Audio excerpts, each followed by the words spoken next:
boy's a liar. He's telling lies. The boy's a liar. Say your goodbye. He doesn't see it. You're not looking at me, boy. Mizki FS receding hairline has raided the channel.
I live like a capitalist every single day, Chank.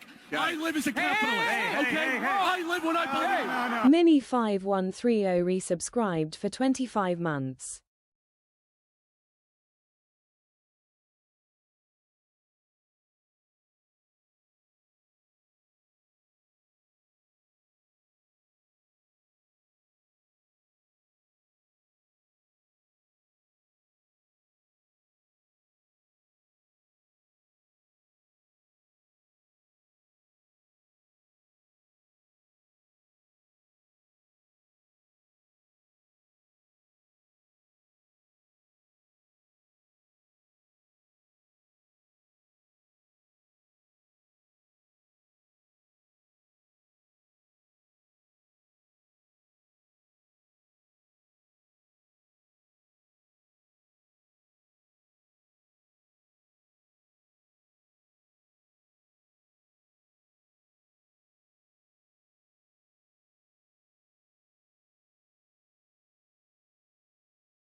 I like how she waits until I go live. Like, turn the camera on for her to go crazy.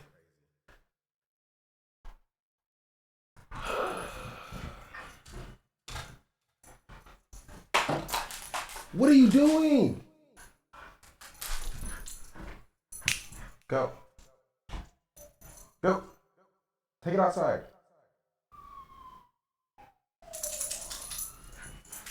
No, take it outside. Yeah, go. Shoot. Go.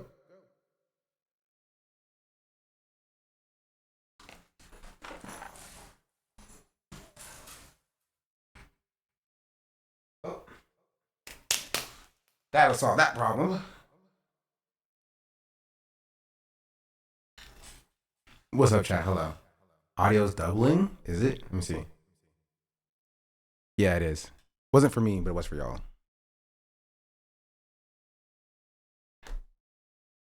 What's up, chat?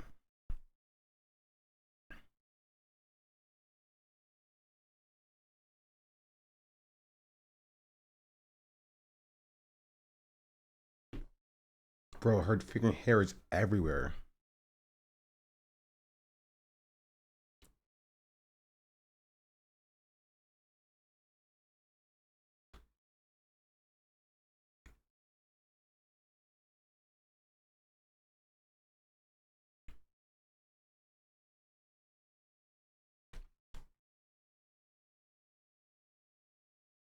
How are y'all doing?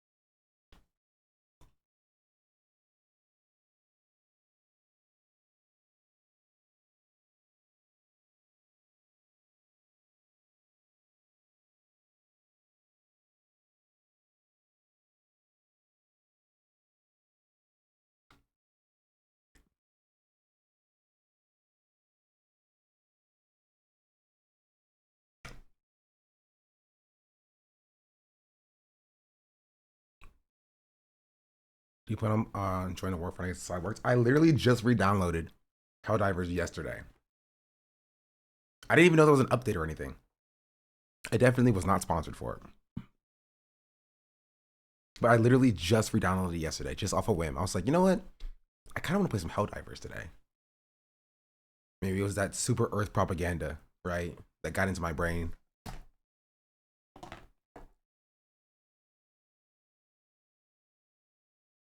I downloaded it too. Yeah. Okay, it's funny. I downloaded it. I joined one game. Midway through, I dropped, left my pod, immediately got crushed by a resupply. Immediately. I'm not even joking, like 2 seconds later. I left my pod and I was like, oh, I'm here to help. And I was like, okay. They'll get me up. They'll get me up. I'm sitting there for 2 minutes. Nobody wants to get me up. You know, nobody wants to redeploy me. And I'm like, okay, cool. So I'm spamming the button, like, please redeploy me. Please. I get redeployed. I step out of my pod and I was like, oh, back in action. I step, fall immediately into lava and immediately die.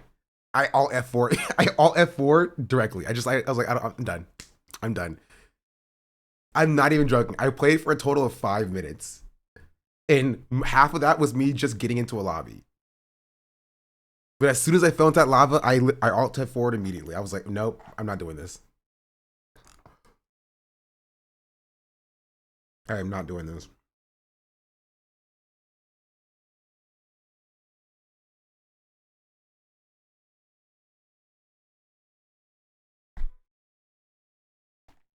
But yeah, that was my Helldivers experience yesterday. I'll probably play some more later. It's 5 minutes of gaming. You did. You did. Maybe we'll play more later, like on stream. Probably not, but maybe. Where do I start? Oh, I can start with the fact that my Kalshi video is doing horribly, by the way. It's doing really bad.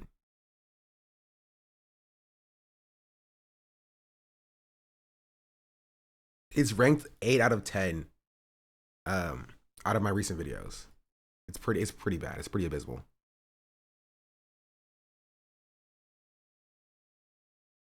I did everything right and they indicted me. You can suppress my big Kalshi. Yeah, I'll pack a backpack. I think for the 100 bits. Much appreciated. So if you haven't seen it, I think you should watch it. Hey, maybe in 6 months when everybody's like, wow, Kalshi is pretty bad, my video will pop up back up in the feed being like, hey, I talked about this 6 months ago, you know? But, yeah. My Linus video did pretty well, though. It hit 10K views, so it's not bad. We're taking like a month and a half long break from YouTube. YouTube is a tough platform, right? I would venture to say that YouTube is harder than Twitch.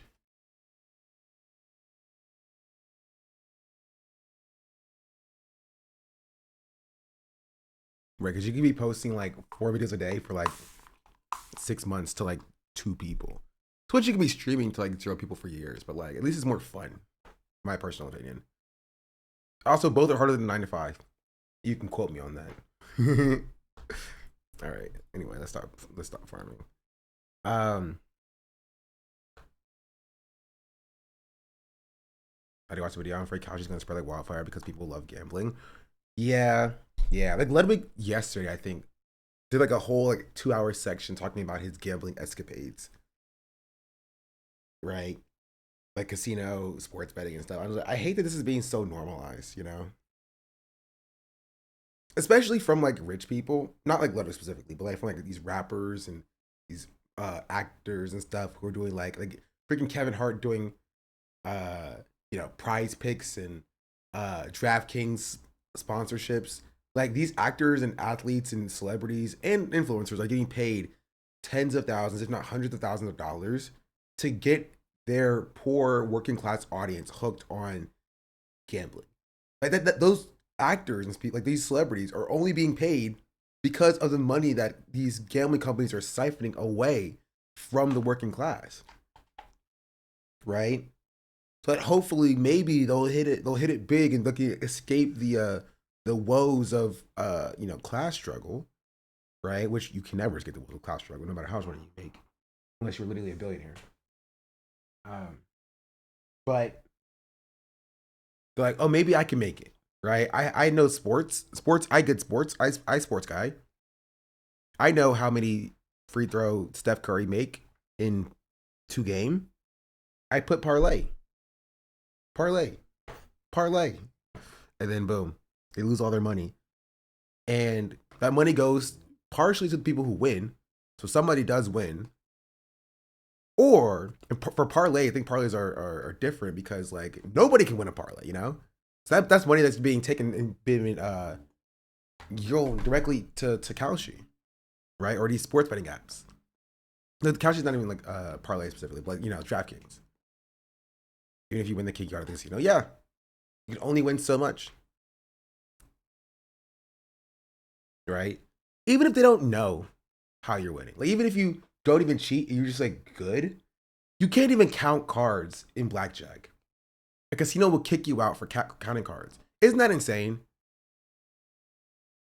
Right? It's like playing.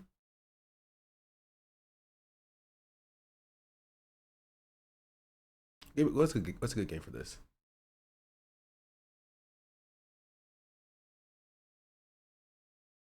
It's like playing a fighting game and knowing how to wave dash. And if you wave dash, the tournament organizer can kick you out the tournament and keep the money that they took for you for the entry fee. Like you're good, you're skillful at your craft. Well, nope, sorry. How would they have proof that you're counting cards? That's the funny thing. They don't need proof.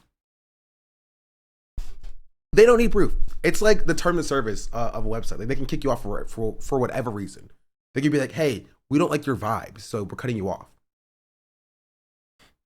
Like knowing frame data, to be honest, actually that's a good analogy. You know frame data, and you use that to guide your gameplay. And you'll be like, how did you do that? You're cheating. You're like, no, that was just unsafe on block, right? Get him out of here. Kick him out. You watching this Pam Bondi hearing? No. No, I am not. I will only watch hearing clips because watching an entire hearing is like pulling teeth. This goes for any hearing. I don't care what hearing it is. Like, speaking of which, did Dan Clancy ever get pulled in front of Congress? Apolitical streamer? True. I am an apolitical streamer. If you're winning any significant amount, they can just kick you out. Yeah. Well, they can just kick you out for whatever reason, even if you're not winning a significant amount. If you're losing too much, they'll kick you out. If you're winning too much, they'll kick you out. Right? You just have to be making enough money where like you are up, but like your winnings are being offset by everybody else losing. But if you win too much money, more than everybody else is losing, it's eating into the casino's profits, and they'll kick you out. Was the president working the bar the night before the Super Bowl, and all the football heads around me talking about betting instead of the actual game? Did you hear about the El Paso airspace closure? Yeah.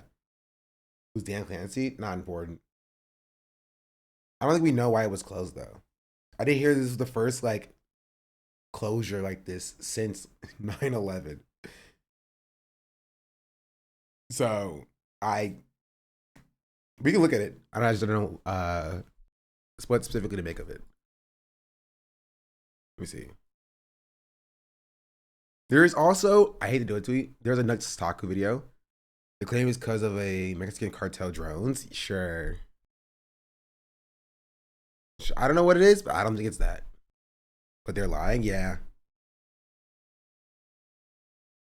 Where's it at? Hold on. Here's this video on Nuxtaku, exposing the Nuxtaku EPI empire. I don't even know what that means. That's a video from the guy who made the Mudahar videos we've seen before.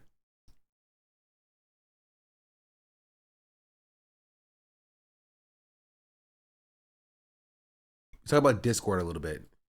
We talked about it a little bit yesterday. Discord's come along.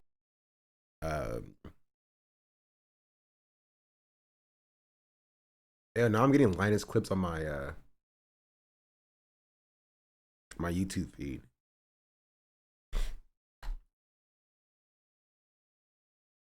I'd rather watch a full Bondi hearing than a Nux video. I would never watch a Nux video in my life.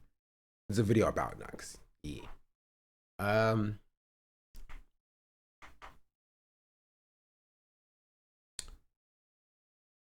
Boom. An administration official now tells NBC News the closure of the El Paso airspace is due to the Mexican cartel drones breaching the U.S. airspace, which have been disabled by the U.S. military. FAA says no threat to air travel. A source with knowledge notes that cartels drones regularly breach U.S. airspace, typically using them for criminal enterprise, like delivering supplies, etc. Most on the Mexico side of the border, but sometimes they come over to the U.S. side. Needless to say, these incidents don't prompt a 10-day airspace closure. Yeah. I don't know what it could be or why the airspace is closed, but I don't think it's this, is my conclusion. But also, what do I know?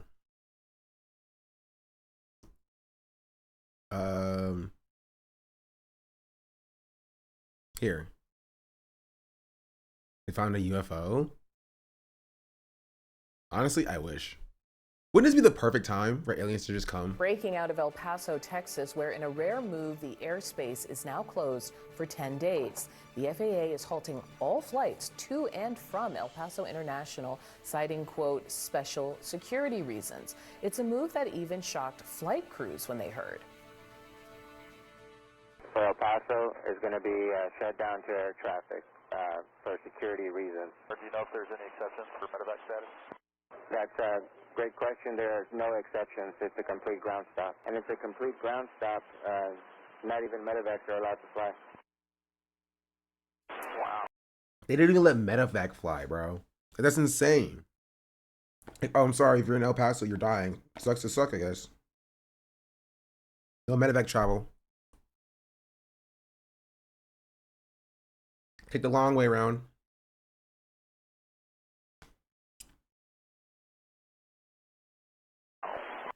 The restrictions will also apply to part of southern New Mexico. It's a rare move. Experts say the U.S. hasn't closed airspace for security since the 9/11 terror attacks. Joining me now to discuss is Mary Schiavo, CNN aviation analyst and former Inspector General at the U.S. Department of Transportation. Mary, thank you so much for being here. What I noticed with those air traffic controllers is they're asking what we're asking. Is there a reason? And they say, no, not that they know, but that there's no exceptions, not even medevac. Can you talk about how unusual that is? Well, it's very unusual, and like you mentioned, not since September 11, 2001. But remember, the grounding of September 11, 2001 came too late.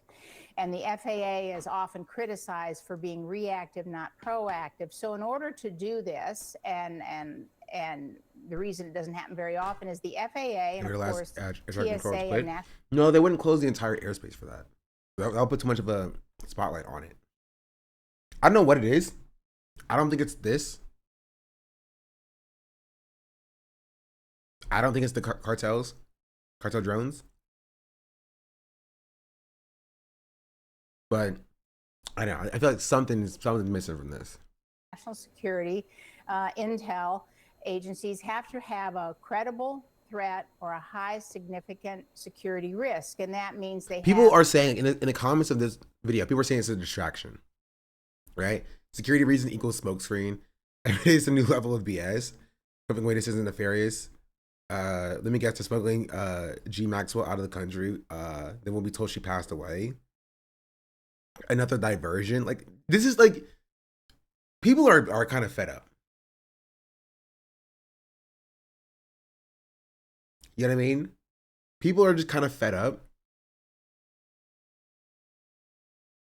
So, and like, they're just like, this must be something nefarious. Honestly, it probably is. We just don't know what it is, you know? Honestly, it is, to be fair, it is equally likely that it's something like incompetence related. Like, the Trump administration did something they weren't supposed to do, and they're covering it up with like by accident. They're like, oh, well, we have to close the entire airspace for some reason, you know? When we trust the government on anything which is fair at this point, yeah. Information that something would endanger the air traffic above El Paso in the area, or it poses a danger from the air to people on the ground. And the threat has to show they have some ability to do it. So this is undoubtedly very serious. And then also it could be military exercises. It could be in support of law enforcement. The FAA can do that for those reasons as well. Or they can do it if they have foreign intelligence, that they don't have all the details yet, but they have enough from a foreign intelligence source, trustworthy, that something presents a huge risk and more details to follow. So there are many reasons they can do it. Let me follow up then, because there was something specific in the alert, which was called a notice to airmen. It talks about the airspace being closed, and then it has this warning for pilots that, quote, the United States government may use deadly force against the airborne aircraft if it is determined that the aircraft poses an imminent security threat. Is that standard language? Well, yes, it is in a very serious case. For example, that was the language after September 11, and that's the language if you stray too close, even as a private pilot, to air bases or facilities where you may not go. They will usually send an escort. Sometimes they send an escort just for training. I got one once in Ohio, but it can be done, and it's certainly part of the protocol when the threat is serious. A local reporter actually told CNN that they were able to get through to the FAA. Here's what they learned. I was able to get through to an FAA official who actually was the one who put out the notice. And he said he couldn't even tell me what it was about, not because he didn't want to, but because he didn't know. He was just told, get this notice out now. And so it's this area around El Paso International Airport, and El Paso is the nation's 23rd largest city, so this is a big deal. Stop. That freaking hurts my ears. He mentioned this being a big deal. Can you talk about how shutting down airspace can have ripple effects? Oh, certainly it can. And then also it's the airspace next to El Paso that covers some military airspace as well. So it's not just the airport, and that gives us a pretty big clue and extends up to a nearby mountain range. But yes, of course, I mean, and it's not unusual that not everyone in the FAA would know, because you have to have different levels of clearance. Just because you're cleared to work in the tower doesn't mean that you have the highest levels of intelligence clearance, and this warning may have come through at a very high level. I mean, top secret and even levels above that. So that's not unusual. There's going to be some people maybe online who are going to say, gee, this looks very close to this search people are doing for Nancy Guthrie, and kind of try to tie these news stories together. What cautions do you have? What would you offer people as they're learning this news this morning? Well, you know, first of all, the FAA can support law enforcement activities, but with the military base, not the base itself, but this area nearby that covers some military activity, and that it stops right at the Mexico border, I would suspect that it's not tied to the disappearance of Nancy Guthrie, but they could do that if there was a need for it. But the 10-day window tells us something is going on. I can't see this article, bro, because I don't have a...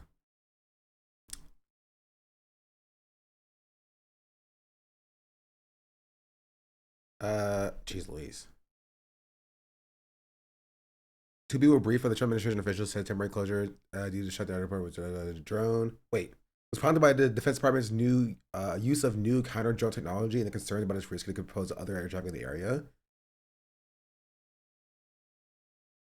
Okay, so the Defense Department was using, was using some new counter drone technology, and then there were concerns that it would pose a risk to other air traffic in the area. Right? So like the idea, like, this isn't what happened particularly, but like, let's say there's like a sonic cannon or like an EMP that shuts down cartel drones. They're like, oh, let's just shoot it.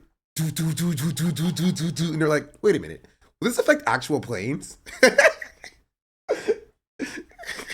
Would this affect actual planes, do we think? Oh, wait, maybe we should ground the plane so we don't actually knock down a commercial flight or something. That's what I imagine from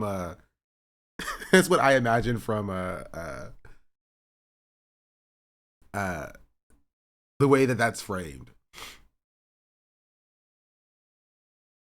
You know what I mean? I told you it's more likely that it's either malicious or it's a level of incompetence. Right? That's what it says. It says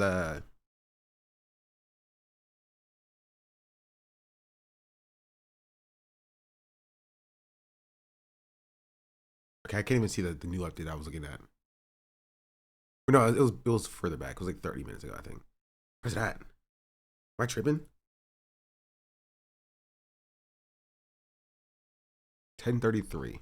Oh, this was 4 minutes ago. So this isn't even updated yet.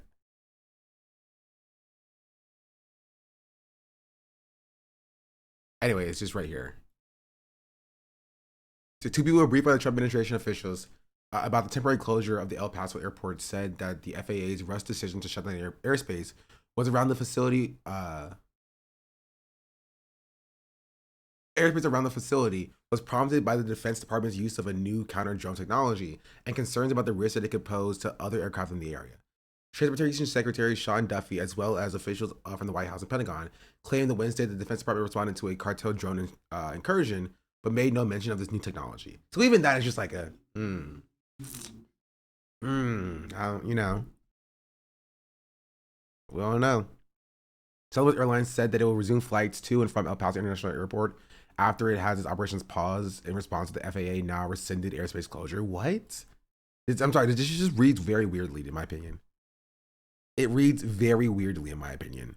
Going on, and they don't have the exact date pinpointed, but the FAA, the TSA, and our national intelligence is erring on the side of safety and security, as they should, and a mistake that they don't want to repeat after September 11, 2001. That was a big mistake.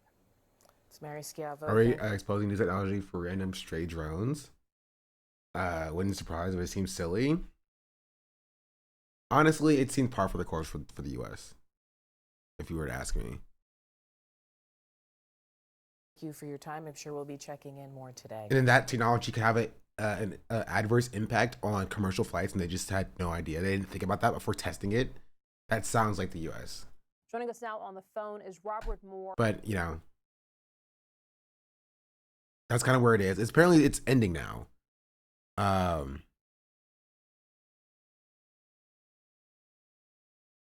But did y'all also see Hassan being drugged through the mud for this clip? Honestly, makes more sense now that you're saying it. Like, I don't think we'll know for a little bit what it actually was, or ever what it actually was. But which one? This clip about Gavin Newsom. When asked if he'd vote for Gavin Newsom or JD Vance for president, Hassan said he'd vote third party. This proves Hassan doesn't care about any marginalized groups that he pretends to support. All he cares about is taking money for them so he can buy more outfits for stream. Hey, Hassan, get up, bro. They beating your tail right now. For him. Disappointed in Who Gavin do you vote Newsom. for, JD Vance or Gavin Newsom? Well, I'd have to vote for Gavin Newsom, Me of course, too. 100%. I wouldn't blink. What about you, Hassan? I'd probably vote third party. You would? Oh yeah. I mean, at that point, it doesn't even matter. Like, because my policy on this is the same as like my refusal to endorse Kamala Harris. The reason why I did not endorse Kamala Harris was because she did things that were not only unproductive but also unconscionable. And I still stand on that. I mean, he can't be wrong because this is his opinion of who he would vote for, right? He could be like, you could disagree with it, but I wouldn't do the same. But like, he's just saying, like, I would vote third party. Which, I mean, y'all know what I would vote in that circumstance. If I can see the Democrats this early, yeah. About it all the time because people constantly bring it up. They're like, you didn't sufficiently like promote Kamala Harris. You're the reason why she lost. And I'm like, I am incapable. It is kind of funny to do the whole like, oh my goodness, bro, you're helping the Republicans win. Like 2 years before the actual general election. We haven't even passed the midterms yet. It's not like we're stuck with a person. And as we've learned in 2024, you're never stuck with a person, bro. It's never too late to change nominee. Right? But if you want to win votes from people like Hassan, if you don't care about winning votes from people like Hassan, then like do what you gotta do, you know? Nominate Gavin Newsom, be a gruesome Newsom or whatever, fine. Right? But if you care about winning votes from like leftists and people like Hassan, find someone else other than Gavin Newsom. It's that simple. Pick a different person.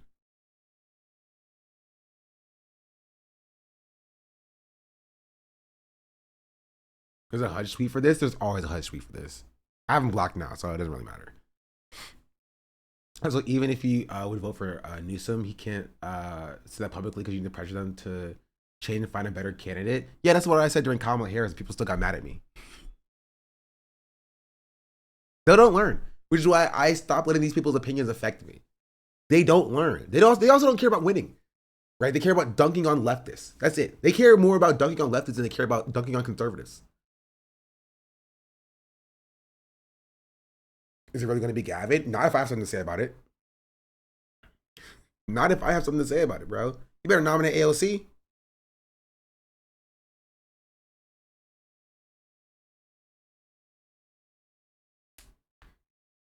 Right? I was saying this about Kamala. I was saying this about Joe Biden, right? In 2023. Right? I was saying, yo, Biden should not be the nominee. Biden should not be the nominee. It needs to be someone else.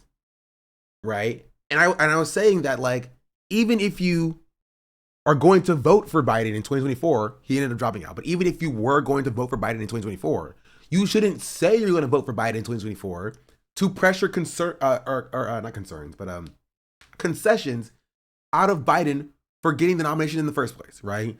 Even if you want Gavin Newsom to win, even if you are pro Gavin Newsom being the nominee, you should shut your freaking mouth and be like, oh, you know, I don't know, maybe I'll vote for Gavin Newsom, or maybe I'll vote for third party. I don't really know. You should, right? Use that leverage you have as a voter to be like, hey, Gavin, if you want to win my vote, these are the things that you can do, right? Worst case scenario, he doesn't do it. You vote for him anyway. Nothing changes. Best case scenario, he does the good things that you were saying that he should do, right? And you still vote for him, and we're up. He gets the vote. We get nice things, nice policies. I don't see how this is a crazy take. This is basic politicking, right? The utilization and the usage of leverage to extract concessions from your elected officials is a very basic point of politics. You're making great points. I just hate him so much that I would never even leave the option, leave it open-ended. I just won't vote for it. And that's fine. I'm not saying what you can and cannot do. But I'm saying from a purely political strategy standpoint, if you care about political strategy, that's what you should do. Right? I said it for Biden and Kamala Harris. Right? There are people who are like, I would never vote for Kamala Harris because she's a genocider, Holocaust Harris. I'm like, that's fine, right? But purely from a metric of political strategy, what every person should do in this country, Democrat, Republican, leftist, doesn't matter. You should look at your elected official and saying, if you want to win my vote, you have not won my vote yet. If you want to win my vote, you have to do this thing, this thing, this thing, this thing, and this thing. Right? And it's up to that politician to make that calculation, right? It's, okay, do I want to win the vote of Hassan? No? Then I won't do that thing. Right? Do I want to win the vote of, I don't know, freaking random revolutionary communists on Twitter or something? No? Then I won't do that thing. But if I do want to win those votes, I'll promise to do the thing that they want so that they vote for me. It's that simple. It's that simple. There is no singular force in this country that is capable of making or breaking an election. And if that was real, then it is the most idiotic thing not to listen to my demands. But everybody knows that that's not real, right? Mm-hmm. If I had this singular force to be able to make Kamala Harris the president, then Kamala Harris should be coming to me every day and being like, let me do a collab with you, please. Totally. Right? That's not the case, of course. And they know it. That's why they didn't do it. But the campaigns are always responsible for whether or not they are able to win the crowds, win the population over, and you know, combat against the couch. Not necessarily even against the Republican Party, but usually you're fighting against the couch. People who just don't go out and honestly, I see people being like, yo, if Gavin Newsom's the nominee, I would vote for him, as like kind of like self-flagellation, right? It's like nobody needs to like imagine like Gavin Newsom being the nominee and you voting for him, right? If you're a vote blue no matter who you're going to do that no matter who the candidate is, right? Why are we in our fantasy imagination world imagining like one of the worst candidates? One of the most milquetoast liberal Democratic candidates that, you know, you want to kill homeless people and eviscerate trans people. You know what I mean? Why don't we just imagine a world where it's better than that? What if we had like AOC be the nominee? Maybe. Would you still vote for AOC? If the answer is yes, why are we not being like, F Gavin Newsom? Who cares about him? We have a better candidate right now. We should be putting all of our energy, instead of doing these hypotheticals about whether or not Gavin Newsom should be the president, to be putting that actually into like the actual good candidates that we could be the president of the United States. Right? But it's all the freaking liberals talk about all the time. It's like, well, and this is because they don't want to admit that they just want Gavin Newsom. Not talking about like Jennifer or Austin here, but like the liberals online who are mad at this, they just want to admit that they don't want to admit that they want Gavin Newsom. They don't want AOC, they want Gavin Newsom. That's it. And they're touting this in this like whole like, oh, vote blue no matter who, like you want the Republicans to win thing, even though we're 2 years before the election in the first place, when there are other candidates that we can be promoting so that we have an actual good nominee that we are all excited about, theoretically speaking. But they're not excited by AOC. They don't like AOC because they're against progressivism. They want Gavin Newsom because they want status quo politicians. They don't like progressivism. And so Hassan being like, yo, if it comes down to Gavin Newsom or JD Vance, I'm voting third party, makes them upset, not because Hassan's going to help the Republicans win, but they're mad because Hassan doesn't like their preferred candidate. That's it. But if you say, hey, AOC should be the nominee, they'll go feral about like electability. AOC can't win. Nobody likes the socialism label. She's dumb, as like Too Raw Too Real was saying. And then he wouldn't even trust her to make his drink, right? But when they do it towards AOC, it's just seen as like normal and fine. But when you say towards Gavin Newsom, you're like against marginalized people.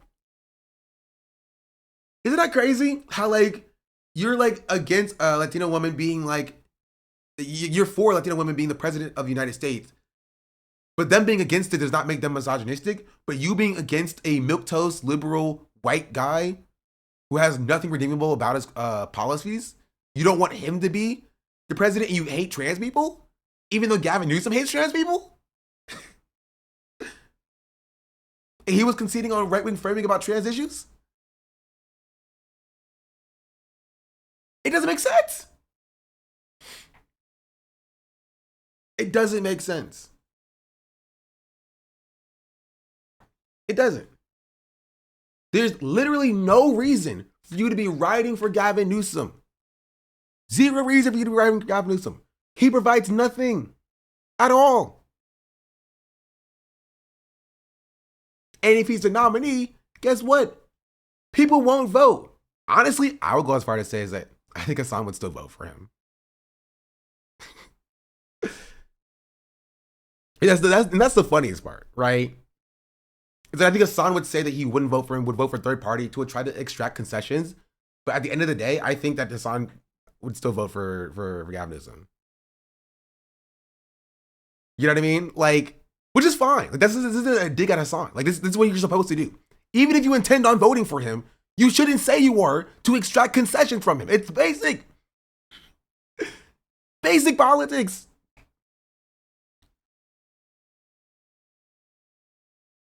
But it shouldn't even matter because we're like 2 years away from the general election. The midterms haven't even happened yet. Why are you a loser in your fantasy world, bro? Why are you going to sleep and dreaming yourself being a loser, bro? Why? Why?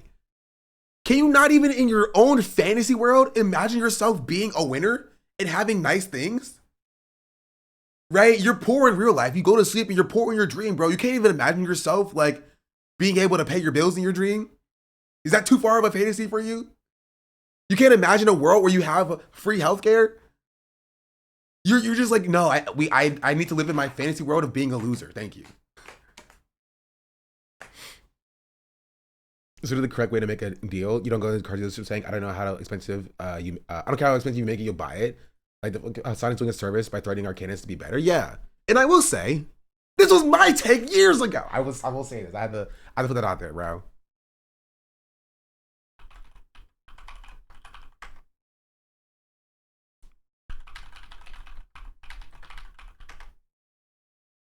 Wait.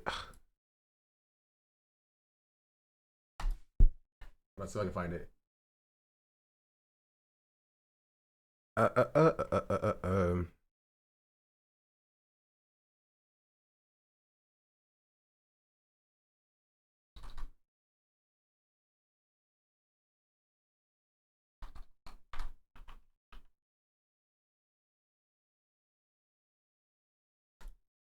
This is what I said. November 10th, 2023. After you are the earlier, you are correct. Yeah. November 10th, 2023. Right? Responding to Ryan Beard. And I said, hello, white person. Minority. Because Ryan Beard was saying like, oh, you was saying exactly what people are saying about Hassan's take here. Like, oh, you're leaving marginalized people on the chopping block. You hate marginalized people if you have this take about Joe Biden at this point, right? And I said, about Joe Biden stepping down. And I said, hello, white person, minority here. I still think this is a good political strategy. Even if you intend to vote for Biden, you should not say it so you can use that leverage in order to push for some more concessions. Like, I don't know, a ceasefire for an ongoing genocide. Like, I think it's hilarious because tokenization of minorities to throw full unmitigated support behind Biden a year out from the election is actively worse for those same minorities. Biden has no incentive to listen to us when he knows that he'll get our votes anyway. Like, maybe you aren't as lefty as you think you were when you assume that this is only a privileged white person that have this take, kind of peak liberalism, right? This was years ago. And we're playing the same song and dance 3 years later. Guess what happened? Yeah, guess what happened? Biden stayed in, right? Biden stayed in, didn't drop out. During the primary season, we had Biden as the nominee. Then months later, had to drop out in shame after his debate performance, he leaving Kamala Harris 3 months to lose the election, basically.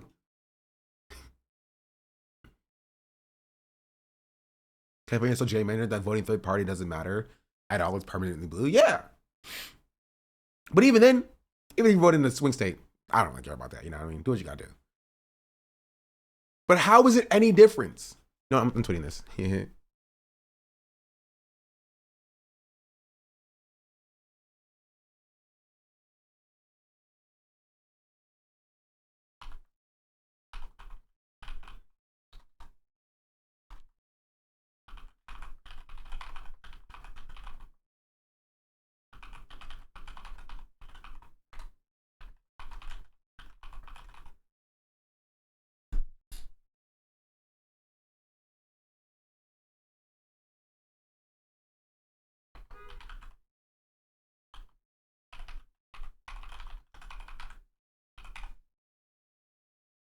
What do you mean? The strategy clearly worked in 2020, ignoring 2016 and 2024, though. Yeah.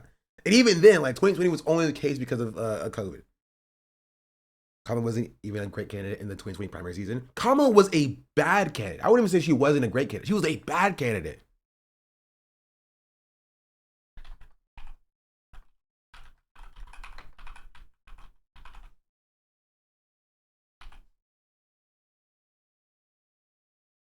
That you third person well known, by the way? Probably not.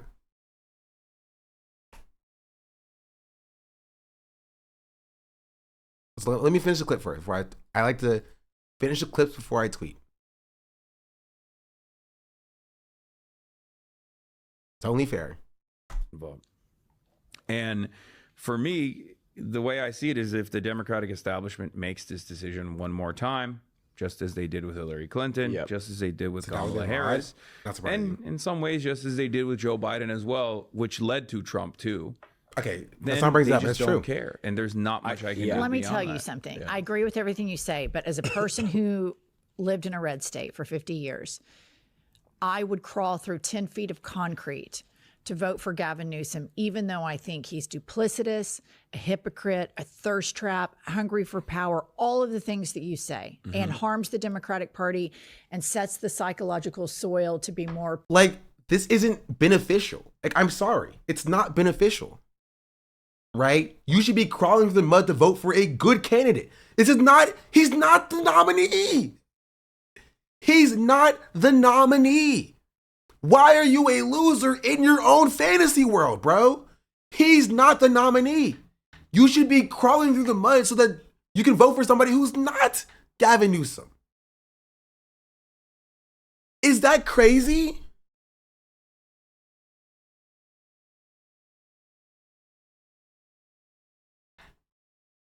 You shouldn't have to crawl through the mud to vote for a candidate. You should be happy, bro. You should be dancing to the polls, smiling when you fill out your ballot. You're like, yay, progressive candidate on the ballot for a general election. Yes, please. That's what I want for you. I want that for you. I want that for me. I want that for us. Is it not insane that we have to literally drag ourselves through barbed wire to vote every 4 years? Is it not insane that there's not a single candidate ever that we were excited to vote for? The last time that happened was freaking Obama, and I couldn't even vote then. Nobody was excited to vote for Joe Biden. Nobody was excited to vote for Kamala Harris.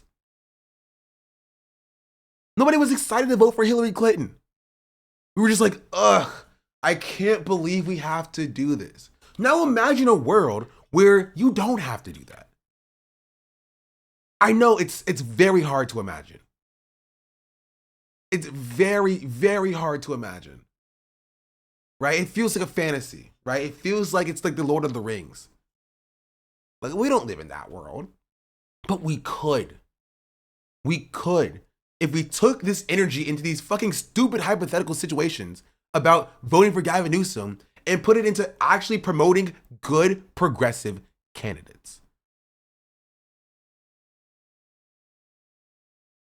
Please just stop talking about Gavin Newsom. Stop talking about him. Stop talking about him. Stop talking about him. Stop talking about him. Please, I beg of you, stop talking about him. Please, talk about AOC 15 times more than you talk about Gavin Newsom. Then maybe she will run, and maybe we can vote for somebody who is decent. All right? She's not even perfect, but she's decent. Please. Please, can we stop with these stupid hypotheticals about whether or not Gavin Newsom should run or not? Please, I beg of you, don't make me vote for this man. Because I'm like Hassan, bro. I'm not going to do it. I tell you right now, if you want me to vote for the Democrat, make sure that Democrat is not named Gavin Newsom. Pick somebody else, all right? If you want my vote, make sure the Democrat, the candidate that has a D next to his name in the general election 2028 is not Gavin Newsom. Very simple. Pick somebody else, anybody else. And if you're going to vote blue no matter who, it shouldn't matter to you who it is. If you have ever tweeted or said, vote blue no matter who in your fucking life, it shouldn't even matter who the candidate is because you're going to vote for them anyway, right? So why don't you give me the candidate that I want because you're going to vote for them anyway, right? You're going to vote blue no matter who. I'm going to vote blue if it's AOC, okay? Let's just pick AOC and make it easy for both of us. Right? It's like going to a cake store, right? And being like, what do you want, bro? He's like, oh, I'll eat anything. I'm like, all right, cool. So I can pick it. Let me get a lemon cake. Actually, I won't eat lemon cake. And you're like, but you said you eat anything. Yeah, anything but lemon cake. You're like, okay. Let me get a red velvet. Not red velvet either. Like, then you're not there where you vote blue no matter who. You're not there where you vote blue no matter who if all of your no matter who's are not progressives. And if it is a progressive, you won't vote for them.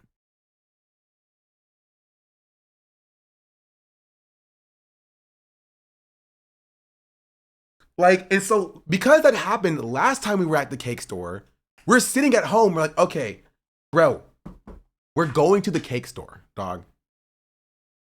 What do you want? Tell me now. So when we get there, we're not sitting in line having to argue about this. And we end up leaving with something that neither of us want.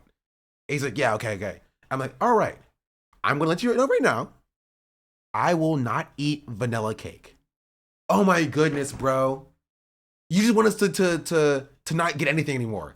It's like, no. I will eat, like, I'll eat a red velvet cake. I'll eat chocolate. I'll eat lemon. I just won't eat vanilla. It's like, oh, bro, you just want us to never pick anything. You're just like, no, I will eat literally anything except for vanilla. You said you're fine to eat anything. It's like, yeah, I'll eat anything. I'll eat any cake. I'm like, okay, let's get a chocolate cake. Bro, you just want us to get the freaking, you want us to eat dirt, bro. You want us to eat dirt, bro. He's like, no. Okay, what about lemon? Bro, you want me to eat the shit off the ground, bro? You're like, no, I want to eat cake. You said you would eat anything. I'm giving you options and you're saying no. You're picky, bro. You're like, no, bro, I'm not picky. I'll eat anything. And then you're like, no, you won't. That's how I feel about liberals who are doing vote blue no matter who. Because they are picky. They never vote blue no matter who. Ever in their life. We are giving them options. Pick somebody progressive. Anybody progressive. Anybody who's not Gavin Newsom. It's literally two things. Right? It's Kamala Harris, who we found out we were allergic to, right? We can't eat her even if we wanted to. We're allergic. And then it's Gavin Newsom, who we really don't want. There's a bunch of different options. Pick anyone else. That's not crazy. It's not crazy, bro. Prey to fascism. All of that I agree with. But there are so many young, queer, black, brown, marginalized people in red states. And even though this corporate Democrat... and they don't want fucking Gavin Newsom either, lady. I'm sorry. I know because I'm one of them, bro. We don't want Gavin Newsom. She's doing the same thing. She's doing the Ryan Beard thing, which is using marginalized people to push for a candidate that none of us want. You don't speak for us. We want AOC. We want the Zora Mamdani, but on a national level, is this crazy? Hopefully early in my life so we don't die to climate change before then.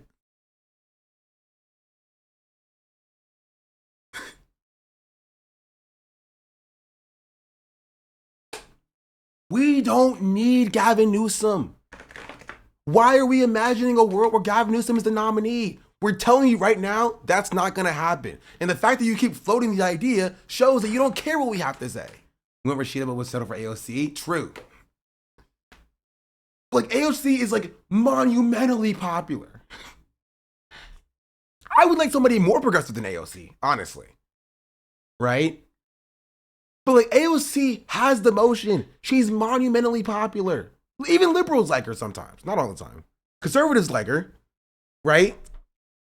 There's literally no reason Gavin Newsom is even in the conversation. Why is he even here? He hasn't even announced that he's running. Why are we floating hypotheticals about Gavin Newsom running? It makes no sense. It's almost like you're trying to warm us up to the idea of Gavin Newsom, and then you're getting mad at us for not being warm to that idea.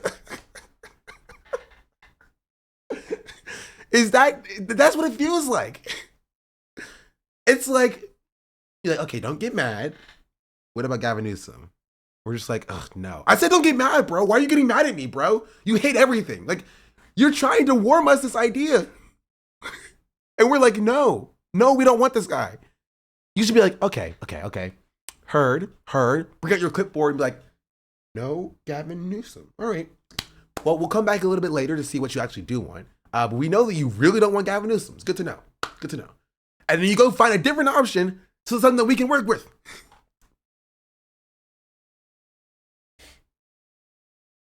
Gavin Newsom can be our last resort. Gavin Newsom isn't in the conversation. He shouldn't even run. Find someone better.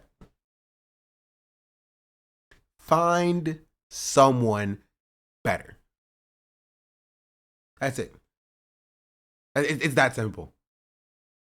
Find someone better. It's not even that hard. No Gavin Newsom, no Kamala Harris. That's it. That's it. Those are my non-starters. Right? Bring me Gretchen Whitmer and we'll have a conversation. I don't think she's gonna run, right? Again, I'm also not the like a Gretchen dead ender, but like it's not Gavin Newsom, not Kamala Harris. We'll have a conversation. You feel me? We'll have a conversation. Josh Shapiro also be a dead ender for me. Yeah, but I don't think Josh Shapiro's gonna win. I don't even know if he's gonna run. He might. Michigander, please not Gretch. She sucks. Yeah, they all suck. Chatter. They all suck.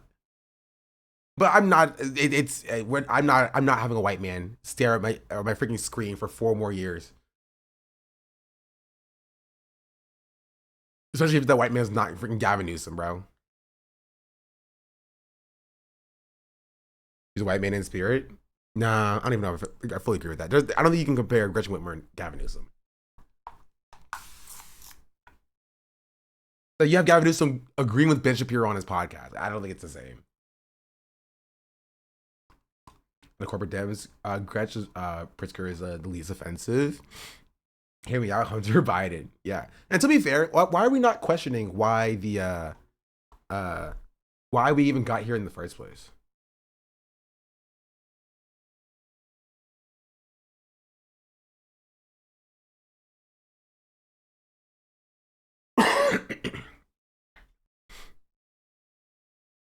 Is you see it in a long-term game. In the short-term game, a President Newsom over a President J.D. Vance.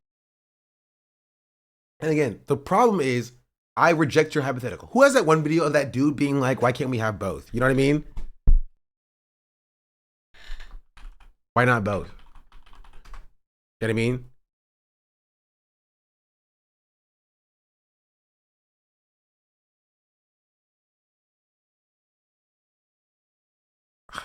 You know, talk about the Reddit looking guy who was asked the question.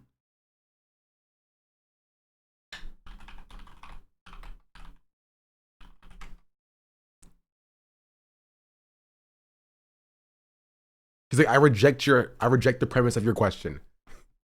He's like, Gavin Newsom or JD Vance, I reject the premise of your trolley problem. A secret third option, which is neither of them. Right? This is like seeing, like you're on a train and you see the trolley problem happening 3 miles ahead of you, right? And there's a stop before the trolley problem that then takes you off on a third path. And people on the train are like, no, what do we do? What do we do? Do we kill them or do we kill them? I'm just like, dog, we can just go around this way. No, what do we do? Which one do we kill? Like, we can just not do that. I reject the premise of your question.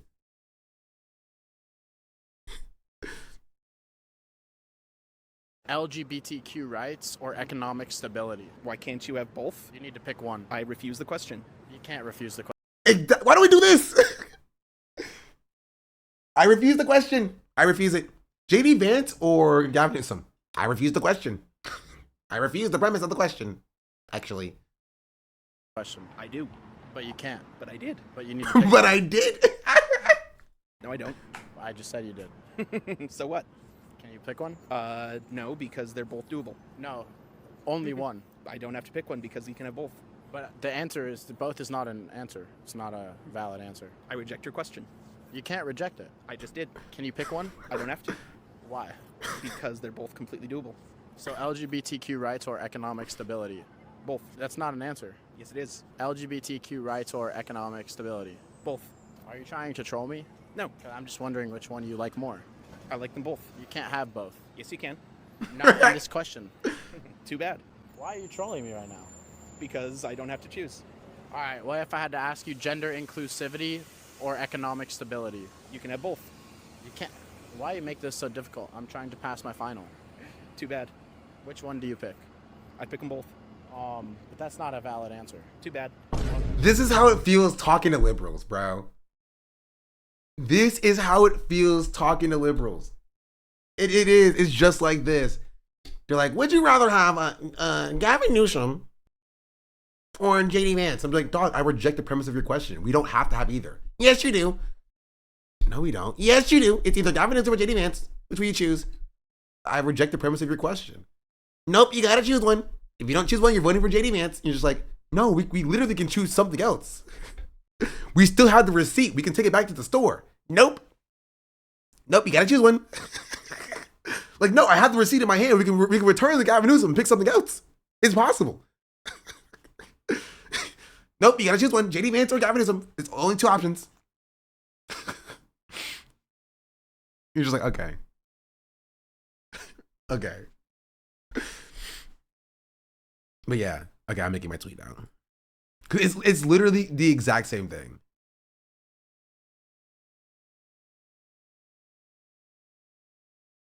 Post. It's literally the exact same thing. Right?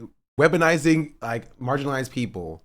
They're saying like now you have to choose. It's either they were saying this in November of 2023. They were like, it's either Joe Biden or Donald Trump. There is no other option. It's either Joe Biden or Donald Trump. And you know, spoiler alert, it was not Joe Biden. There was a third option, and it was Kamala Harris. She lost, but like that was the third option. So it wasn't just two options. There was a third option that you didn't want to engage with until it got to a point where like we couldn't do anything about it. You know what I mean? Could have been a fourth. It could have been an actual third option during the primary, right? With Bernie Sanders, but then but there was no primary. But there was. Think about it. Oh, think about it. There was a primary. It could have been anybody else. Right on the Gavin dead ender train. I want off. Sorry, you can't leave. You can't leave. According to liberals, we're stuck here. You're stuck here. You cannot leave. This is one of the only countries that will train yourself to be servile to the elites before they can even offer. Yeah. It's like it's like in the US, you have to seek out a boot to suck. You know. In other countries, they'll give you a boot to suck. In the US, you have to go find a boot to suck. You're like,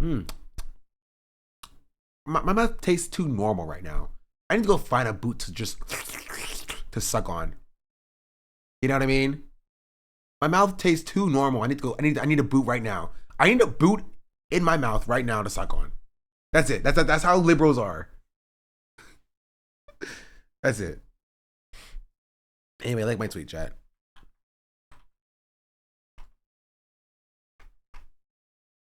Yeah, it's funny because, like, again, this was my take for years. And again, if people would have listened to me when we said this, there's a good chance we wouldn't have even had Donald Trump in the first place. And that's the problem. That's what really pisses me off, right? That is what really pisses me off.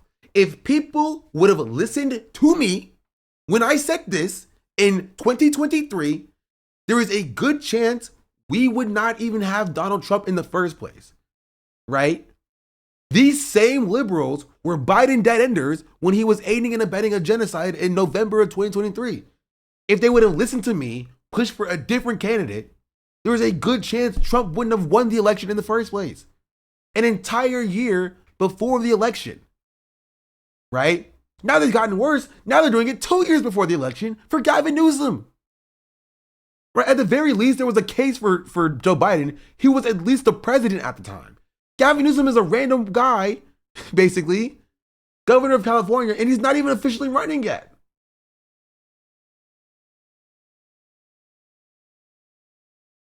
But I'm sorry, no, if you don't suck off this guy, this random guy, because he could potentially run in the future in a hypothetical situation, then you are anti-black or, you know, transphobic or something, you know?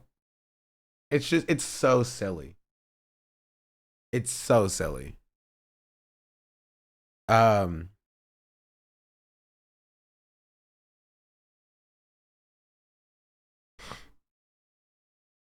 don't know, bro. It's just, is the guy who's already covering those bases and more. And more. And you know what pisses me off? Right? You know what pisses me off? Is that if Gavin Newsom does actually win the election, you know, if Gavin Newsom actually doesn't actually win, if Gavin Newsom does actually win the election and then does nothing good in office, people will defend him for it. That's what really pisses me off. Right? He'll get in office and he's like, you know what, we should kill some homeless people. And they're like, you don't get it, bro. It's a 5-head big brain play. Him throwing homeless people in the wood chipper is actually, this is why it's actually good. This is why it's actually good for why it's actually good for the country. I promise. I promise. This is why it's actually good. I'm telling you, it's and then blame us for wrecking it. Yeah. And then be surprised when, like, the corpse of Donald Trump comes back in 2032. Donald Trump can only win when the candidate is this bad. We don't need to convince people to vote. It's far easier just to force establishment to come up with a better candidate. People would skip work to vote for Mamdani if they needed to. Why do people act like influencing millions is easier than pressuring like 100 people? Because they are a part of the establishment. That's it. Right? You and I are working under the assumption that these people are on the same side as us, right? But they're not. They're not. That's the thing. They are not on the same side as us. They want Gavin Newsom because they are milquetoast establishment neoliberals. They're not progressive. They don't want progressive policies. I'm not even talking about like Austin and Jennifer here, right? I'm talking about the person who posted this. right? I think that like Austin and Jennifer, they can't imagine a world where things are better because the liberals tell them that things can't be better, right? So they're engaging in this hypothetical, like, yeah, I'll vote for Gavin Newsom if it's against JD Vance, or yeah, I'll vote for Gavin Newsom if it's against Donald Trump, right? Without realizing that, like, even engaging with that hypothetical is giving more power to the establishment to because over in the future, right? The correct answer when somebody asks you Donald Trump or JD Vance, Gavin Newsom, is we need to do everything in our power to make sure that that doesn't happen because Gavin Newsom will lose support of people like me in the future. That's the answer. If somebody poses this question, Gavin Newsom or JD Vance for president, you say, this, no matter what you or I believe, will lose the election because Gavin Newsom doesn't have what it takes to actually motivate people to vote. He does not address the material conditions of people. And so he will lose, right, the people and constituency that he needs to win. So the only conclusion in that case to make sure that JD Vance is not the president is to have a different nominee than Gavin Newsom. Because that is how I feel. It's not even about me hating Gavin Newsom or not, right? I don't even care about that, right? Like Kamala Harris losing and my willingness to vote for her or not vote for her wasn't about her being a bad candidate, right? That doesn't matter. What I think doesn't matter. What matters is what my parents think, what my aunts and uncles think, right? What my siblings think, right? What people who are sitting on the couch thinks, what people who don't usually vote thinks, what rural white Americans think, right? What working class Black and brown Americans think. That's what really matters. And I knew that Kamala Harris did not have what it takes to meet the moment and address the material conditions of people to get people to vote for her. Right? And I see the exact same thing for Gavin Newsom.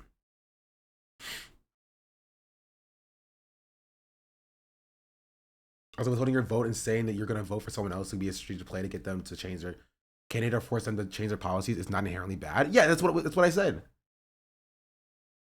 Hassan said he would vote for vote third party, right? And would Hassan actually vote third party? I don't know. I don't think it's important. What I think it is important is that I think that is what I said here. I said I think it's good political strategy. Even if you intend to vote for Biden, or in this case Gavin Newsom, you should not say you intend to do so you can use that leverage in order to push for more concessions, right? It's that. That's it. It's that simple. And if Gavin Newsom wants to win these votes, if Gavin Newsom wants to win Hassan's vote, Gavin Newsom here is that Hassan would vote third party over voting for him against JD Vance. It's Gavin Newsom's job to hear that, hear Hassan say that, and be like, that's a problem. That's not good. We need to address that. Right? So Gavin Newsom should go to Hassan and be like, hey, I hear you were thinking about voting for third party over voting for me. Right? What do I need to do for you to get your vote? It's that simple. Why are you not yelling at Gavin Newsom for not doing that? It's Gavin Newsom's job to do that. He's a politician. It's his job to meet with people who don't want to vote for him and say, how can I make you vote for me? And so Gavin Newsom should see this from Hassan and be like, okay, I need to address this. I need to get ahead of this. You know? We're going to see that politicians hold the position of power. They think the employer-employee dynamic, favoring the politician instead of the other way. So have you considered that yelling at people on the left for not wanting to vote for a liberal Hitler? I have not considered that. You're right. Gavin Newsom can go on Hassan's stream to convince him that he's the right candidate and convince Hassan's audience. Right? But they're doing the Hutch strategy, which is like, oh, well, you're not a part of our movement. F off. Don't vote for him then. And then they will blame him when he loses. You know what I mean? Hutch is stupid.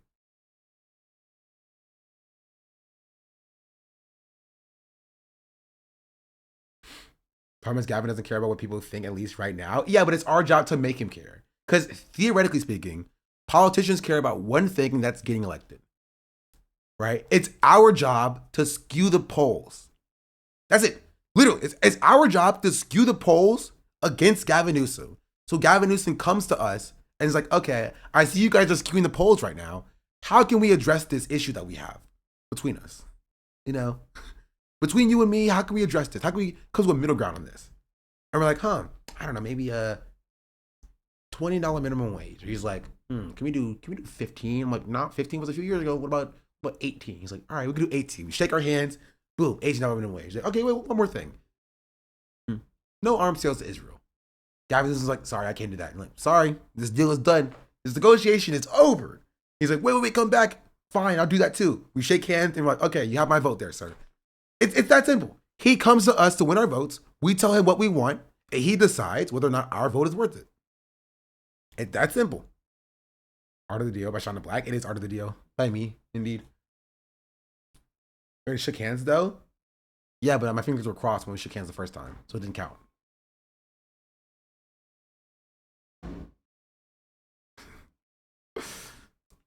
But let's be honest, if our real ads were met, Gavin would never be in the discussion. I think they recognize that the non-starter is just to save themselves from the trouble. Yeah, I agree with that, right? But theoretically, that's what the conversation is supposed to be about. This is only if Gavin Newsom is the nominee in 2 years, right? Our goal is to make sure that he's not, because we know that he's not going to do that. You know what I mean? Our goal is to get the nominee to be somebody who will actually do that. We knew that Joe Biden wouldn't do it back then, which is why we didn't want Joe Biden. We wanted somebody else that we could actually parlay with.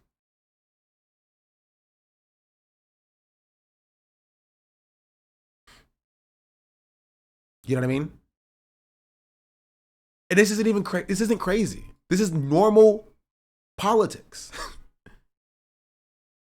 This is normal politics, bro. I don't understand it, bro. I don't get it. But, you know, people are mad at us on, it's a day that ends in Y. You feel me? We throw all of our eggs in the AOC basket and get elected, please. Never promise anyone your vote without getting something from them. Exactly. I don't care who it is. Always extract concessions from your politicians. Always.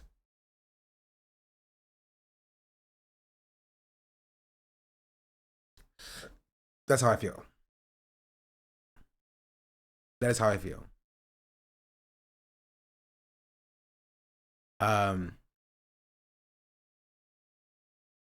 Yeah.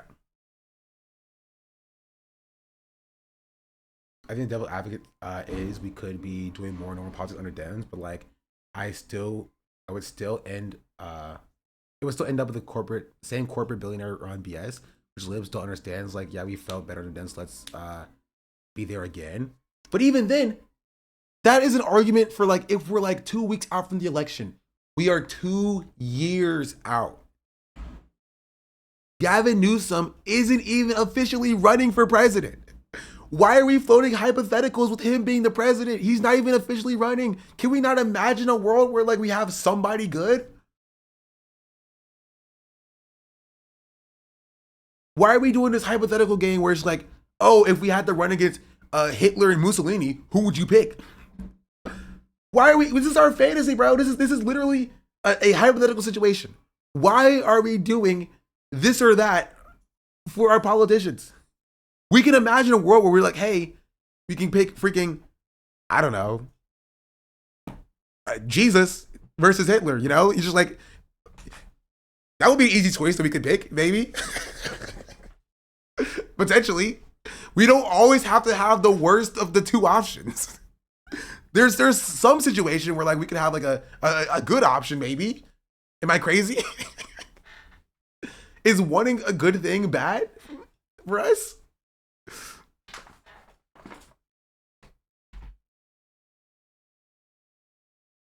Hey, baby girl. Hey, baby girl. Hey, yo. Stop jumping on me. Come on. No. Yeah.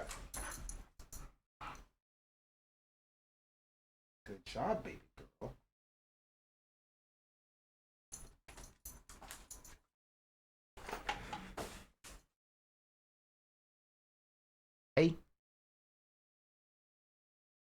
The sun is on the exact same wavelength.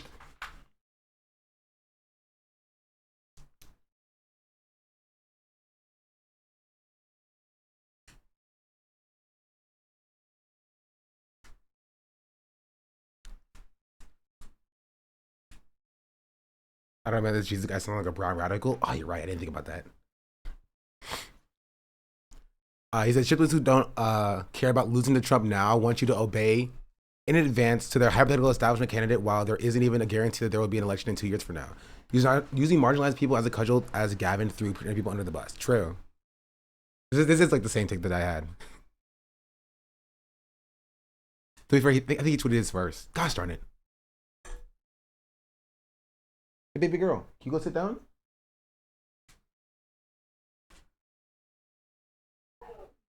Go sit down. Go sit. No. Come on. Come here. Hey, hey. What'd I say? Come here. Come here. No, not up here. No. Okay. Hello. Hello. Hey, baby girl. Look at the chat. Look right there. You see him? You want to come up? Okay. I got you. I got you. Rah! I'm sorry. Hey, go get your toy. Go get your rope and I'll play with you. Go get it.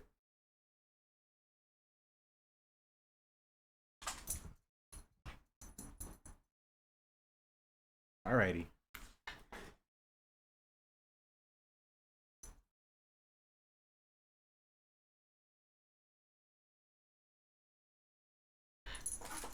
I can't even imagine any politician this much. Like, they aren't aiming to bro. I kind of get it. Do something good politics, but he doesn't even do that. Yeah. Hey, good job, doggy. Good job. Bring it here.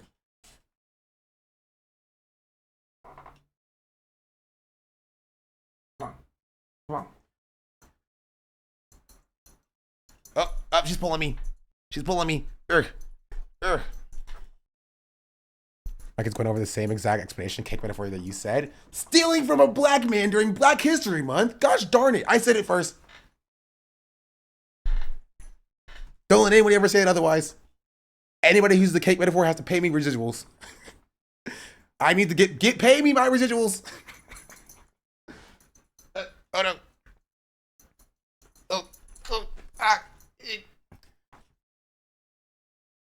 He didn't use the cake example though. But he's pie. Pie still counts. My residuals. Any dessert metaphors have to pay me. Cake metaphor was really good too. Thank you. Thank you. I appreciate that. Oh. Come on. Oh no. Oh, my arm. G is strong.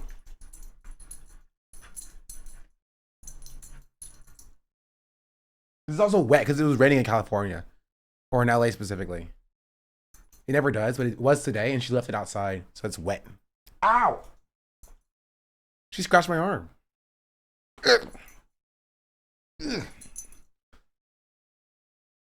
Okay. That's this clip. I covered it, I think, extensively enough. One more time, because I think it's funny.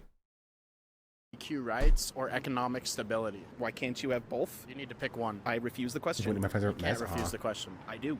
But you can't. But I did. But you need to pick one. No, I don't. I just said you did. So what? Can you pick one? No, because they're both doable. No, only one. I don't have to pick one because you can have both. But the answer is both is not an answer. It's not a valid answer. I reject your question. You can't reject it. I just did. Can you pick one? That's how I feel about Gavin Newsom. See the Caroline video I posted in Discord? Yeah, we can watch that next. Have to. Why? Because they're both completely doable. So LGBTQ rights or economic stability? Both. That's not an answer. Yes, it is. LGBTQ rights or economic stability? Both. Are you trying to troll me? No. I'm just wondering which one you like more. I like them both. You can't have both. Yes, you can. Not in this question. Too bad. Why are you trolling me right now? Because I don't have to choose. All right, what if I had to ask you gender inclusivity or economic stability? You can have both. You can't. Why you make this so difficult? I'm trying to pass my final. Too bad. Which one do you pick? I'd pick them both. But that's not a valid answer. Too bad. Thank you. Thank you. Respect. Respect.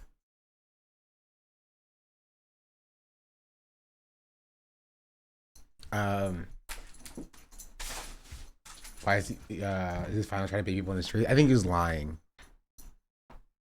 But it could be like a survey final. Like surveys are a part of some finals, like some capstones. Or finals like holistically. I had a bad week. Hey, don't tear up my bed, please. Okay. But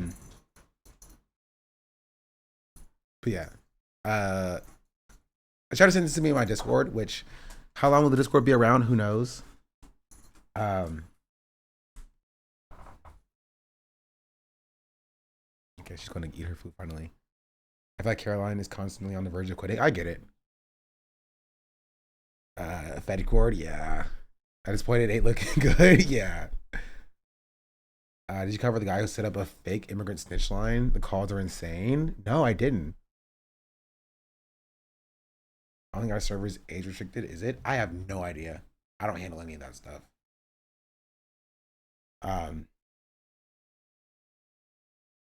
Would know if you had to take on a new Discord type program to move to. Not really. Mostly because I don't really use Discord anyway. Slack? We're not making a Slack. That would be insane. Turn the IRC. Did you see Rage getting hate for going to a drag bridge? Surprisingly, I know. I did see that a little bit. One big Skype call. That's kind of what the streams are, no?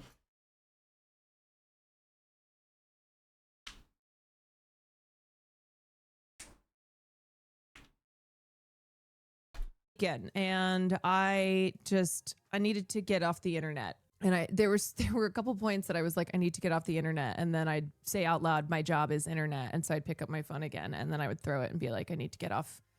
I need to be offline. I need to be offline. I could feel myself breaking down. And to be honest, like so basically I went online, I saw this Emiru shit. I saw like so much misogyny directed towards Kaide because of this breakup. And I was like, I hate Twitch. I hate this platform. I hate everything. And then it just all kind of compounded because I've already been feeling now Sakura, of course. It's like this, yes, of course this is what happens. And then just I saw a couple tweets about how, you know, it basically reinforcing that to succeed on Twitch as a woman at the highest levels, you have to be a good girl. And by being a good girl, you don't say anything. You're just cute and you sit there and you don't piss anybody off. But I missed it. Saying enforcing that. I that. tried to follow Caroline yesterday and she's in a much better headspace for now. Oh, that's sick. To succeed on Twitch as a woman at the highest levels, you have to be a good girl. And by being a good girl, you don't say anything. You're just cute and you sit there and you don't piss anybody off by saying anything, by being political, et cetera, et cetera. And if you don't do that, then you're bad. You're a nasty woman. You are a problem. And it's just, I already have felt so limited by Twitch and feel like this is a platform that the worst of the internet, you know, is amplified in Twitch. And it's just a lot of young men who are extremely misogynistic.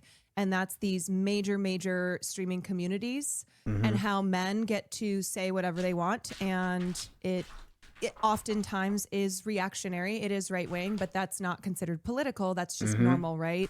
But for the rest. True. Track Moonchild, give it 12 months. Appreciate it.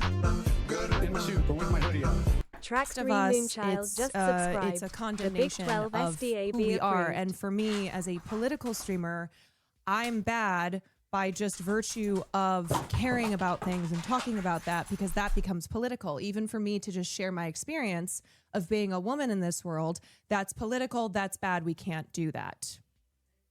We're not supposed to do that. Lately, I have been feeling as if we're a woman in this world, Sorry, that's political. I had to grab something real quick. Told that's bad, we can't do that. We're not supposed to do that.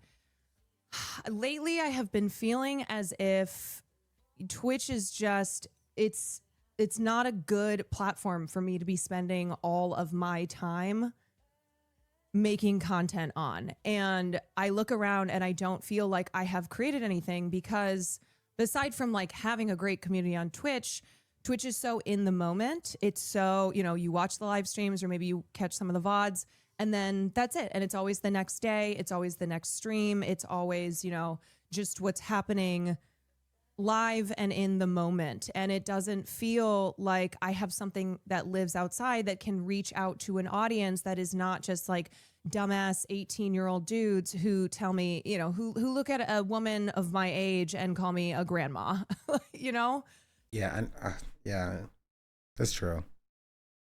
And this is mostly Twitch's fault, just by the way Twitch exists, is that it's built for just like the live stream.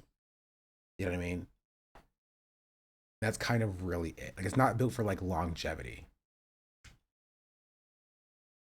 right?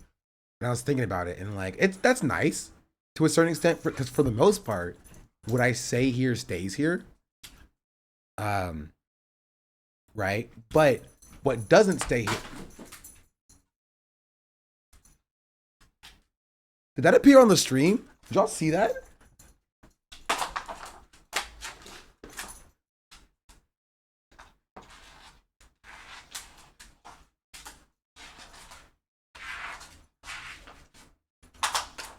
Did y'all see that? She tried to hit you with it? Yes, she did. Basically, it flew past like right here. Stop.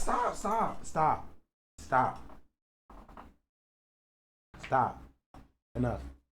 I'm cutting you off. You're cut off. You're cut off. Go sit down. Nope, you're cut off.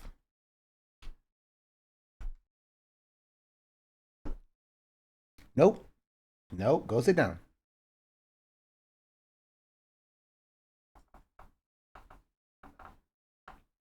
Let me see your eye. What's on your eye? Okay.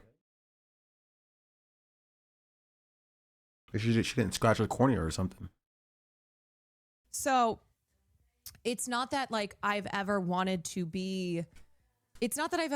like run the rat race on Twitch and be the biggest streamer on this platform, because that just is impossible. Like what would be required of me, I couldn't, right? Because when I look at how women succeed on this platform at the highest level, it's usually not saying the types of things that I say every single day on stream, and like what I advocate for on a daily basis. And yeah, I think people have a very skewed perception of what politics on Twitch looks like, because Hassan is like the 5th or 6th most popular streamer consistently, and Asmongold's also pretty high, like doing like politics.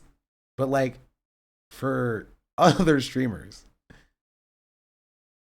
it's a lot more hassle than like it is notoriety or reward. You know what I mean?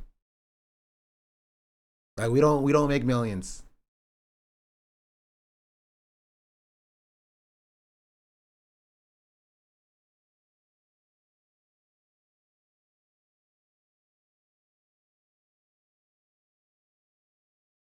You can't see. Oh, that's crazy. You can actually see it on the clip.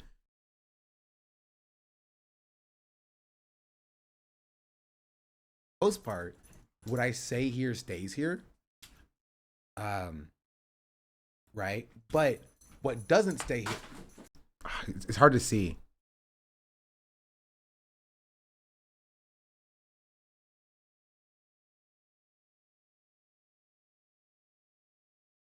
Right there. You see it right there.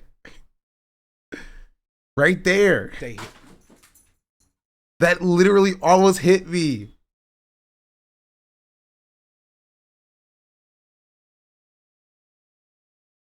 Doesn't stay here. Hold on. I want to turn into But what 0.25 times speed. doesn't stay. Look at that. It's right there. That's so crazy. Doesn't stay. Doesn't. It's attempted murder, bro. That's attempted murder, bro. Doesn't stay. She tried to kill me with that.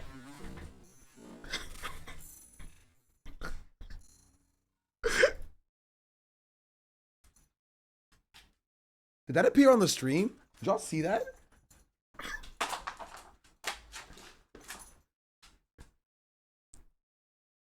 Does it hit your headrest? Yes, it does.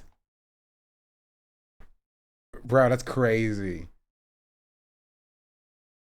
Attempted freaking murder, bro. Yeah, sorry, let's go back to this. It's so. How can she throw it like that? She picks it up with her mouth and just like, and flings it. She's innocent? No, she very clearly tried to kill me. Oh, anyway, so I just felt it was all too much. I was like, this is coming after a week of like locking in so deeply on covering all of the Epstein and Co. abuses. And I think it was something that I could tell. I was like, I'm getting too deep. I can feel this affecting me way too much. Simultaneously, I've been reading Virginia Giuffre's memoir. She's been very hard into the and then files, just talking about a it week for straight. hours and hours. Yeah, that'll do that to you for sure. Like the stuff that's in those files are horrific. I saw somebody make a tweet that says, I saw a page in the Epstein files that I can't even retweet because it's so disgusting. And I don't even know what page you're talking about, but I can, yeah. Yeah, it does inflict psychic damage. Yeah, and then especially when you imagine that, like, it's something that happens so deep within both political parties and people who are currently in levels of government and with celebrities and athletes and actors and you know, rich and famous people, and there's very little accountability. You know what I mean? Like, it's a lot. Coffeezilla interviewed Rakana, and he said there's disgusting stuff he's seen On a place like Twitter where I have to see these women and girls being smeared and just the overall general misogyny that exists online. And it's just a lot every day to be like, yeah, wow, this world hates women. You know, it's like that's not just something that I did not see that Chapel Roan left her agency because her boss was in the files. I did not see that, no.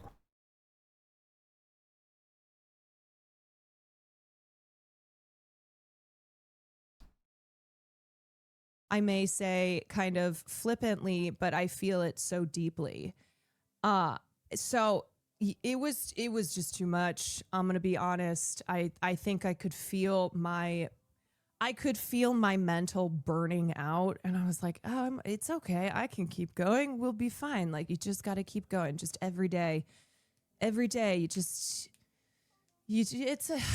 keep going. And I couldn't. I don't know. Sometimes if I get to this place where I'm feeling things too deeply, I cannot function. And yeah, I mean, call it a burnout, call it whatever, but I think I've always been a person who felt like, oh, because I'm generally pretty mentally stable, you know, I don't have any official like mental illness diagnosis or anything like that, just kind of the usual normal amounts of like anxiety and situational sadness. And I think I always felt like, oh, I can take all this on because I'm well adjusted, I can handle it.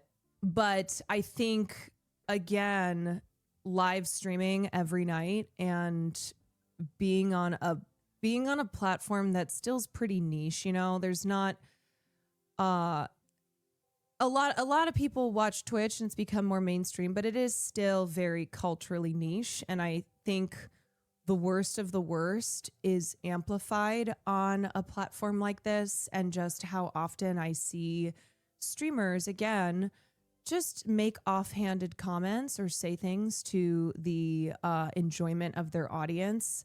And to me, it's what makes Twitch a harder place to exist on for the rest of us. Ultimately, This is also why door closed.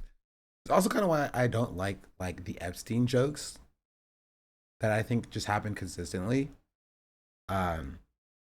It's one thing if you're like not gonna cover it.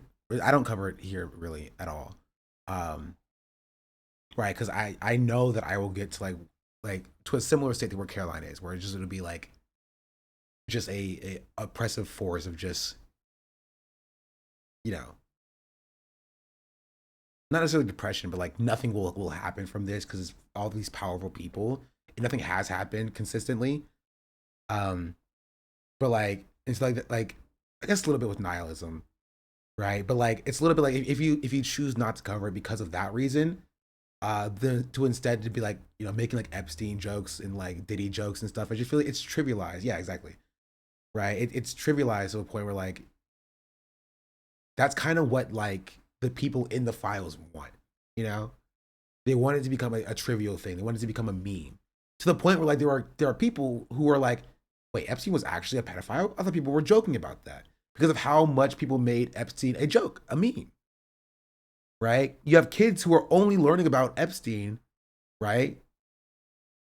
Through like culture online. You know?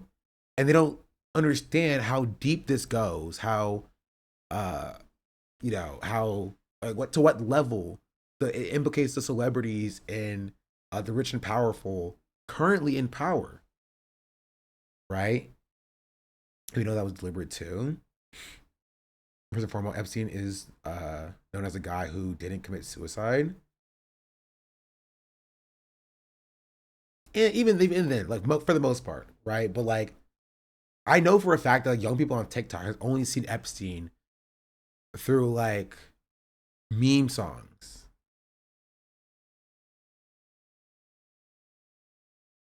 Right? There's a meme song that went like, I was like, I don't know, like it's like, what is this Diddy blood doing on a calculator? Is blood Epstein? You know, like that doesn't make sense. That doesn't mean anything to young people. And so it becomes a meme. It becomes a joke. It becomes a I don't know. Let's see if I can find it.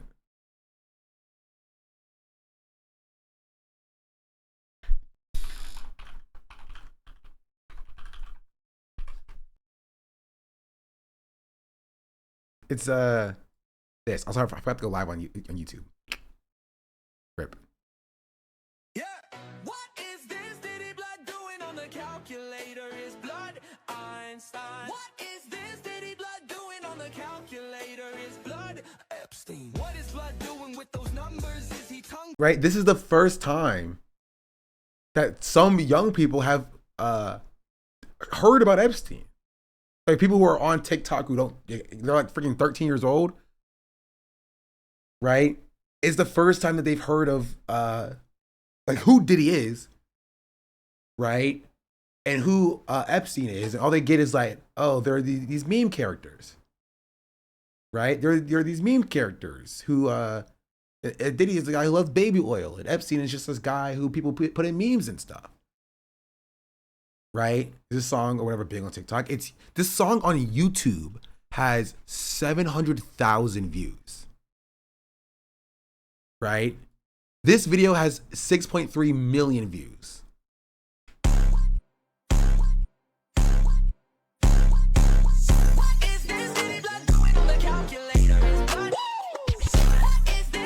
Right? This might be peak brain rot.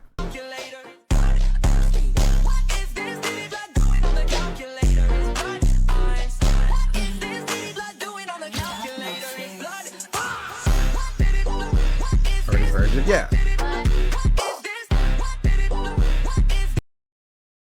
You know, and the song is whatever, right? The song is whatever.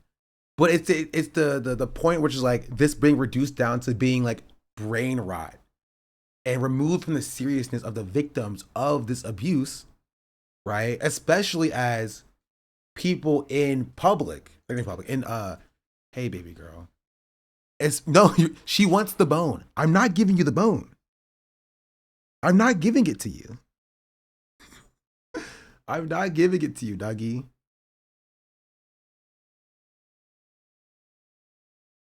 Hey, let's add to the chat. Hold on.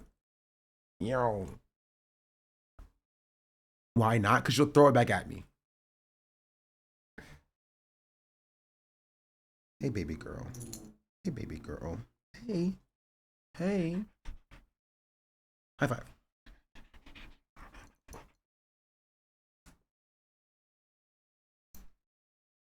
Okay, back it up. She didn't mean to throw it. Yes, she did. Yes, you did, didn't you? You meant to throw it, didn't you, Dougie? High five. Yo, good job. Good job.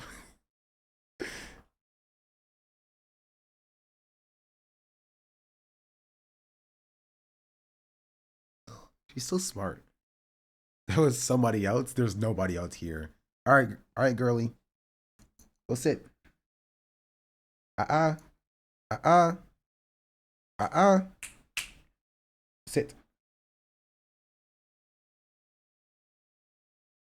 Sit.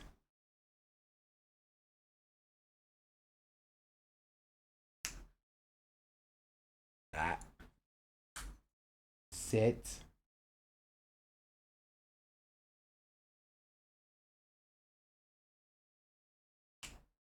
Go.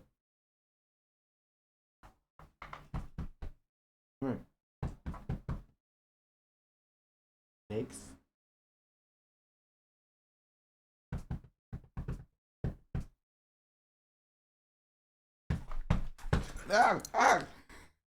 Okay, that didn't work. Okay. Ow!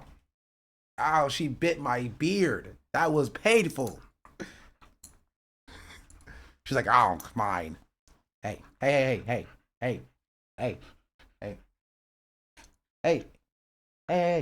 Look at me. All right. Go sit down. Nope. Good.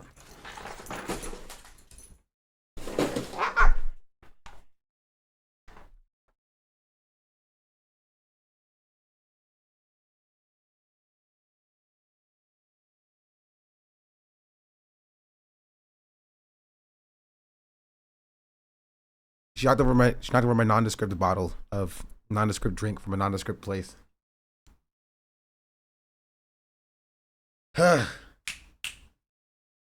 Hey, go sit down. Go sit down. Lay down. Lay down. Get up. Get up. No, I didn't mean get down. Nope. This is not playtime. You better go sit down.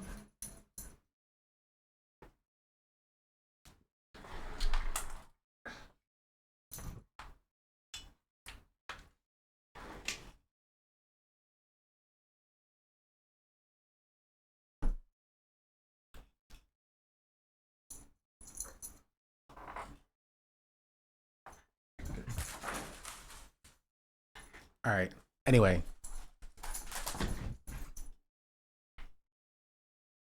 I come from a place of wanting people to care about things, wanting to be aware, wanting to care, wanting us all to treat each other better. But I also don't want to kind of contribute to these impulses that we have online, which is just consuming bad all the time. And you can get addicted to doom scrolling. And that's not just like, that's not just sitting on Twitter for an hour and scrolling past all of the worst, just literally the worst things that somebody can say. but it's also, you know, it's everything that we consume, and it's the wrong kind of dopamine. Yeah. And I don't want to, I don't want to be benefiting from that. But at the same time, you know, I know what my intentions are here, and I don't want to drive y'all into this place that I felt this weekend. You know, I don't want to overwhelm you with everything is bad, because I don't think everything is bad. I don't think everyone is bad. So I see all your support in the chat, and I appreciate that. These are just things that I kind of, when I get to this place that I really hate Twitch. I hate Twitch culture. I hate how openly bigotry right now still is acceptable, and anybody who opposes that is labeled as political, and that's bad. It's very frustrating for the humanity to be, you know, labeled as such in such a negative way. And the frustrating thing is when you challenge the status quo, when you challenge power, when you challenge these systems, you are a problem. You are what gets labeled as political in a derogatory, in a negative way. Yeah. And what frustrates me the most is when like we say stuff like this, like the political Twitch streamers say the stuff that people are saying now, we're demonized for it. Right? We were saying fuck guys for forever. Right? We were calling what Israel is doing a genocide forever.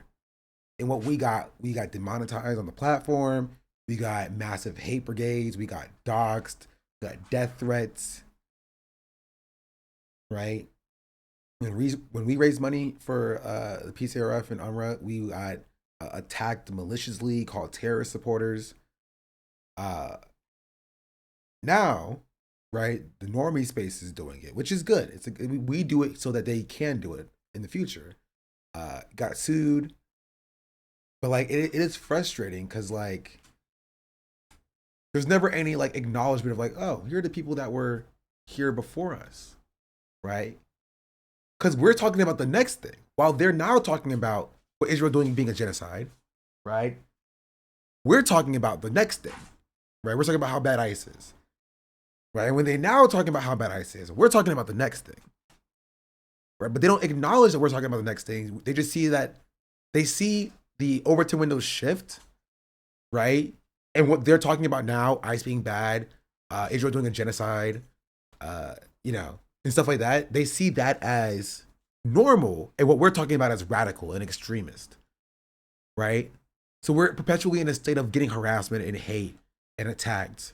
We're addressing things like ableism, misogyny, anti-blackness, Islamophobia, and, you know, the other streamers can get all the benefits for being on the right side of history, being anti-ICE, anti-Israel or whatever, but also benefit from perpetuating the same things that we're tackling now.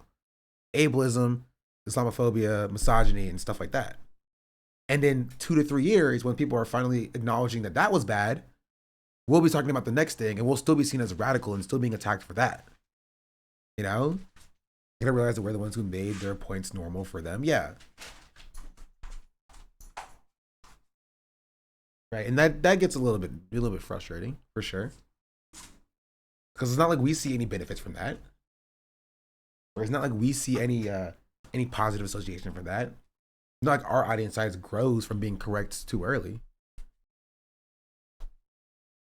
Right? And that's a little bit of the frustration. And that alone feels like a very frustrating fight. You know, it's like, do you think that I want to spend every day caring about this stuff, talking about this stuff? No, because I wish it weren't the reality. I wish this were not the way the status quo currently works and therefore requires a challenging of it. This is not a game. There are people who treat it as such. There are people who gleefully treat this as a game. When we're talking about things as fundamental as freedom, as Hassan is yelling at people on Twitter, bro. Sorry. I listened to what she's saying as well. I was looking for something, but then I just like Hassan just has like 12 tweets. Respect. who gets freedom and who doesn't. Politics is who gets what, when, and how. Mm-hmm. Politics is how power works in this world.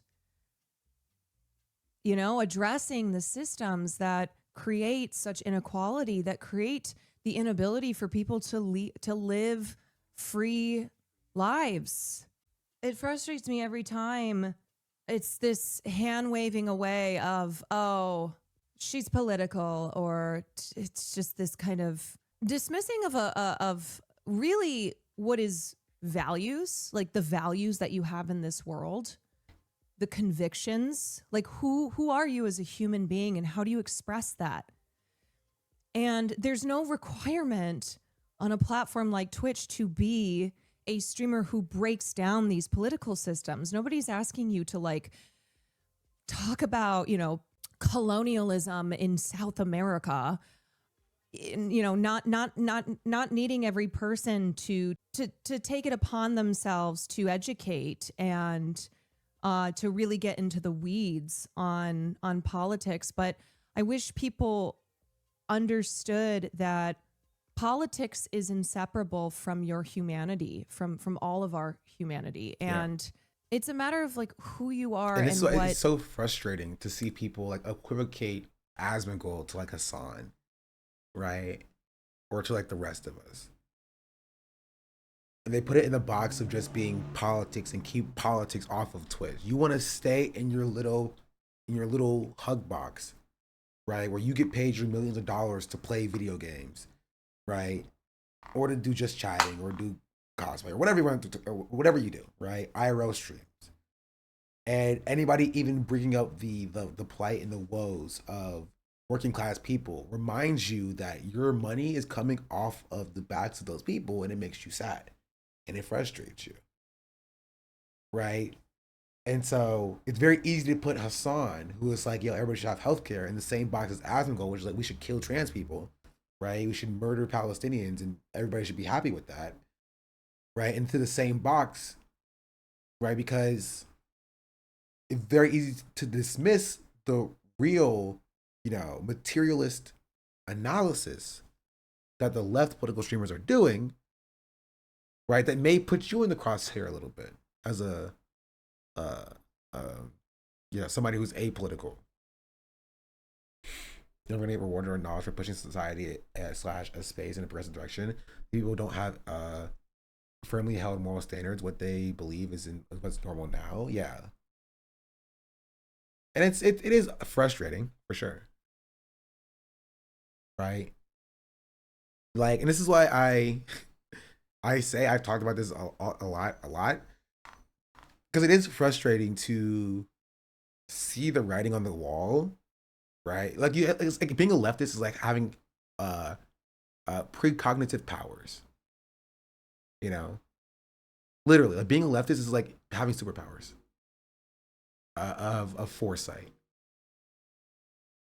And seeing that and knowing that and seeing that, like, yo, I've talked about this, I've discussed this before, and this was a thing that people turned a blind eye to until it started to affect their own lives. It is frustrating. Because what I'm saying now is going to come to a head to being correct 2 years down the line. And people are acting like I'm crazy now. Right? And it's not even just me. Like, if you are a leftist, you're going to have this take because your take is based in reality, material reality. Where once you analyze things based on people's material condition, you can kind of very accurately, you know, guess how people are going to operate. Superhero who can see the future but can't convince anyone to save the world is a great concept. That's a great concept. Maybe I'll make a comic book about that. That'll be interesting. How do we help bring people further left without galvanizing them further into liberalism or turning right? I don't know.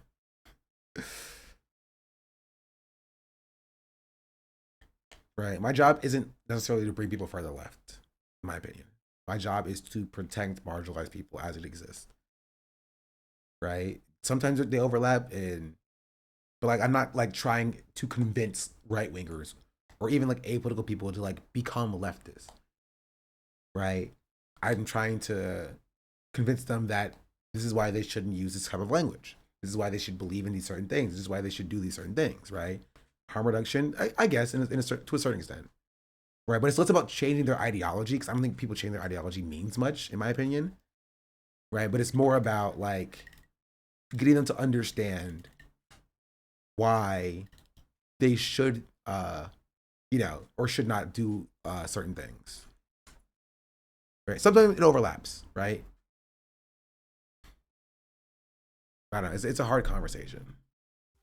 What you care about in this world and expressing that when the time comes for it. It like what sucks is there are people who will never ever watch a stream like mine. One, because I'm a woman who is, expresses my beliefs, but more so because I get labeled as political.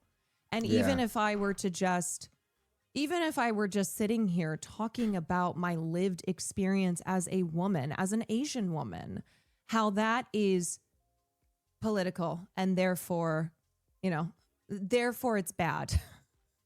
I think I keep comparing the podcast episode I just did with Matt and FD and how that I've had a lot of people in my life, normies, people I went to school with, reach out to me, tell me that they listened to that podcast or that they saw that pop up on YouTube.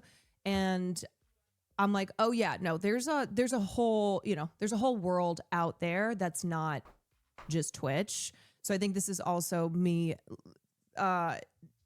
just lately struggling with this platform and kind of looking at my own path here and going, am I wasting all my time and energy by just focusing on this platform?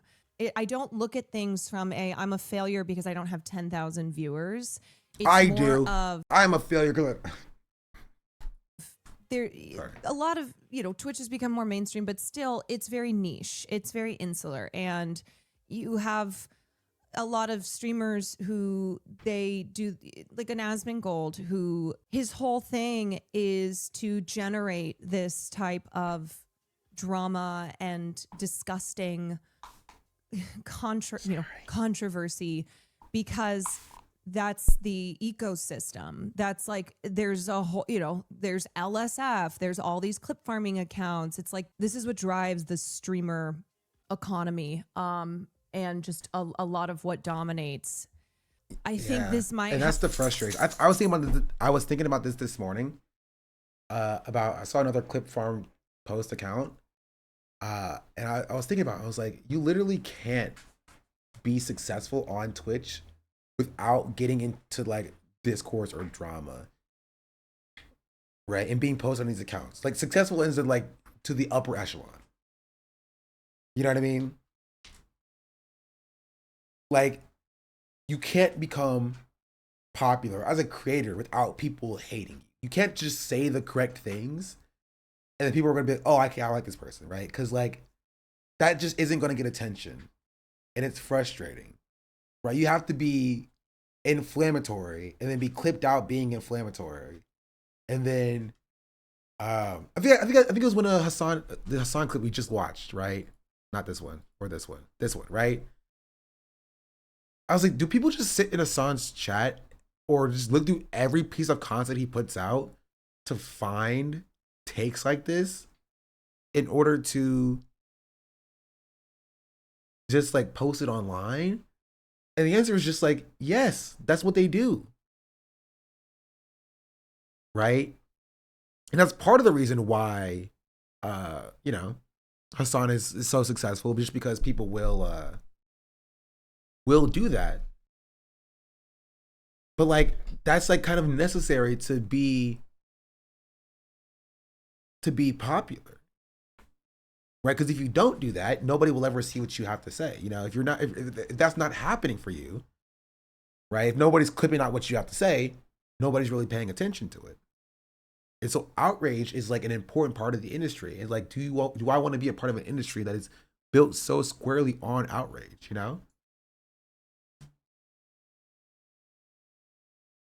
This wasn't even in the main Fear Right episode. They pay for the Patreon to do this.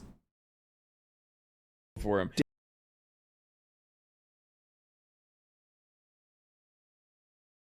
Baby girl, you want to sit down?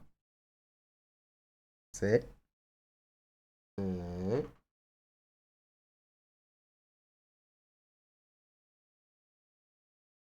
Happen more and more where I feel burnt out live streaming on a platform like this, feeling as if I come up against so many obstacles, not just the right wing environment, but also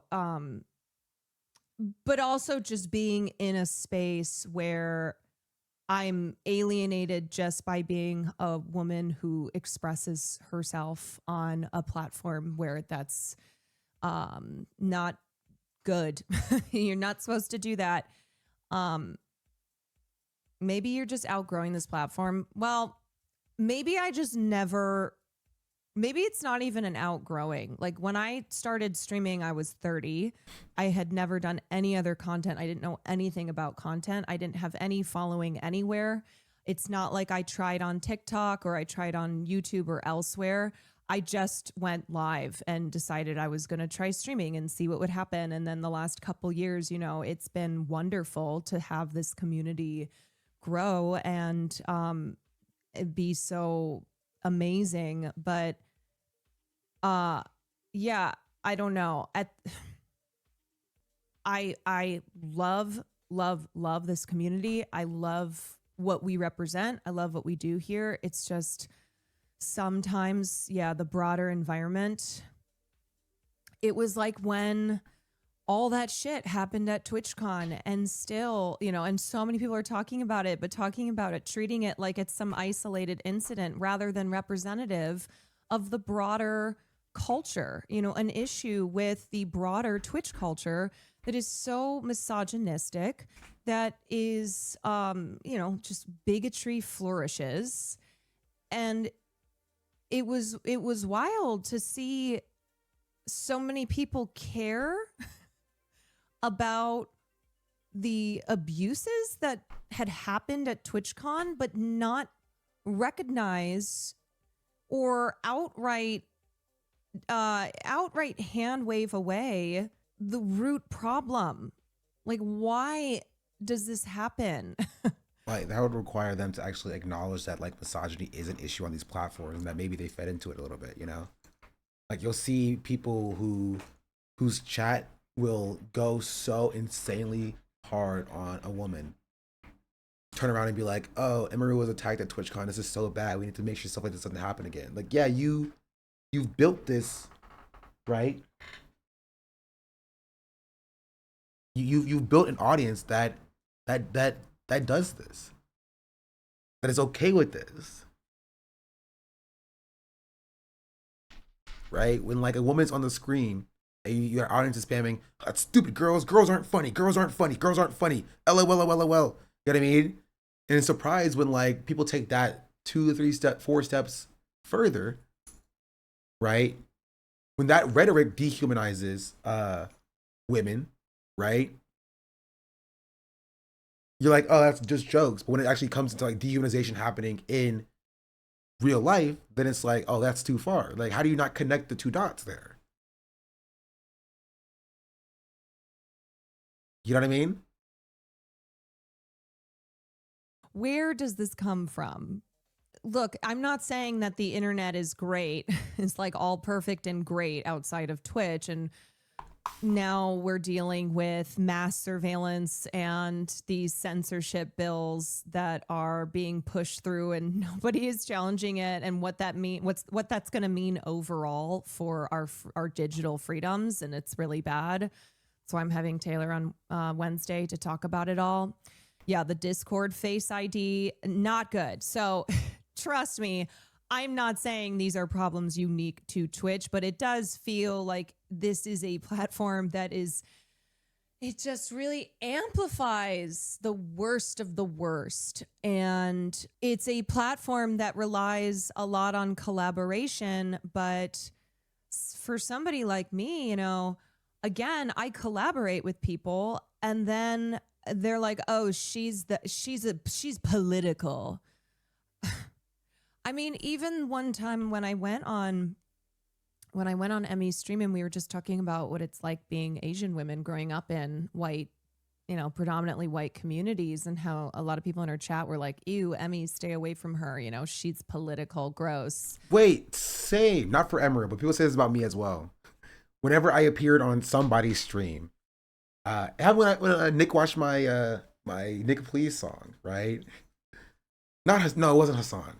I don't think Hassan's chat was like, stay away from him, he's political. They were like, stay away from him, he's a liberal. So that's a little bit different. No, it was Nick's chat was like, oh, isn't this the hey baby girl, how can I help you? How can I help you? Hey, come here. Hey, look at me. Look at me. How can I help you? Hey. Okay, come on. I'll get you a treat. Want a treat? Want a treat? Want a treat? Want a treat? I know you want a treat, don't you? I know you want a treat, don't you? All right, come on. Come on.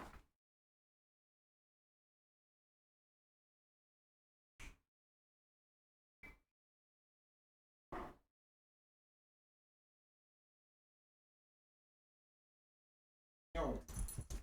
No. No.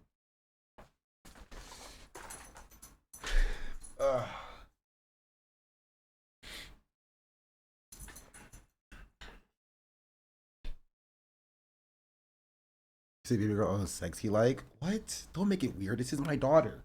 Hey girly. Hey baby girl. High five. High five. Why'd you jump up like that? Give me five. Fine.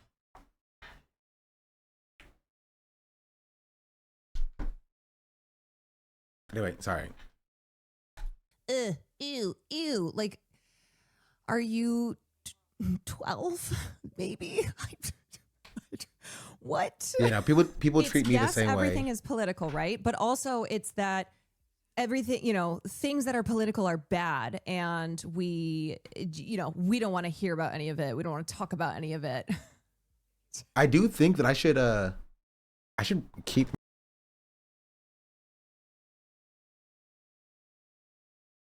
that, just staying full screen a little bit more. Right? She doesn't have a chat on her screen, but like staying full screen a little bit more just kind of makes sense. Also, you noticed that one of my panels fell yesterday. It fell on my face.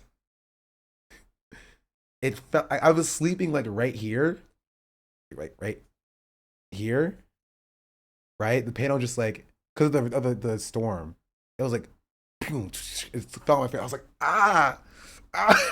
it fell on my face. It's sitting over there now because I was just like, why did it do that?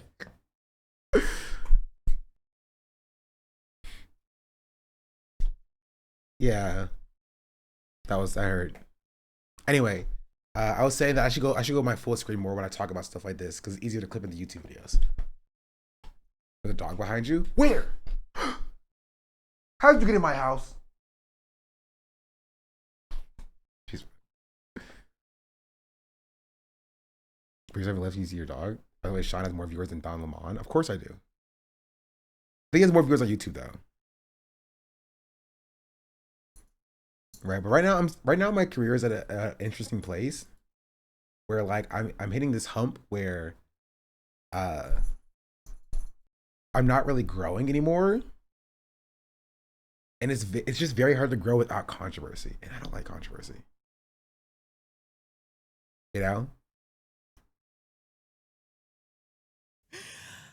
And that's the absurdity of being somebody who is a member of a marginalized group, you know, is somebody that just your existence, that will do the opposite. Your existence is politicized. You Yeah. don't have to care about politics, but politics sure cares about you. Yeah. Yeah. That's true. they made the algorithms push controversy, turn everyone in every industry into grifters. More calculus streams that also won't. I do want to see this.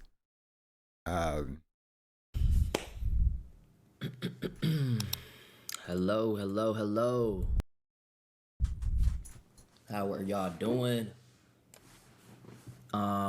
Make a clothing line and document the process. Time to do Hassan content. I can talk about something that made me mad when I was in Hassan's chat yesterday. It wasn't Hassan specifically. It was the chat. Also, Hassan said something I disagree with. It was about Graham Plattner. Hey, y'all know how I feel about Graham Plattner. Y'all know how I feel about Graham Plattner.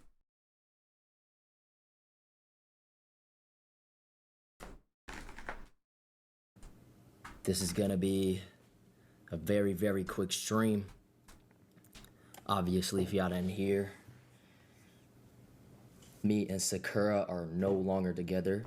Is her name pronounced Sakura, not Sakura?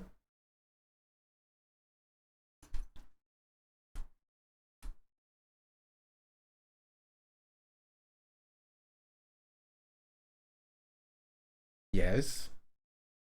Huh. That they've been broken up? No, they got back together and they broke up again like yesterday. Just want to go live and clear a bunch of things up.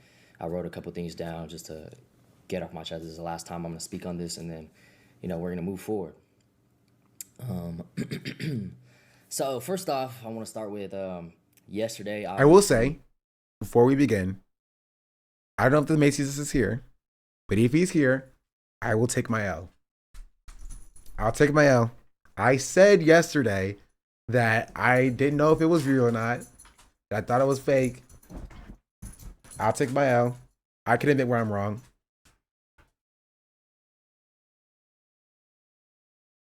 Is that what you said? Okay, that's what I thought. I thought it was fake. I didn't say it was fake, but I thought it was fake. I didn't think it was real.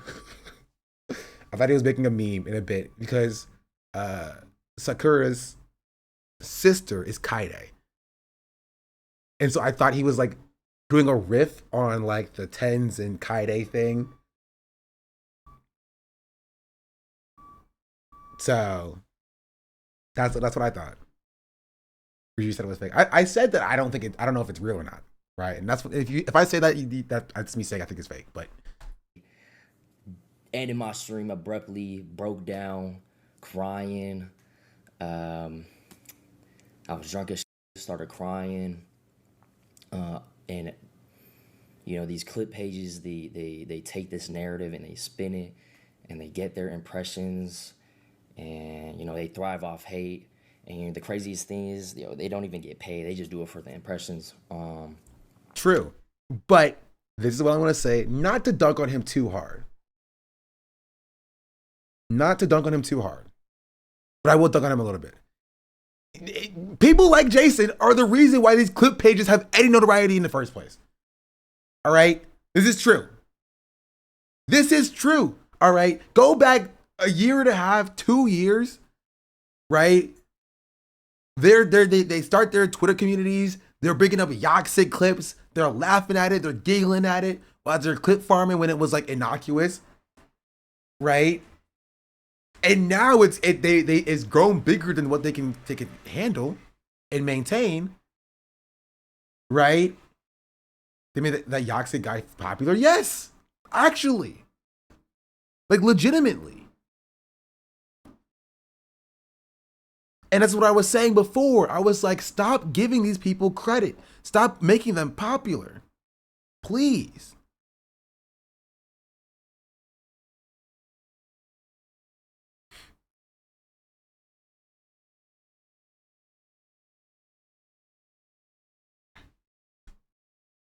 And if they do, they get paid pennies. But no one got cheated on, all right?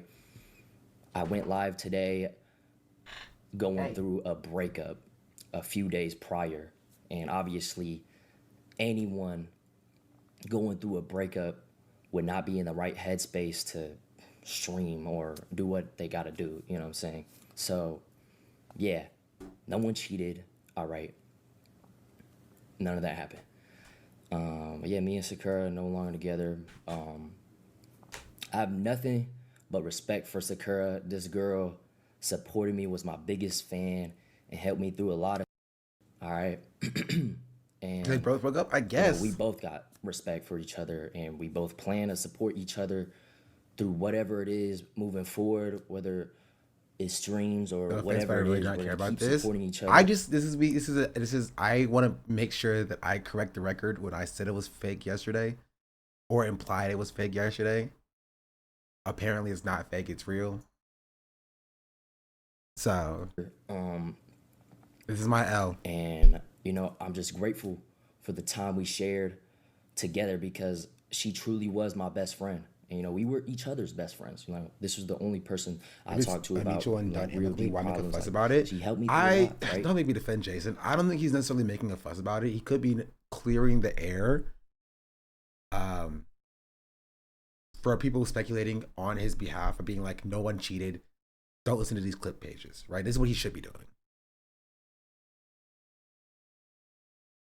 You know what I mean?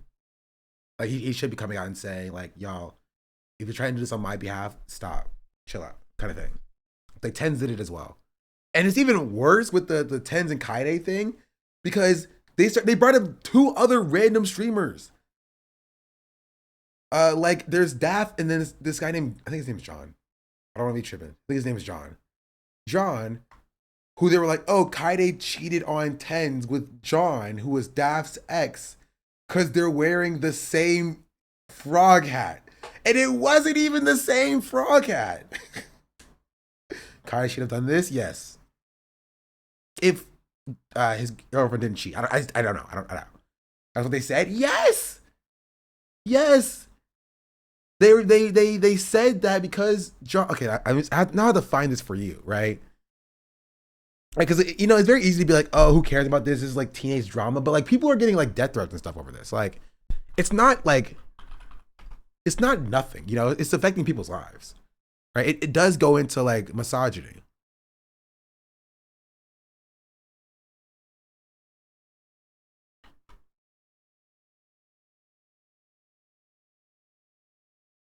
Here.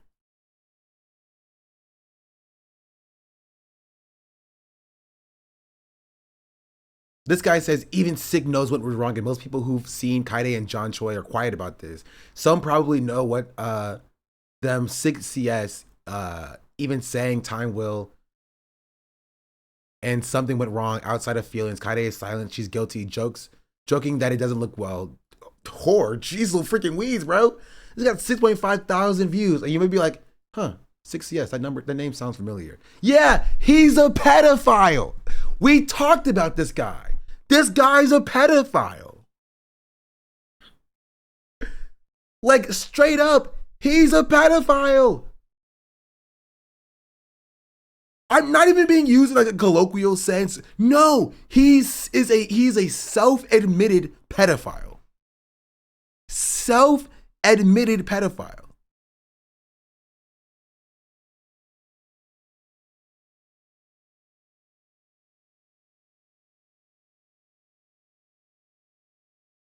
I had to scroll past all my hunch tweets to find it.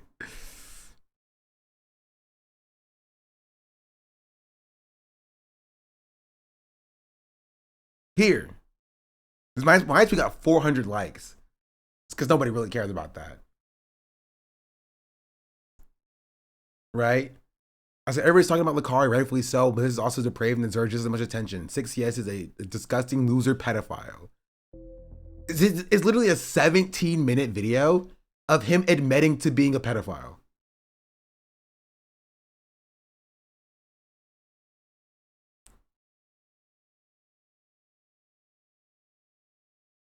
This guy.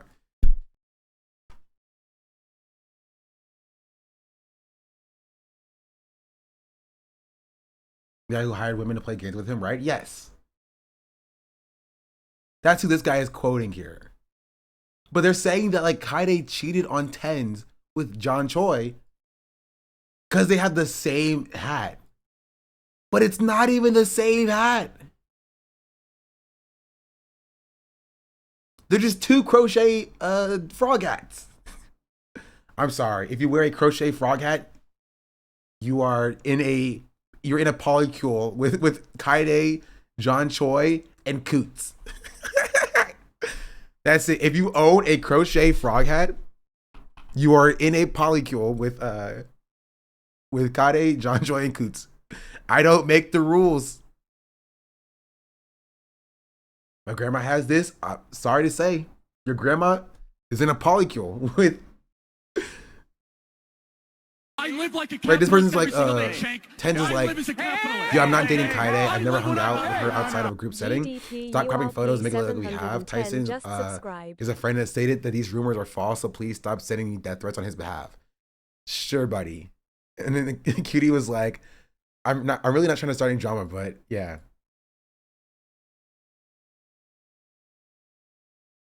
It goes back to no man can be platonic friends with a woman. Yes, yeah. Well, not even just that. It's just that, like, it is used as an example just to hate on women, you know. And John Choi is just getting his lashings for being involved, because how dare Kaide do this to my king and my goat Tens, when he really put his career on hold for her, and she just really is a gold digger or whatever. You know what I mean? Anybody who's wearing a pink bra in his relationship with Sean the Black confirmed. Listen, nobody else wears a pink bra. It's just me. It's me and only me. You know what's under here, bro? Pew. My cornrows. They look okay still. They can look better.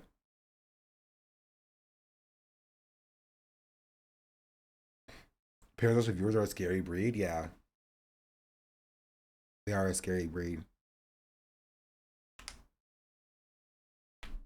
But man, it's insane. What an insane situation, bro. Let's continue with the closing this. Not watching this, or closing this as well. And we plan on being friends once, you know, our feelings settle and, you know, we move past this breakup, you know. I thought about this decision for a while, and I thought it'd be best for, honestly, both of us if we just go our own separate ways and grow without each other, you know what I mean? I don't really, yeah, but, I want to say that, you know, I know it looks crazy on the timeline right now that, you know, Kaide and Tyson just broke up or announced their breakup, and then all of a sudden me and Sakura are announcing our breakup. That shit is 100% coincidence. 100% coincidence. I will say, there is a little bit more, I would say, necessity for Kaide and Ten to announce their departure because they were engaged. You know what I mean? It's like his friend Asta Ambush is getting attacked, blaming her for Kaide's breakup, using the narrative that there is a single child, 28-year-old woman who wants to go out to clubs, influence Sakura. What? Based on what?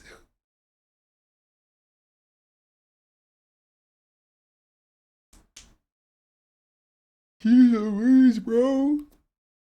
They just hate women? You're right. You're right.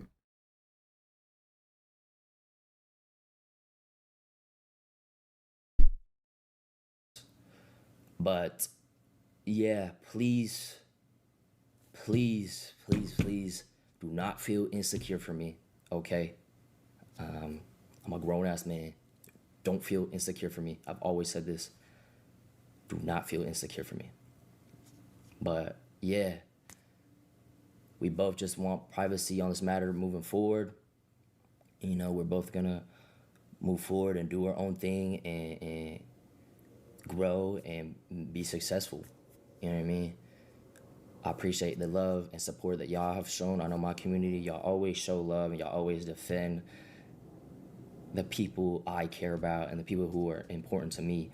And, you know, I just ask for that, you know, still, because I already know this shit is about to be crazy, you know? It's not normal for thousands and thousands of people to have their own opinion and create these narratives on one single relationship. You know, that can f up someone's mental, and it's not normal. Like, it's crazy to think about that this is what we you know, this is what we live in, right? But yeah, I think that covers it. Anyway, that's crazy. People are are still like, there's this is okay. I remember we talked about this before previously, and how I said I hate like girl content or like relationship content because this is just kind of what always happens. You know what I mean? You hate girl content, like not like content from women, but like content where like, you know, the courting of women is like a mainstay to the content, and like, you know, talking with Barky. I don't know what Barky is. Farming women, yeah, 'cause it kind of leads into this, where like when women are not seen as like full people, but it's instead like Barney and Arky. But when it's instead being like, okay, well they're a accessory to the content. You know what I mean? Right? And it's like women can't do that, really. for girl content sounds misogynistic. Yeah, because it is. That's what they call it. They call it girl content. They're like, oh man, I hope Jason doesn't go back to girl content after this. Yeah, that's how it's used. It's girl content. You know what I mean? They're just plot points to them. Yeah. They use women as a commodity to grow their viewership. Yeah.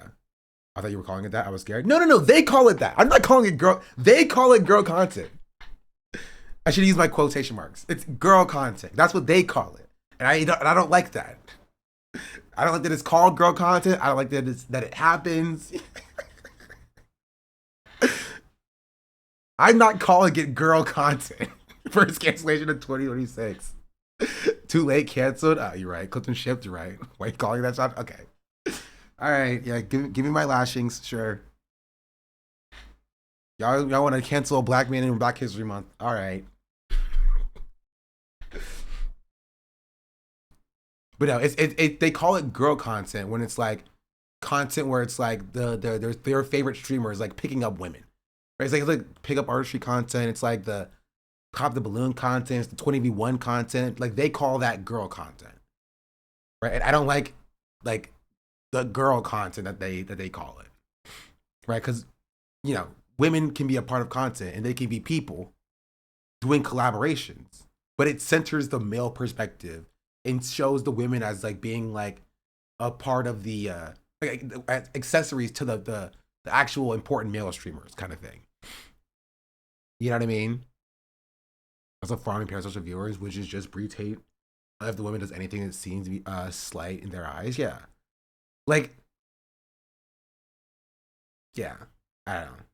It's a tough conversation. Because like women should be allowed to do collaboration. They should be allowed to collab with people. But when you frame it in a way that like you are doing charity by giving women access to your platform, it's going to breed that resentment when a breakup does happen, and they're like, "Oh, how dare you? This is your fault. Because you're a woman." You know, that kind of thing.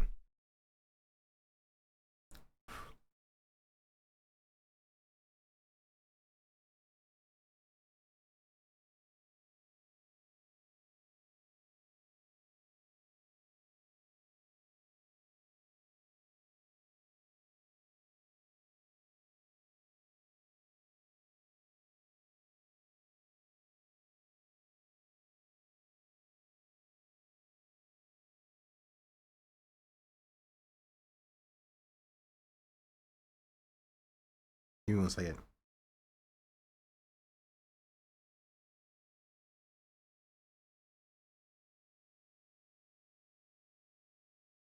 Oh. I kept getting emails for like subscriptions for Apple, and I was like, what are these? It's for Apple TV. And then Marvel Unlimited, the comic book service. And I have not read a Marvel comic from this service in like 6 months. I've been paying for like, so, excuse me, for stuff I haven't used. They want you back in the blurb. True. And they collab with too many men, they start trashing them. Exactly.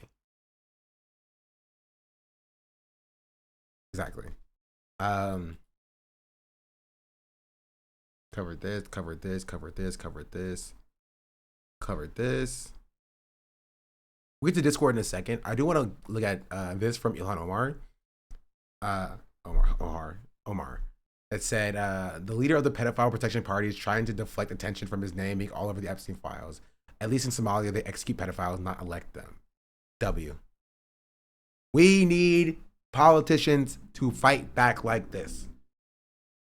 Right? Gavin Newsom wishes he can do this. Right? All Gavin Newsom does is tweet in all caps while going on Ben Shapiro's show.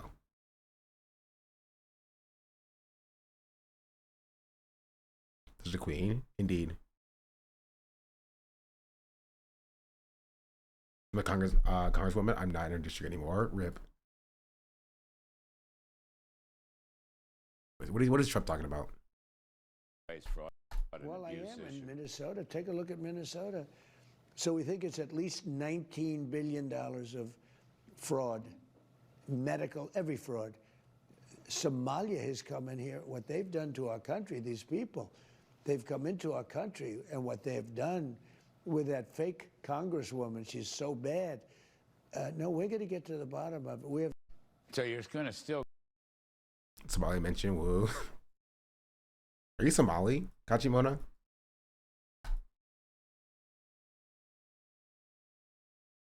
No? Oh. Thought you like representation. I appreciate Elon, but I never see tweeting as fighting back. I just like when people call Trump a pedophile. All right, let me have this. Isn't that for every country? Oh. Is it so wrong that I like Trump being called a pedophile?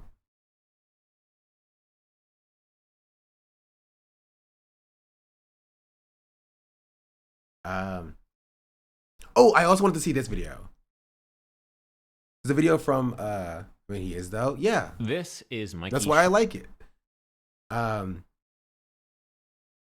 This is a hour and 30-minute long video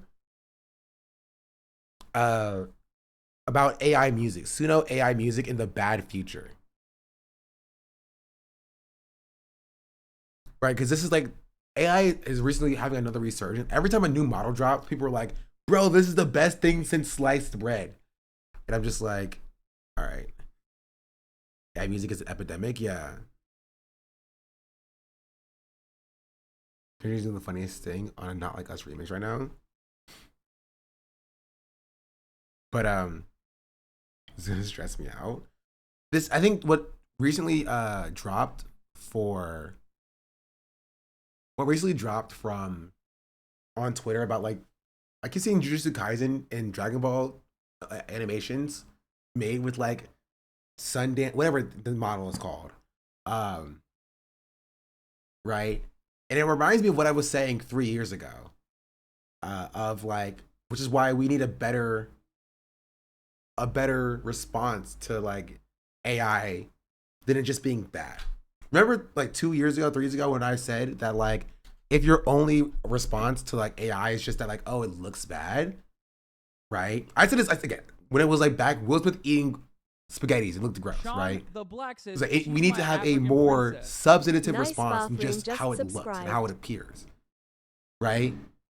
Because especially if you're gonna be investing billions and trillions of dollars into it, like, which they have, it's going to look better, right?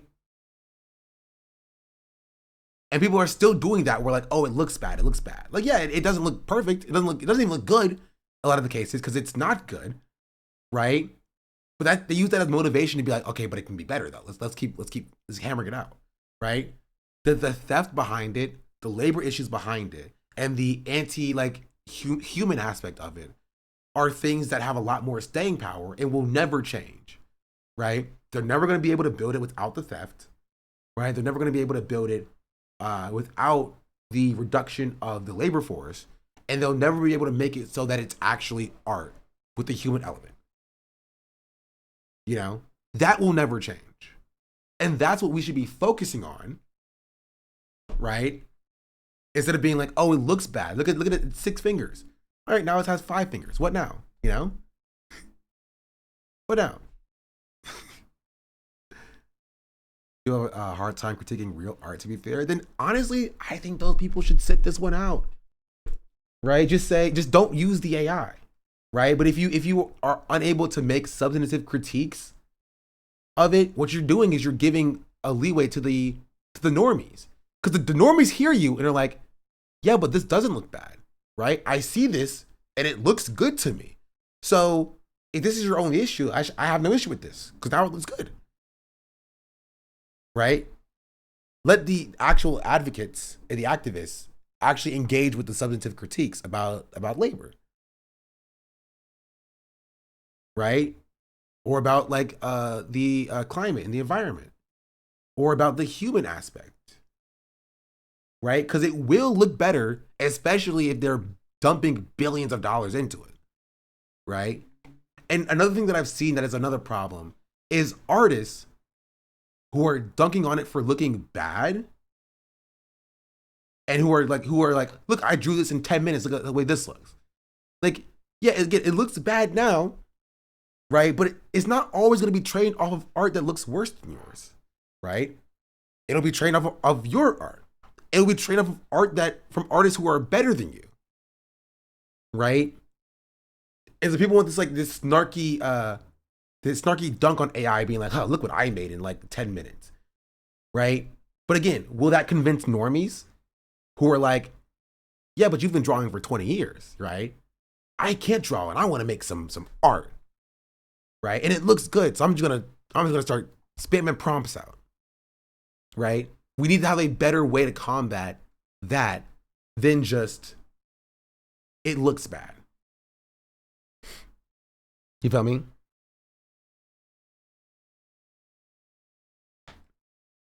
Like, I think for companies, for example, I think it's a good avenue to go through would be like, if a company is willing to skip out on paying artists, right? Why do you think their quality control is good? You know what I mean? If a company, like if Coca-Cola would rather skip out on paying artists for this avenue, why do you think that they're gonna actually put out good, high quality products, right? Or for like animation studios and stuff like that, like that sort of thing, right? Great example, Bungie and Marathon. Yeah. Is Marathon still coming out, or was it canceled? They had a Concord. It's the best anti-AI argument for media literate normies is to point out how it's subsidized by our taxes and the increasing electrical bills. It's still coming, sadly. Oh, dang. Rip. I'm just pointing out Palantir. I don't know that's how you spell that. But like, coming out in March, if I recall correctly. Oh. To the I can't afford artist, I always say I'd rather you drew a stick man and took a photo or something because at least it's human expression. Yeah, but the problem is that they wouldn't rather that, right? And so I think that like, I think for those people, it's a lot easier to just be like, I think it's kind of lame. Genuinely, if your friend was like, bro, look at this AI picture I generated, you'd be like, I think that's kind of lame, bro. Right? Because I think you have way more of an effect on your friends than you think you have, right? If you and your friend group were just clowning on like, bro, look, I made this AI picture. You're like, I don't know, I think that's kind of lame. Right? Because think about why they're showing it to you in the first place, right? They're showing it to you because they want your positive reinforcement, right? They want you to have a positive reaction to it. And so if you react to it, you're just like, I don't know, I think it's kind of lame. Can for artists, I bet they've never even reached out to a commission anything before. Yeah.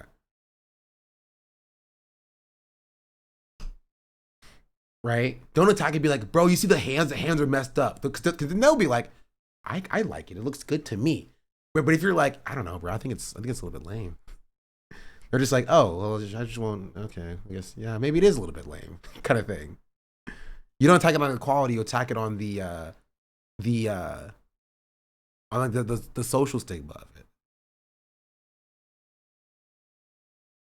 I can't do math. Why do people expect it to draw art? But the problem is that it can't draw art, but it can create illustrations, right? And I think expecting normies to know the difference is a fool's errand. You know what I mean? That's kind of the problem. It's because, like, think about decades ago and how the humanities and the arts were basically shit on for STEM, right? Do you think that in a society where for the past 50 years, we've moved away from the humanities and the arts being like meaningful degrees to get in effort to just go like full tech and full STEM, that people who got that propaganda are going to see the benefit in like the human expression that it takes into to creating a piece of art, especially under capitalism, which incentivizes people to get the quickest product as fast as possible. Now we're moving away from STEM degrees being meaningful, yeah, to like nothing being meaningful. Like, I don't know. It's a hard conversation to have with normies who are just like, I want my cake and I want it now, kind of thing. You feel me?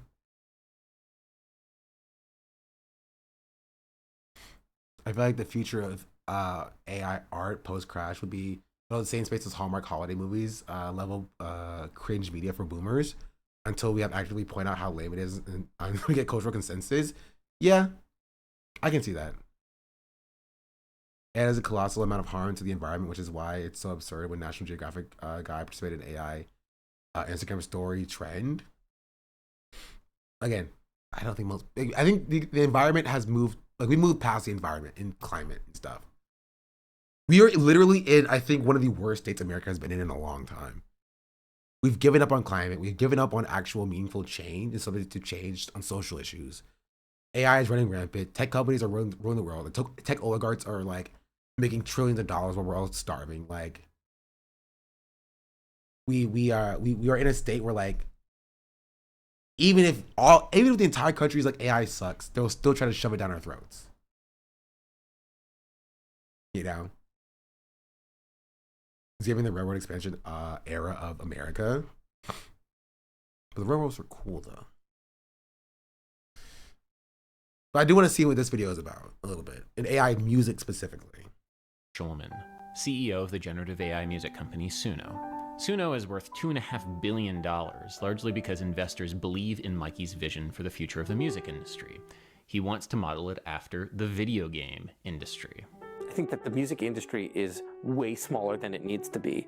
What if the music industry can be as big as the gaming industry? The gaming industry is 50 times For me, this is so much weirder because, like, again, for art is hard, bro. I'm trying to learn to draw, and it's tough. It's difficult.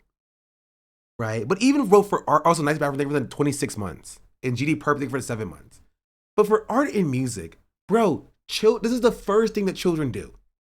Right? Before even learning to walk, right? They stick their fingers in paint, they draw on a canvas. The canvas being the wall. Right? They bang on their table making music. You know what I mean?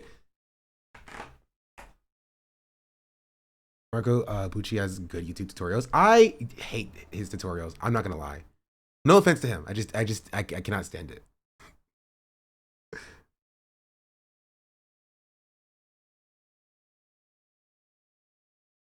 But like, bro, children be doing it. Children be doing it. Can I learn to draw in a week? I don't know. Maybe. But like, the problem is with music and with art and with all creative expression, right? If you consider changing your medium, I know you usually do digital stuff. No, I have a freaking physical sketchbook, and it's still rough. What's the last thing I drew on? This physical sketchbook was. Yeah, all that sucks. I was drawing boxes and cylinders.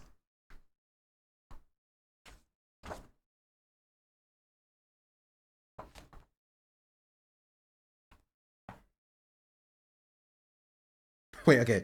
This guy kind of looks like Roddy Ricch. Do y'all see it a little bit? Hold on. I might have showed this one before.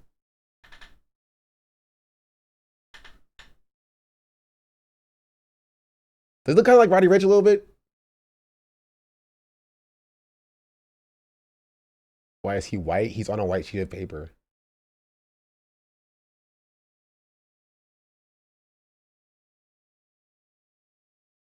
Yeah, thank you. I also have this one. She's not Roddy Ricch. She just looks like, I don't know what she looks like. And then I was trying to draw this hair I saw on Pinterest. Man, that was freaking difficult. It was hard.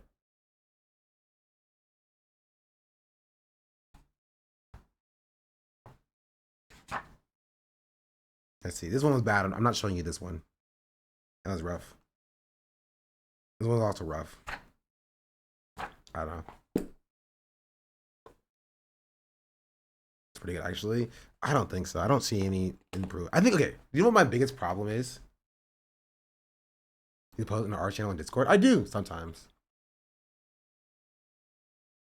Draw yourself? I hate myself.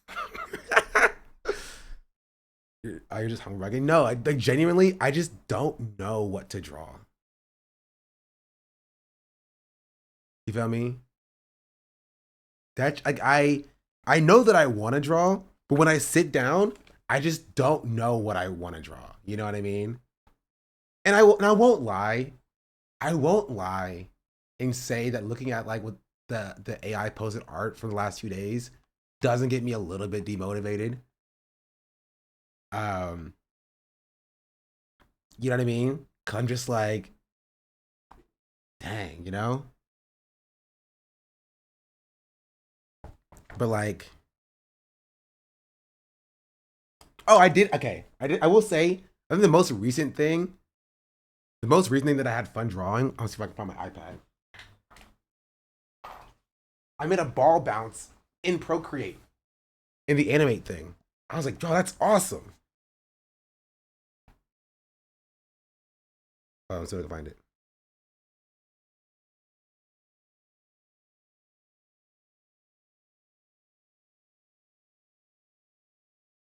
It's loading. I had so much more fun with the animation. I'm gonna be real, and still drawings. But you need to be able to still draw, right? In order to animate well. But I was like, bro, I could see the ball bouncing. That was so cool. Okay, it's loading.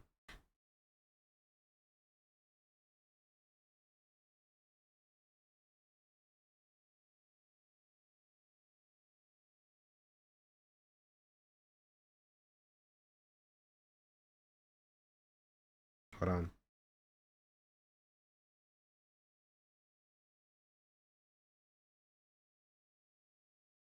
Hold on. Okay, just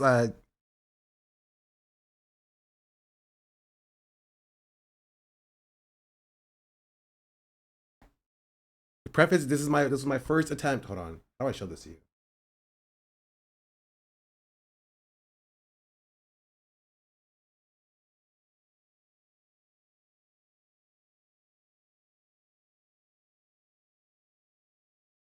But I had a lot of fun doing it.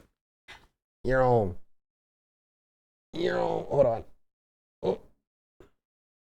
You can't see it very well. Bro, hello? Yo?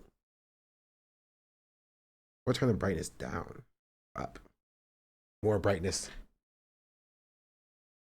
You see it right there? Right? Okay, you can't see it. Can I change? Oh, I can change the background color. Hold on. Change it to a gray.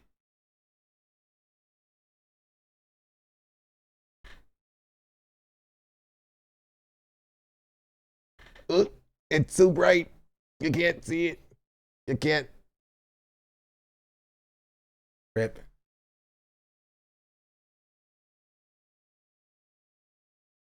What if I change it to a more gray?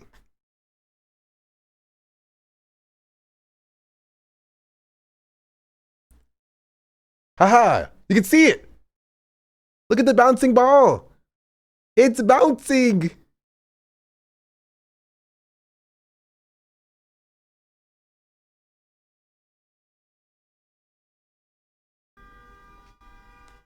That was fun. I like doing that.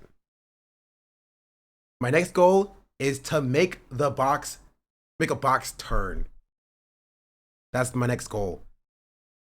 That way I get to practice drawing boxes in different perspectives.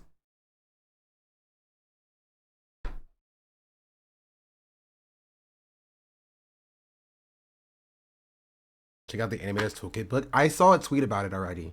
Or no, it was a YouTube short about it. Ball was cute. Thank you. Or how dare you? If that was a diss.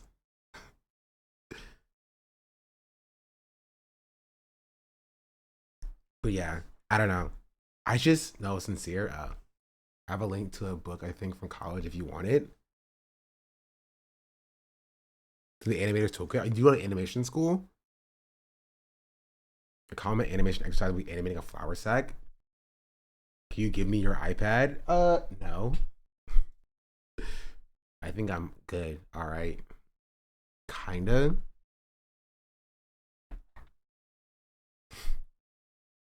Yeah, I don't know. I have fun drawing. I know that I'm not good enough to draw what I want, but I know I have to draw what I want to be motivated to draw. But I know that if I try to draw what I want, it won't look good and it'll make me sad. That's kind of my mindset on that. Right? I'm watching Adam Neely for years. Have you seen his classic music and white supremacy video? No. What matters is you're having fun. I don't having fun. I don't have fun being bad. Right? That's kind of my beef and my problem.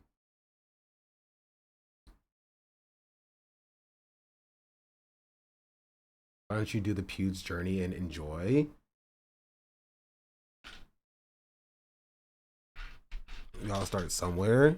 Yeah, but starting somewhere bad is mean. It's sad.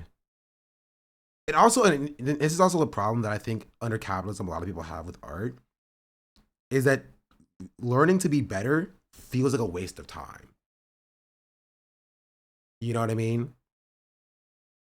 Because any amount of time that I spend drawing is just like an hour that I spend drawing is an hour closer to going back to work. And so I feel like I could be using this hour on something else. Right? And so I sit in front of an empty sketchbook for an hour and then I've wasted an hour because I'm not doing anything. You feel me? So I was like, all right, I want to draw. You feel me? And so I sit down to draw and I'm like, but if I draw, it'll be bad. And if it's bad, I won't be happy. It'll make me sad and I don't like it. And then I've wasted an hour and I'm like, gosh darn it. Now I've accomplished nothing.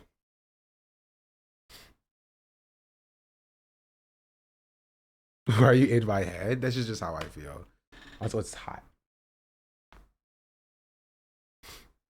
Do you find yourself comparing your art with others often? You feel like my therapist. But yes, all the time. But I also see art that I like and it motivates me. And so like I'll see art that I like that, and then I'll bookmark it. And I just won't go back to it actually.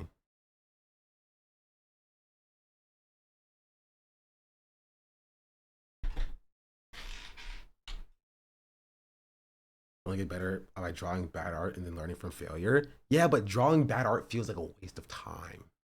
Right? And this is why I want people's material conditions to be satisfied. Now imagine you don't have to worry about going to work or providing your labor to a capital owner to make money. You can just sit down and then you can afford to fail. Right? That sort of thing.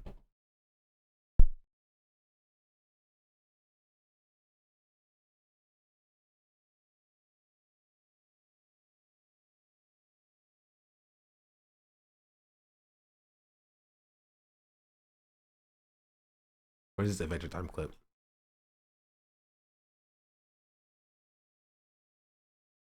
Dude, sucking at something is the first step towards being sort of good at something. Have you considered that Jake is wrong?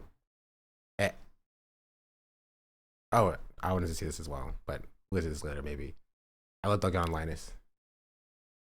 The fun part about art, it's subjective as shit. Yeah, but I don't know. I have a high standard for myself. And I consistently fail to meet that standard. Then I'm like, okay, what if I just read a book? And then I just read a book. The reading books make me happy.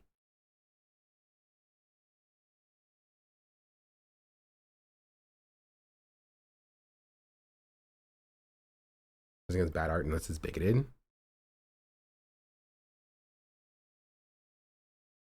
do a self-portrait. That's like a keystone project for all art majors. And then I have to look at myself in the mirror. I'm definitely not doing that. Bigger than the music industry. And it's because gaming is super active. Did you ever take art in You school? make music interact. No. Because I thought I would be bad at it, so I never did it. Except in like maybe, I think last time was 5th grade. Because when I was in elementary school, you had Mondays was music day, Tuesdays was I think dance, Wednesdays was PE. No, Monday was music, Tuesday was something else. It wasn't dance. Wednesday was PE.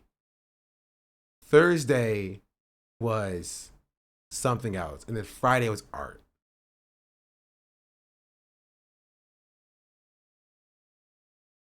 And that was it. You had a whole day PE? No. Basically, in my elementary school, what we had a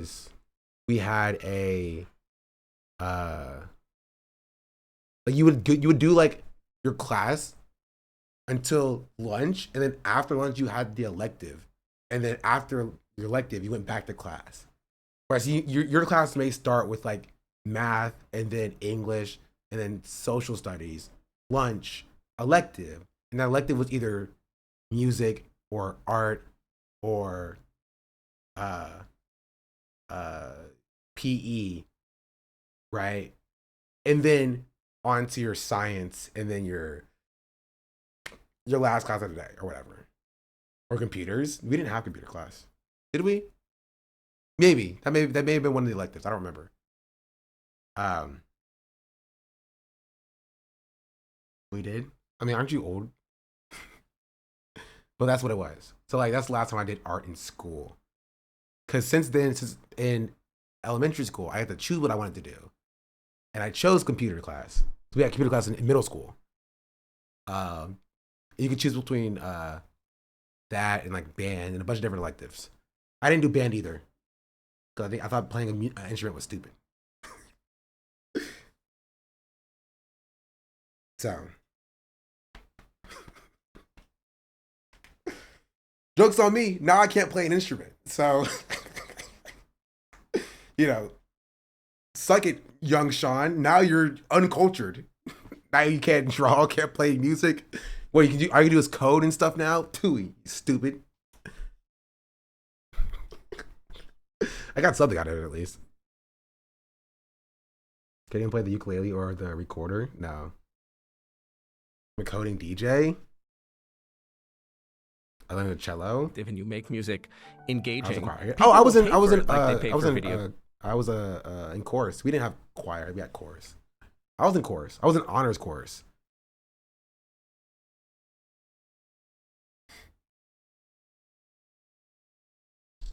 Church cowards. I was in the tech era of the church area.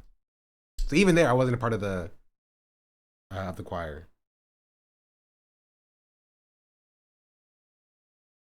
I played drums for mine.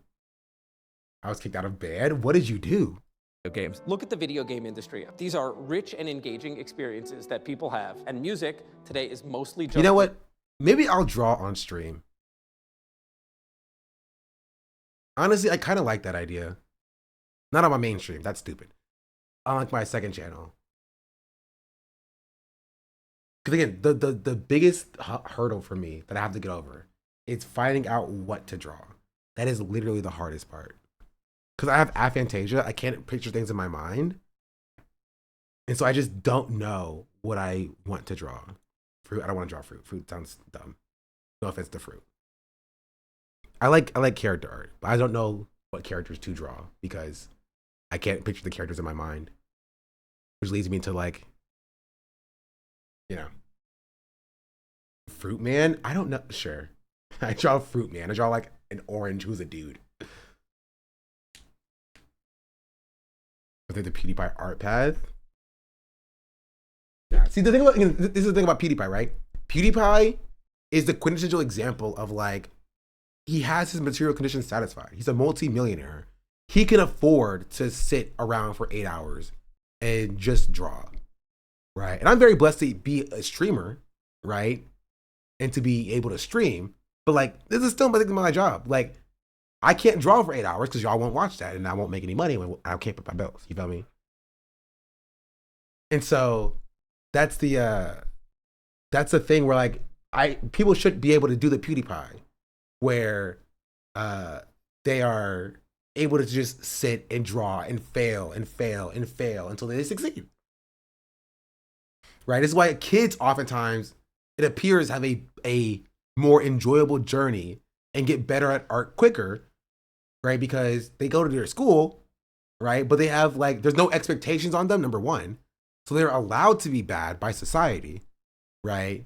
Or not even bad. They're allowed to be unskilled, and they are able to grow themselves into being skilled,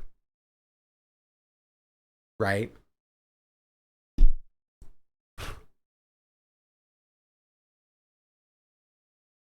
That sort of thing.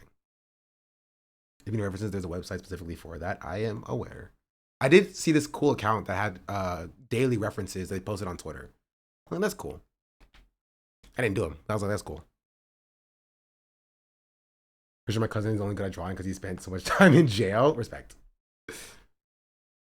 I know you have a lot to cover, but did you see this? The tweet does not exist. It doesn't exist. It's not here.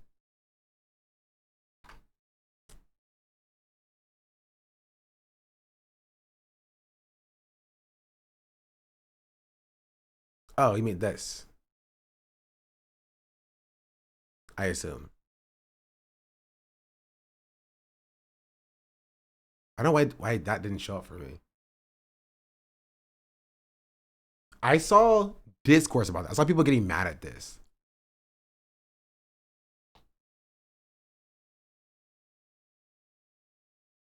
Right? I made a free website you can animate on.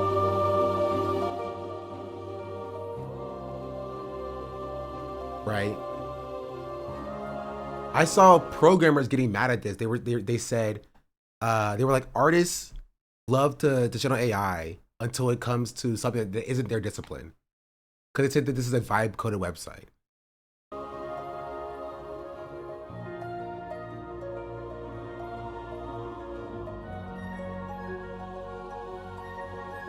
And so I saw that and I was like, it's kind of fair.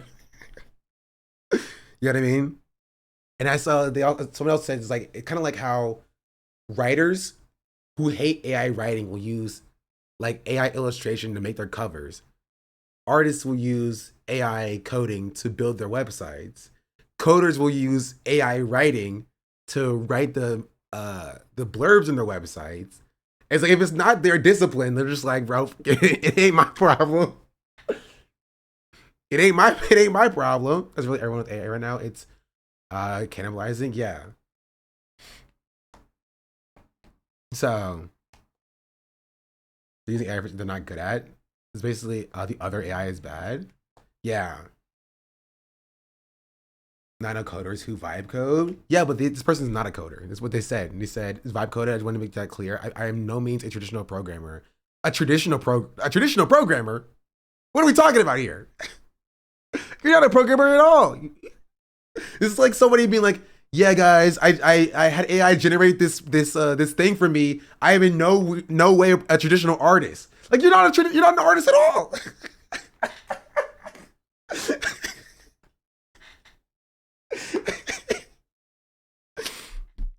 Right?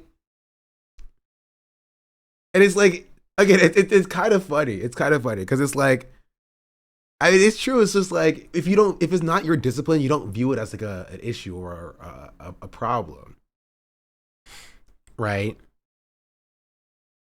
And how like there is a difference between like a programmer who can program, who is trying to find a way to like use AI in their workflow, but like this is essentially replacing a programmer that this person could have commissioned, in the same way that like a writer replaces a artist that could have been commissioned, right? In the same way that a programmer replaces a writer who could have been commissioned. It's the same sort of thing, right? It's not that different in that way. Yeah, it'd be one thing to use AI to increase your knowledge, but Most people see no need for it. They're like, yeah, I can just like, why would I pay somebody? Why would I pay somebody when I can just use AI to do it myself? And is that same sort of perspective? That's why people should observe it from a labor perspective. They might fire the animator first, but they're coming for the voice actors next. Yeah. Yeah.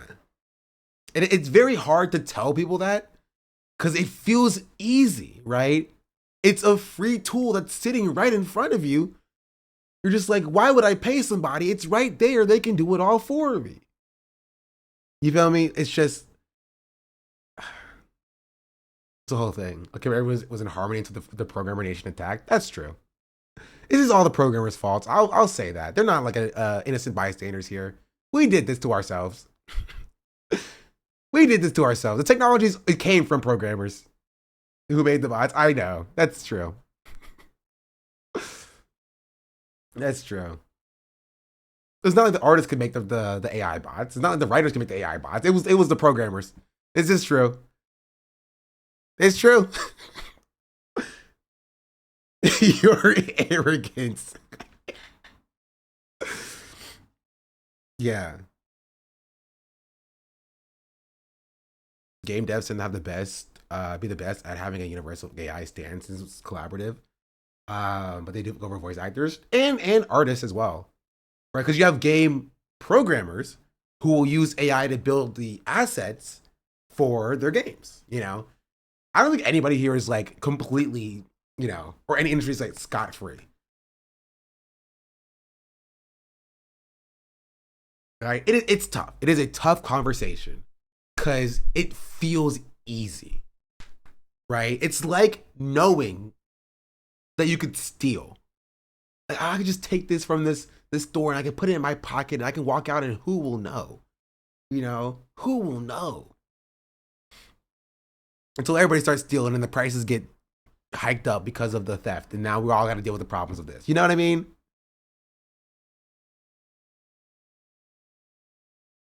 It's rough. It's rough. But let's get back to this video at least. Listen to. Too much music is just passive consumption. Now, in contrast to the passive consumption of audio recordings, Mikey's vision is to take generative AI and use it to sell the idea of making music as a consumer product unto itself. We are best known for giving This is so funny because like there are free software that you can download to make music. And maybe I'm biased, but because I feel like music is easier than art and drawing. Because I just have more practice with music. To be fair, I do have more practice with music. I was in college making music in my dorm room, and it sounded bad. You feel me? It sounded bad. It still doesn't sound great, you know what I mean? But like, I have a folder with like 89 different raps in it that I've written. You feel me? So at the very least, I've put in the work and I've practiced to that extent. Art, for some reason, art is just so different for me. Maybe it's because I've grown up seeing the fruits of the final product. You know what I mean? Like, there's a different artist side, but it feels different is the problem. It feels different. Also, I don't think my aphantasia extends to music. Right? At the very least, I have rhythm. And I can be like, okay, I want it to sound like da da da da da da da da da. You know what I mean? And so I know how to, okay, if I want to put that in the song, I just have to mimic that in the song. Right? But I can't do that for visuals. My brain does not do that. I cannot be like, okay, this is what I want to draw and imagine that, right? In my mind. You feel me? Because nothing shows up there. That's why you use references, but that's why it's different. You feel me? It's different because it's something that I feel or I kind of integrally know, or like the art side of it and the visual side of it is just different to me. You know, some people are like visual learners versus auditory learners versus kinesthetic learners. It's kind of like that. Because animation shows you understand music because it's a timing thing. Ow.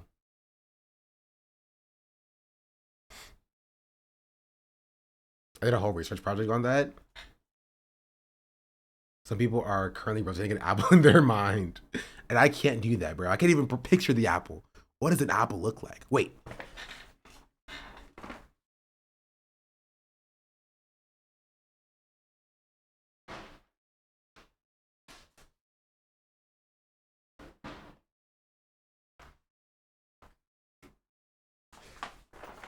I have an apple.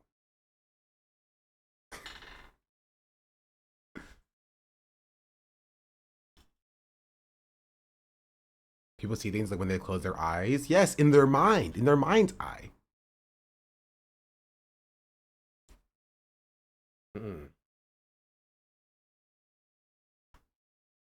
I don't. You have aphantasia. Do you have a pen?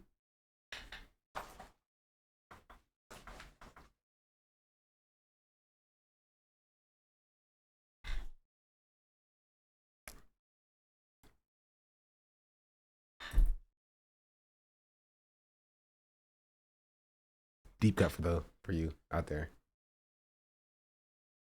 The ability to create. The thing that is new here is certainly creation. We have opened up a new method of interaction, which is creation. He pitches this idea to the many investors that he talks to on podcasts by using this analogy of a video game. It's a little bit like a video game. Why should it resemble a video game? In some sense, music is a game. It is interactive. It is engaging. It is fun by yourself, but it's more fun with your friends. To me, it seems like just crazy that music should not be as engaging as Fortnite. Now, in order to make music as engaging as Fortnite, Suno lets you... Wait, it is.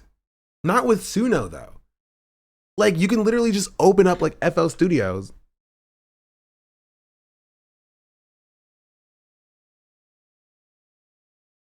And then, like, open this up, you know what I mean? And then be like... Oh. Hello? Ah. Oh, that's new.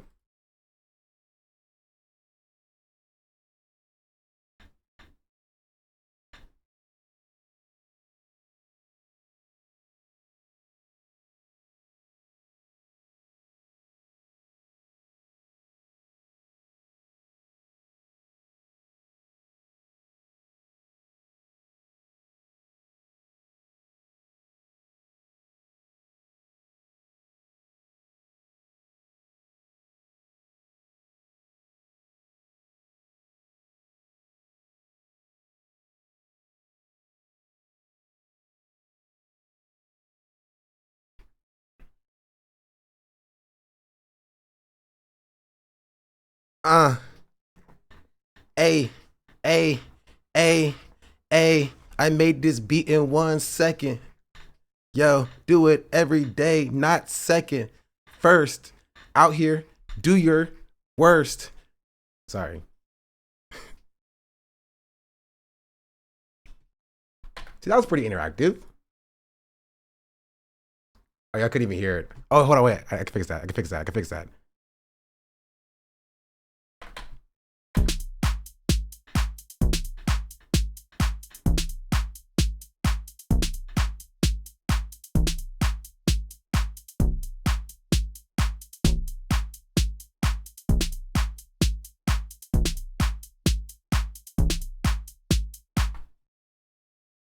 Aha. Using these DLC microtransactions, they exist, I'm pretty sure.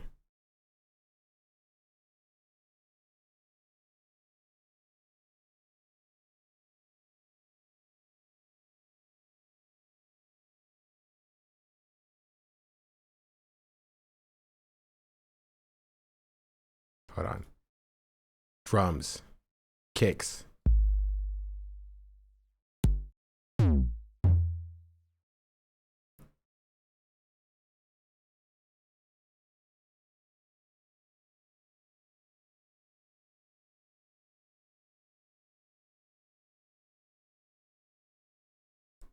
Give me a...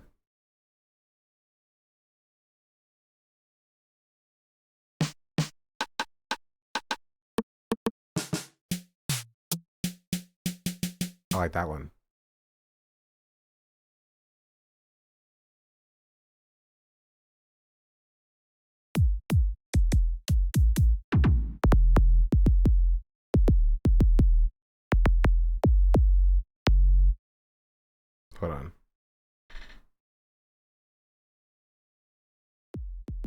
There you go. It was a little loud.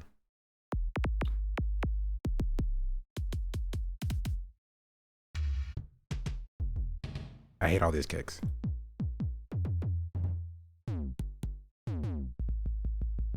This one can stay. Boom.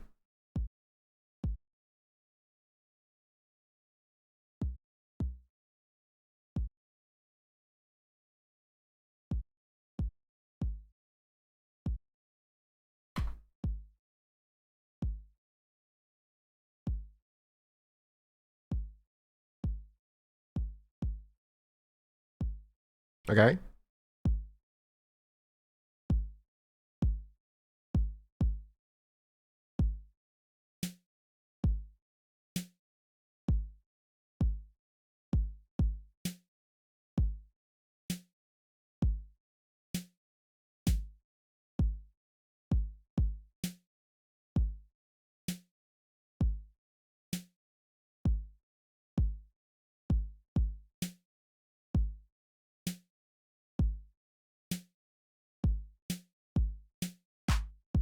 What? Wrong one.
This one.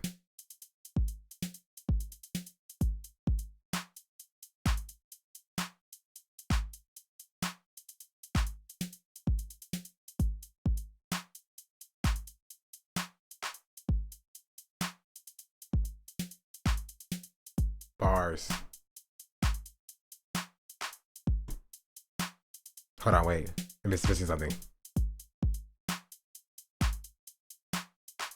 Loops. No.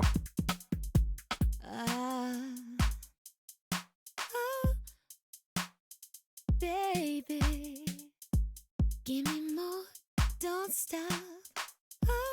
Do it, do it, do it. Do it, do it, do it, do it, do it, do it.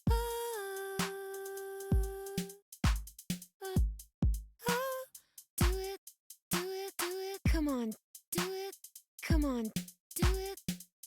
Don't stop.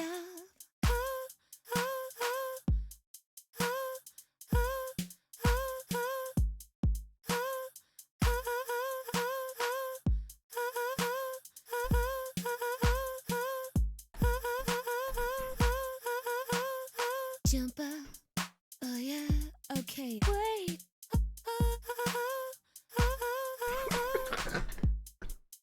What are we even doing, bro? You see that just drop? Let's take over. This is freaky. I didn't put the vocals in here, bro. There's so many of them. Wait, shake, shake, shake, shake, shake, move me. Wait, yeah, yeah, yeah, yeah, yeah, yeah, yeah. Do it for, give me more, hey, infection, hey, infection, hey, hey, infection, hey, hey, hey, infection, hey, hey, infection, hey, infection. What are we doing, bro? What are we talking about? Okay, I want to quit my day job.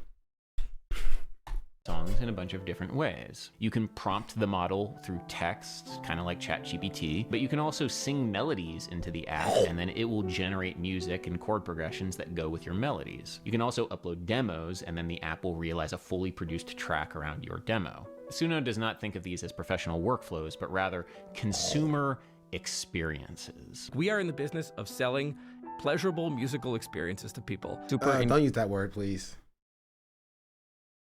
Engaging digital experiences around music. The new experiences that were never possible before. So many more experiences are possible. Engaging, meaningful experiences. Way more valuable and fun experiences. Start to see a lot more around meaningful consumption experiences. Meaningful consumption experiences might mean making music with other people, what Mikey calls multiplayer mode. The most fun experiences will involve 2 or more people. For lack of a better word, multiplayer. For lack of a better word, everything multiplayer mode. Is it called a studio session, bro?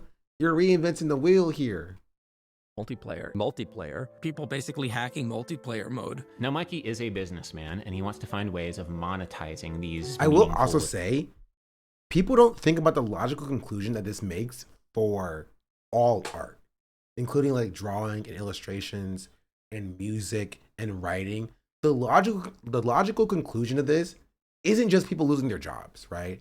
It's that it's literally like the cyberpunk dystopian era. Everything is the same. When you take the sum total of everything in like all art in the world, and you churn out one thing from that, the quintessential mathematically calculated best music, it's just gonna look the same, right? You're removing individual styles, individual choices. Right now, they still exist because all these are doing is copying what already exists now, right? Right now, you'll still see like AI being able to mimic certain styles because it's copying styles that currently exist now. Now, imagine in 10 to 15 years, if everybody's using AI, they'll all look the same. There will be no other styles to copy because it'll all be one style. It'll be an amalgamation of all the styles of the world, essentially. Everything will be say Grace Stop, exactly. Same thing for music, right? You're gonna be like, okay, well, this sounds good. But yeah, does it sound good when you listen to it for the millionth time in a different coat of paint? You're gonna go to the AI music concert in 10 years from now, and it'll just be just Drake. Also, okay, I'm not sure if I like just Drake. You go to a different concert, it's just Drake again. You're like, okay. Go to a different concert, it's just Drake again. It's just like, okay, can I get something different? Like, nope, sorry. We don't know how to make anything else because this is all the music that we have. This is the most cost-effective music to be put out. It's just Drake. That's all you're gonna hear. You're only gonna hear Drake. It's gonna be Drake forever. It's like, it's like the hypothetical situations. Like, imagine if you could only listen to one song or one artist for your entire life. It'll be like that for all art. You can only listen to one song. You can only watch one movie. You can only, look at one piece of art for your entire life. That's the logical conclusion of what this is. When you use an algorithm to just churn out slop, essentially, you're going to get slop. Like in the traditional sense of like just a gruel, a mash of stuff. Experiences. One option that he pitches to investors is to focus on super fans. If you read the earnings calls from the major rights holders, there's a lot of talk of super fans. The next wave of monetization is going to come from increased interactions between fans. Family Matters on repeat. Okay, Family Matters is not the worst thing you could have chosen. Imagine if it's just, I don't know. What show sucks? Jupiter's Legacy on repeat. Family Guy. No, if you say imagine Family Guy on repeat, people will just love it. Israeli things. Is that a show? That's not a real show.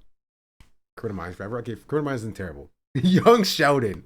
Imagine you just only listen to Young Sheldon forever. That's it. It's just Young Sheldon. That's all you get. This is the only piece of art you get. You wake up to your AI appointed time slot to go to your job, and all that's playing is just Young Sheldon. And that's it.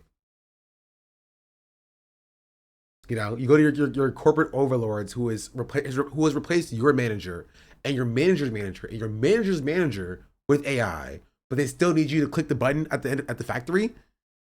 You put in your governmentally mandated Drake music, right? Watching Young Sheldon on the screen, where you just press a button, and that's just your life. There's no individuality. There's no style. There's just young Sheldon, and that's it. That's all. You know what I mean? It's like a nightmare because it is. That's why even like not being great at drawing, I've never really felt the need to like go to AI and have AI make what I want to draw, what I want to make, because I would rather be bad at something but make something that fulfills me than like just to get a product. You know what I mean? Like, oh, cool, I can draw Goku using AI. What does that do for me? Right? And honestly, I'll go as far as to say that it doesn't do anything for people who use AI anyway. Right? It only exists for people to sell to you. People who are like opening up prompts and using AI to generate stuff are not getting fulfillment out of that. Right? They're only doing it for a means to an end. To get something so they can sell it to you. Right? So they can sell you on their new thing. It's not about, creativity or fulfillment. Right? It's for ads, yeah. Was even Goku and Fairly Odd Parents with AI? Have you considered that? No, because that sounds stupid to me. Right? To me personally, right? But I did see a video that I did like about somebody who drew themselves in anime. I didn't just watch that because you could see a fan fiction character in anime. I watched that to see the process of somebody putting themselves in a medium that they love, right? Let's see if I can find it. Let's see, drawing yourself in Naruto.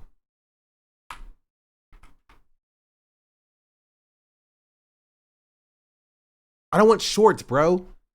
I'm getting all shorts.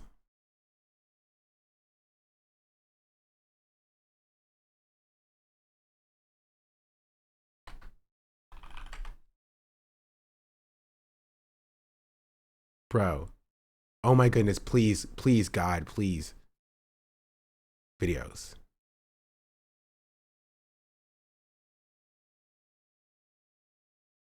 I can't even find the video that I want to see either.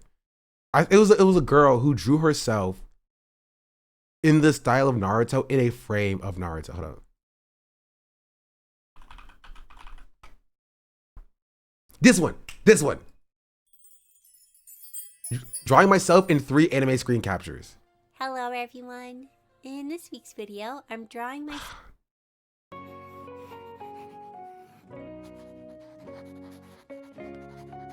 Here. anime My Hero Academia. Check your history. It's not there. Have you seen George's thumbnails with Austin on YouTube? No, I have not. There were tons of people that wanted to see this, so I will give you what you want.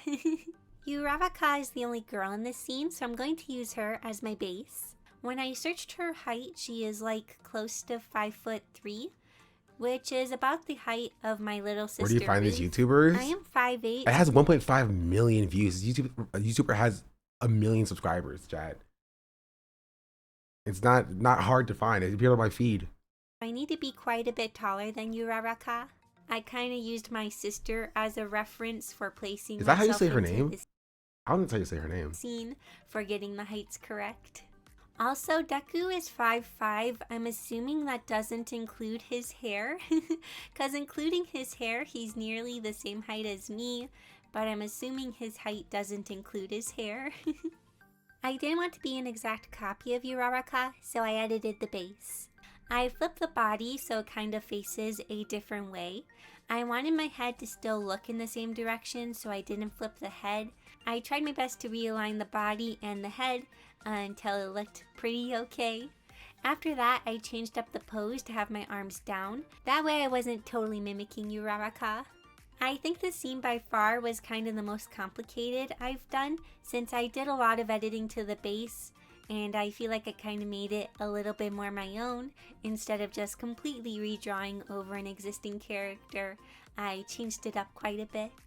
Since I was standing right next to Uraraka, I didn't want my pose to be extremely like hers. So this scene is from episode 5. I randomly clicked on this episode because I saw a bunch of the characters in their uniforms, so I thought maybe I would find a good scene to draw myself into in this episode. In this scene, the characters are reacting to Aizawa. He's a teacher, but he doesn't really look like one, so they're really surprised. If you've been a part of my channel for a while, you may know that I wasn't able to really get into My Hero Academia. It's a little too violent for me. Some people make fun of me when I say that, but everyone has their own tolerance for certain things.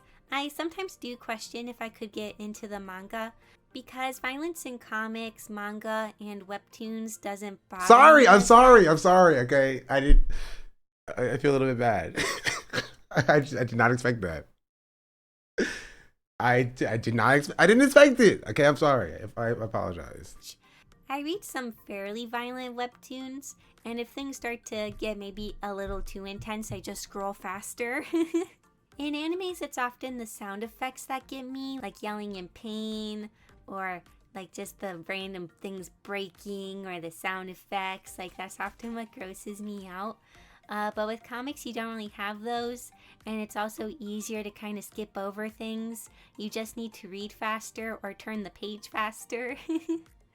So maybe I could try reading the manga, because it is a very interesting concept, and when I was looking for a scene in episode 5, I kept finding myself watching the episode. Deku is so precious, he's adorable. I bursted out laughing when the kid with the laser belly button was using his superpower. It's so random. Also, the frog girl is really cute. I don't know her name, but I really like her design. She's really cute. As I was working on this, I kept trying to think what my quirk or superpower would be. Refers to My Hero Academia. I feel like... See, my problem with a lot of superhero media is that they are just cops. You're telling me you're a superhero, but you only care about like petty thieves and criminals, and not like wage theft and white collar crime? You feel me? That's a little bit frustrating. Yeah, I'm not saying you can't go after like drug dealers or whatever, but like those Power Rangers, yeah, they're fighting monsters. That's different. You know, monsters show up, they come and they fight the monsters and then they leave. They're not fighting like Greg, who needs to pay for his child's cancer, surgery. You know, the child's chemo, SPD. Listen, they're still fighting monsters, but they are cops. And SPD is it's not my favorite series. I'll just say that. So joke's on you. Ha ha ha. A lot of the powers are really creative. I like how they often have a downside to them if used too much or there's some kind of side effect. At first I thought about doing something art related like illusions, but that seemed too generic. I wanted something kind of quirky. As I was brainstorming, I was trying to think about different elements. Like, this is cool. This is a cool thing. I like it. Life.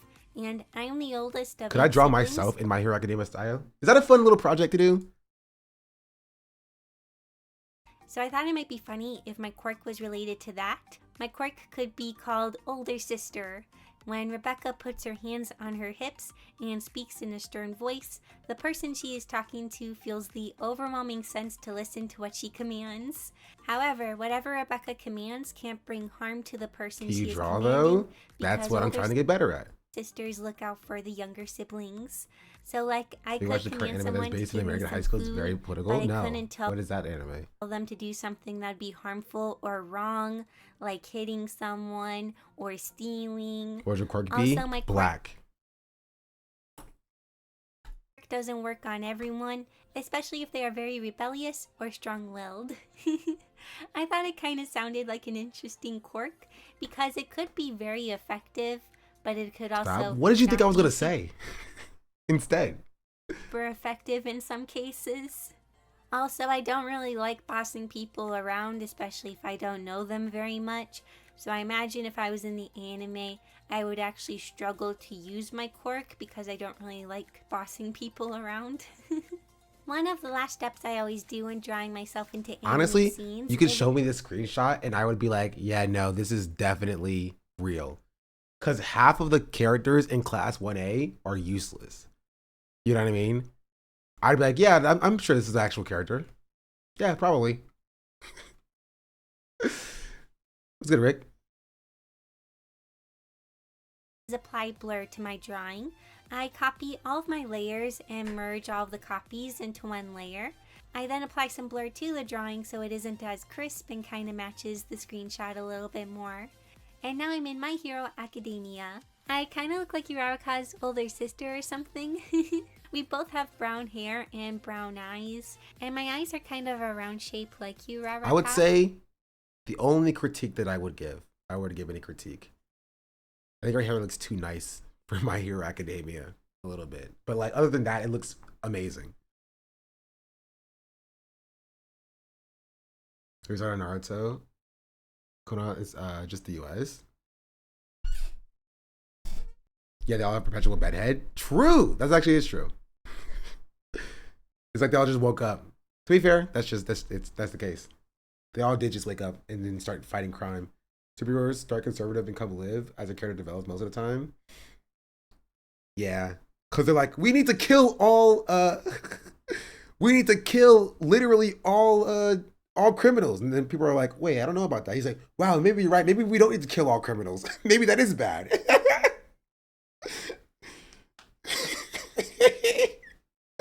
That's usually how it goes. That's usually how it goes. So yeah. I had a lot of fun drawing all of these. I always have a lot of fun making these videos and plan to make more in the future. If you have any anime suggestions, feel free to leave them in the comments. Thank you so much to my lovely patrons for helping support this channel, including Cloudy Diana, Laughing Raven, BB Nate Nelly, Sarah Beats, Little Sparrow. Cool video. It's a cool video. Yeah, that's what I was referring to. There is another one where she has Naruto, I'm pretty sure. Or it might have been somebody else.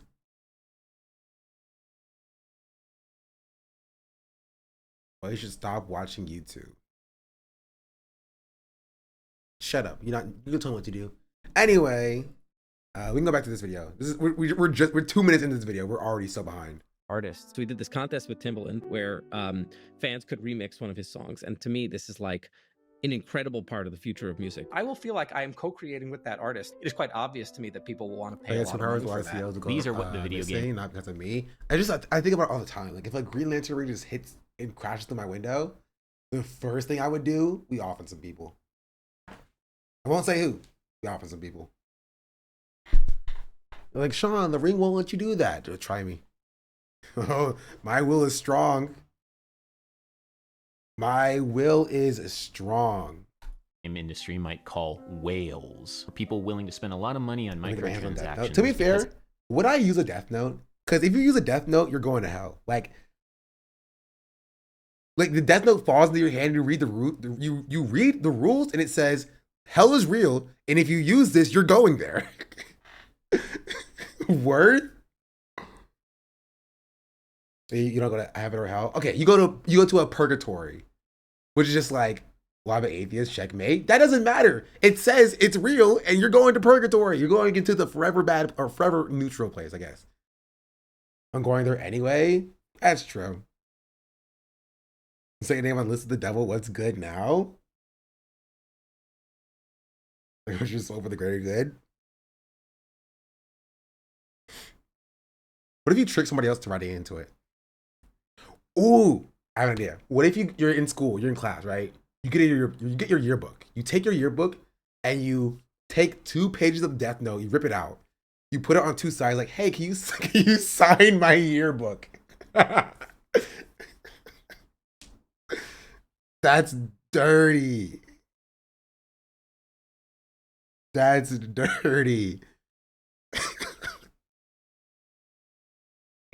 Hyperfixation on the game. How do we get super fandom to be a daily activity? Are we gonna guess book at Airbnb? True. Honestly, just sneak it on the Epstein plane as the logbook, you know? Like, Donald J. Trump. All right, Mr. Trump, you're all good to join. To them, and they will want to do more of it, and they want to pay more for these experiences. Should be willing to pay more for it, you know, if you want to just be cold and was that how Death Note actually ended? I don't know. I don't remember. Death Note actually ended when L died, in my opinion. Spoilers. Nothing else exists after that. The amount that you are willing to pay for something is a measure of its value. Just in terms of the number of dollars or the amount of time people are spending doing music, both of those are going to go up dramatically. And this is something that we should lean into. And so, like, there should be 1 billion people doing this. I think a billion. Yeah, why not? Yeah. And Mikey has big visions for this product. He wants was billions funny, of though. That's people true. to use it. We can get 1 billion people much more engaged with music than they are now. If we Also, bring I'm those sorry, joys, you're not going to get people making music like you get them generating art. I'm sorry. You're not doing that. You're going to get more people generating text because people just use text more in their day-to-day life, right? And then you have people generating art, and then after that, people making music. Surprise. Yo, you got anything for the raid? Welcome in, Raiders. Hello, hello. We're talking about AI and AI music in Suno and what that means for the future. Also, I have an Apple. Hello, hello, hello.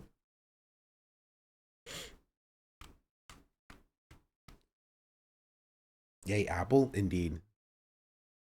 Industry is viewing this as a means to potentially make hit derivatives without investing in remixers. It's gross. Tries to deter doctors. Get back! Get back! It was like garlic to vampires, apples to doctors. Persona didn't reach out to you for your sponsors. Seems like you'd be throwing money at everyone. I don't think they know who I am, honestly. to 1 billion people, then we will have created a lot of value for them. We will have upvalued music for everybody on the planet. 1 billion people way more into music than they were before. That's got to be good for music. I challenge somebody to explain to me how 1 billion people way more into music than they could have been is somehow bad for artists.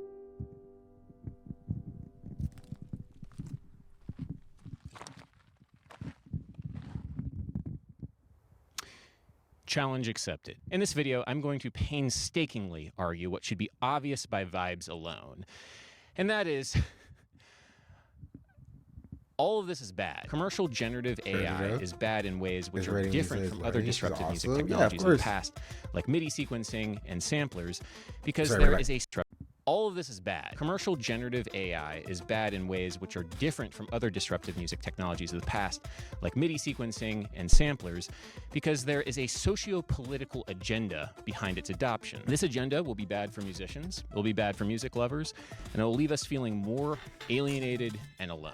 I should emphasize the fact that I don't have any beef with the technology of generative AI. I think I ripped it in half, chat.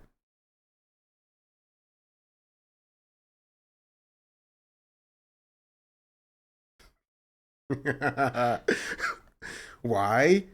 Because I heard that you can do it, and I've never been able to do it before. I did it again for the halves.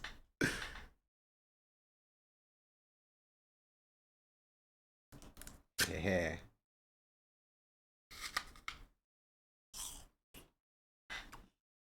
Pre-cut? Sure. I can get another one and do it again.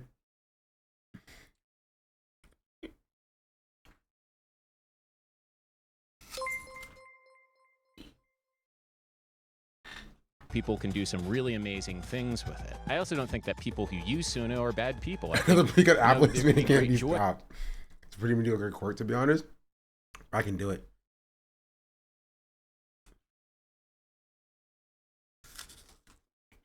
Eye specific was certainly useful. It wasn't even that hard to do.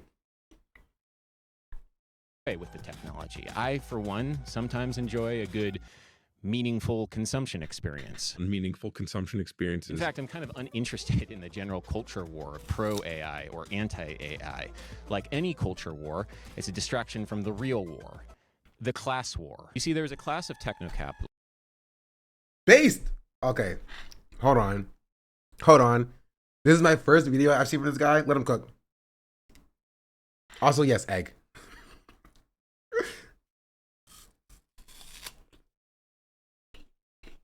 who are currently using generative AI as a means of wealth extraction. They do this by circumventing intellectual property laws. Yeah, we know that there are some copyrighted works in our training data. And then sell you back the gamified experience of making music. It's a little bit like a video game. I'd like to make it very clear that I think this is wrong, this is bad, and the future.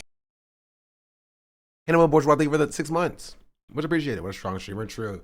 Chat, does that not deserve a gifted sub or a tier 1 or a prime? Definitely a prime. The future of music is in bad hands. So say it with me, everybody. AI music bad. AI music bad. Transcendent efficiency. The abolishment of struggle. Unanimous consent to your every whim. I am free. I am free. From the horrors of communication. Chat, who wants to see me eat these apple seeds? Put a 1 in the chat if you... Sorry. Let me not even joke like that. Craigie, thank you for the Prime subscription. We ain't Johnny Appleseed. You think I won't? I won't.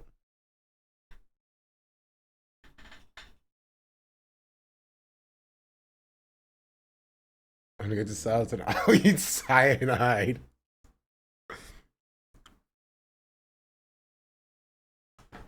One? That's crazy. That's how you activate your X gene. You know what? This is, yeah, exactly, chat. What do you think about it like this, right? What if it's Big Apple telling you this so you don't activate your mind's eye? They say, oh, don't eat apple seeds. They have cyanide in them. You can die. No, they just want to stop you from getting superpowers. Tim Apple's keeping this from us? Exactly. Exactly. Tim Apple is keeping this from us.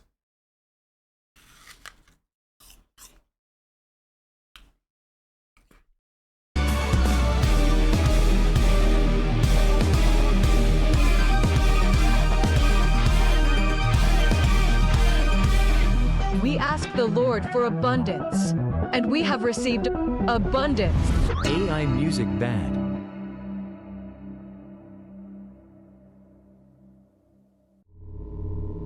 The tune had been haunting London for weeks past. Yo, It was one of the count.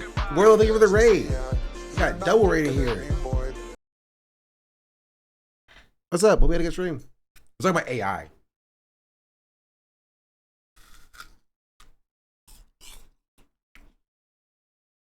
Similar songs published for the benefit of the proles by a subsection of the music department. The words of those songs were composed without any human intervention whatsoever. He kind of mogs. You eat 100 apple seeds to even consider cyanide poisoning, by the way. Ooh.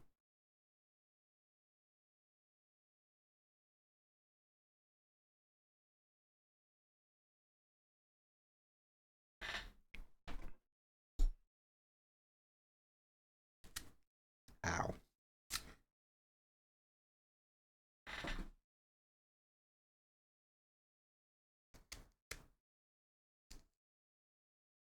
Sorry, I'm cutting off the core part. Note to self: never split an apple again, because you get the core in there, and I hate the core. Apple sounds pretty crisp, kind of jealous. It is.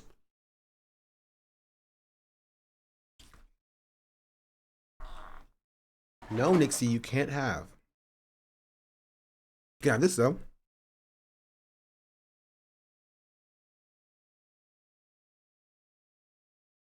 On an instrument known as a versificator. George Orwell, 1984. Oh, yeah. So on social media, I asked 3 questions of people who used Suno. This was not a particularly scientific survey, but I did get a couple hundred people responding, and I thought the responses were very interesting. The first question was, What if generative AI tools like Suno empowered you to do that you cannot do with digital audio workstations or traditional musical instruments? The second question was, do you feel like you have a unique voice with your music when you create songs with Suno? And the third question was, who are some of your favorite AI musicians who have influenced you? What about them inspires you? I worded these questions in a way that I hope showed how Suno is being used in the real world by real people. And I think the results are pretty interesting. For example, the most common answer to the first question about, like, what does Suno let you do differently from other workflows was by a large margin, it saves me time. It speeds things up. Speed and getting ideas out. Speed. It's so much faster if I just want to meme at my friends. It's fast. See, and that's the problem. Art should not be about speed, but it needs to be under capitalism. Capitalism requires art to be intrinsically tied to productivity. Because when you get off of work, there's only so many hours in your day that you have before you have to go back again tomorrow. Right? When you get off of school, there's only so many hours in the day that you can, be creative. Right? So why spend, 2 hours a day over the course of a week when you can spend 2 hours one day and have a final product? You know what I mean? Same time, I don't really care about curating and crafting a sound. Yes, but they don't. That's the thing, right? These are hobbyists. Hey, Suno is not marketed towards industry professionals who actually do care about curating and crafting a sound. It's marketed towards people who are just like, hey, wouldn't it be cool if you could just make a song real quick? They don't care about curating and crafting a sound. They don't care about actually, learning a craft. They're like, maybe that would actually be cool. Right? But shouldn't a hobby actually be fun?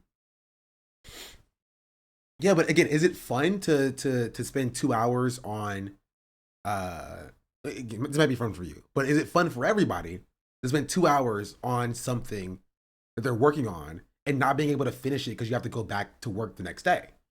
You know what I mean? And you don't even know if you'll have time tomorrow to be able to finish it as well. Right? They should have more time to engage with a hobby fully. Right? They should have more time to engage with a piece of creativity fully. Right? But you're being silly if you don't acknowledge the fact that people feel this pressure on them, right? To create faster, and quicker, right? Would it be more fun if they actually learned how to play an instrument? Sure. Do they have the time and the energy to invest in that when they can just open up a digital tool to give them a digital guitar?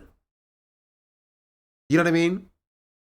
I think that they should have enough time to invest into learning an instrument, right?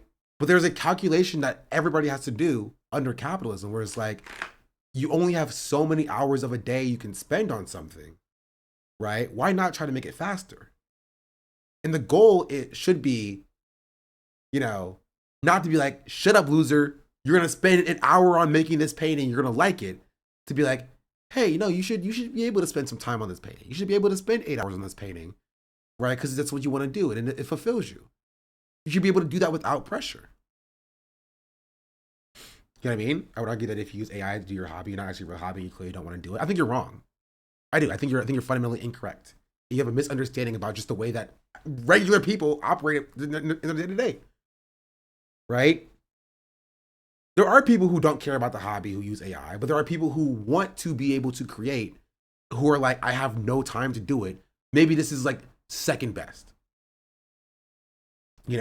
Maybe this can give me half of the feeling when that I have when I create, but with, a tenth of the effort. Right?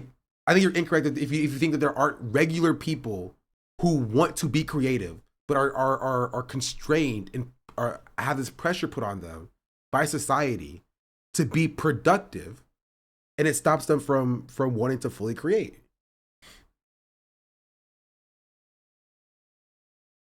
But it takes out the entire hobby, though, to you, right? So for them, it's like, I only have an hour. I'm trying to engage in my hobby any way that I can, right? So yeah, it's not making music in the way they want to be making music. It's not drawing in the way they want to be drawn, right? But to them, it's just a little bit of an escape. She's my African. Right, because that's what it is, And right? for Under they just capitalism, subscribed. hobbies are an No escape more from the ad monotony of capital labor, right? It's an escape. And so if they're like, okay, this isn't exactly what I want to be doing, right? But at least lets me forget about what I want to actually do for a second, for 2 seconds.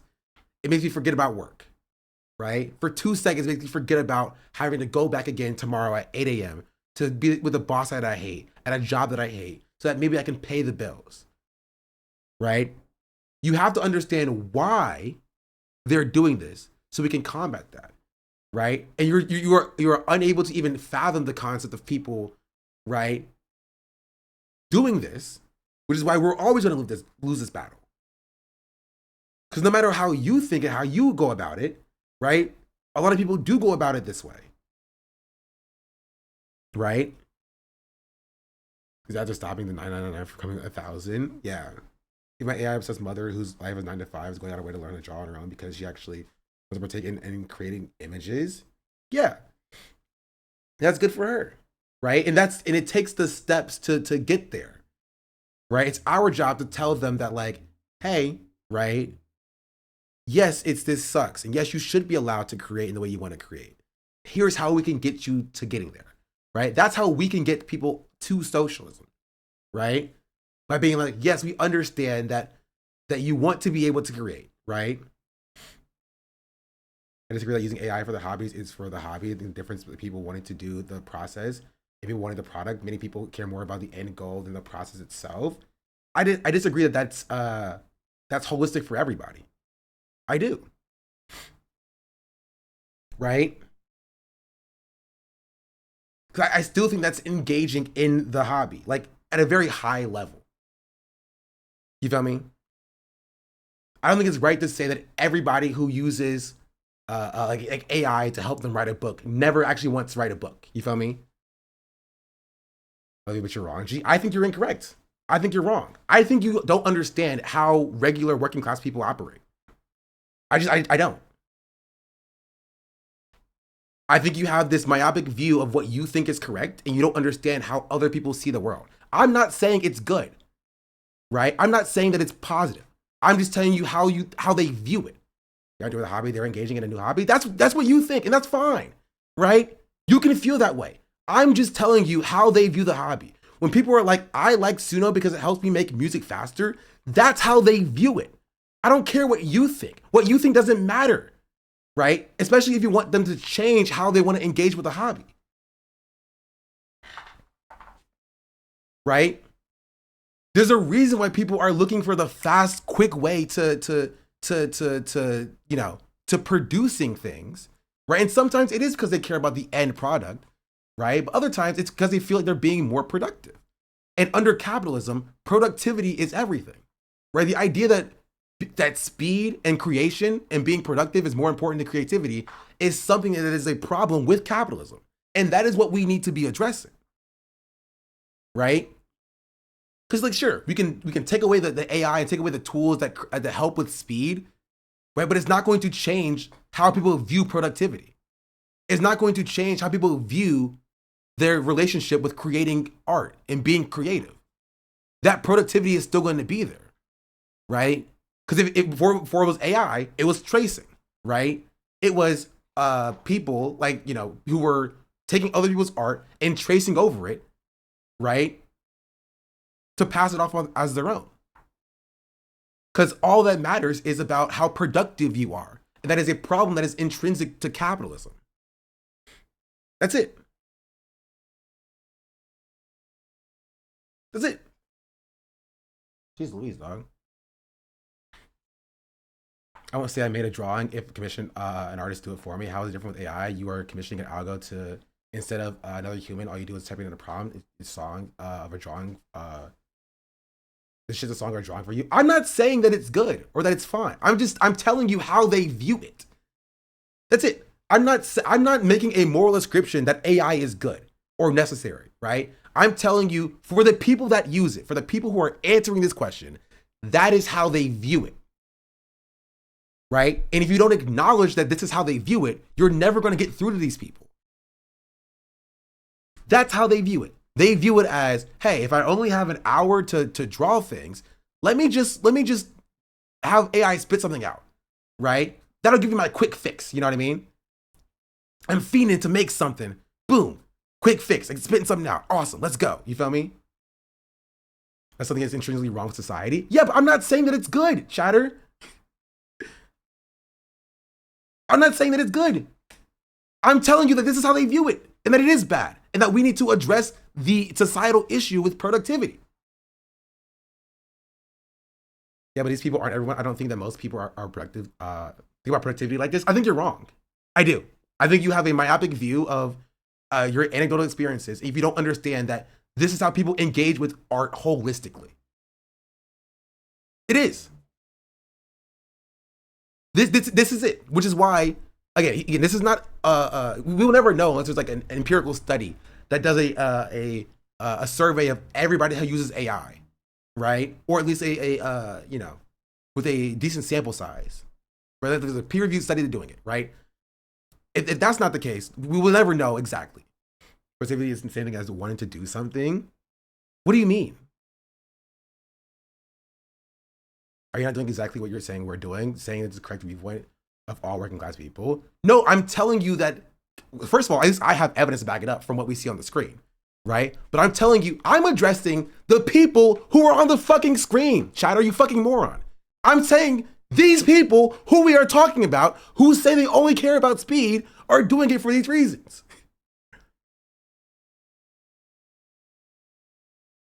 Right? That's it. They're saying, I use Suno because it's faster, right? Because it's quicker. That's it. And I'm explaining to you why they do it, right? They say speed and getting ideas out, right? There's more of them as well. Was by a large margin, it saves me time. It speeds things up. Speed and getting ideas out. These are working class people. These are not like multi-billionaire CEOs. These are working class people. This is who we're talking. It's on the screen. This is who we're talking about. The people on the screen as the subject of the video in the first place.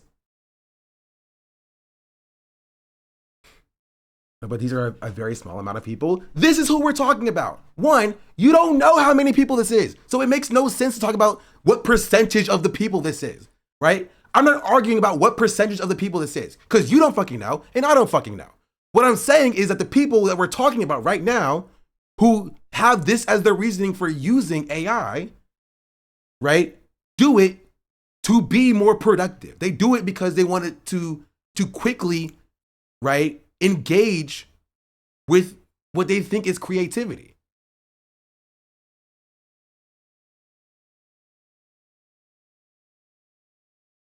That's it. I do believe people use AI to save time. I just think they have no time to care more about it than it being AI in general. I just think they have no time to care more about, to care more. They have no time to care more than it being AI in general. I'm confused.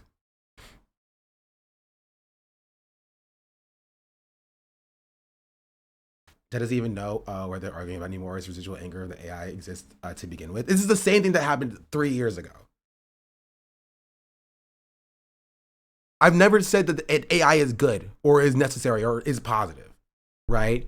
All I said was that the reason why they're saying that it's speed and speed is necessary for, or the reason why they use AI is because their goal is to use the limited time that they have under capitalism, right, to try to be as productive as possible while engaging with their hobby. Because they have no time to engage with their hobby. There's a reason why you see the kids of multimillionaire celebrities being able to go be actors and voice actors and rappers and stuff, you know? Like Lil Mabu is a perfect example. Bro is a kid of a music executive, and he has the time, because he doesn't have to worry about his material conditions being satisfied, to go and pursue his music career. And if you don't have that, right? If you don't have that time, if you have the pressure of society, you're going to take shortcuts. Whether it's tracing over art that's not yours, whether it's stealing music to sample from, and or like stealing lyrics from other songs, right? To shortcut yourself and to cheat yourself because you think that you don't have much time, so why not?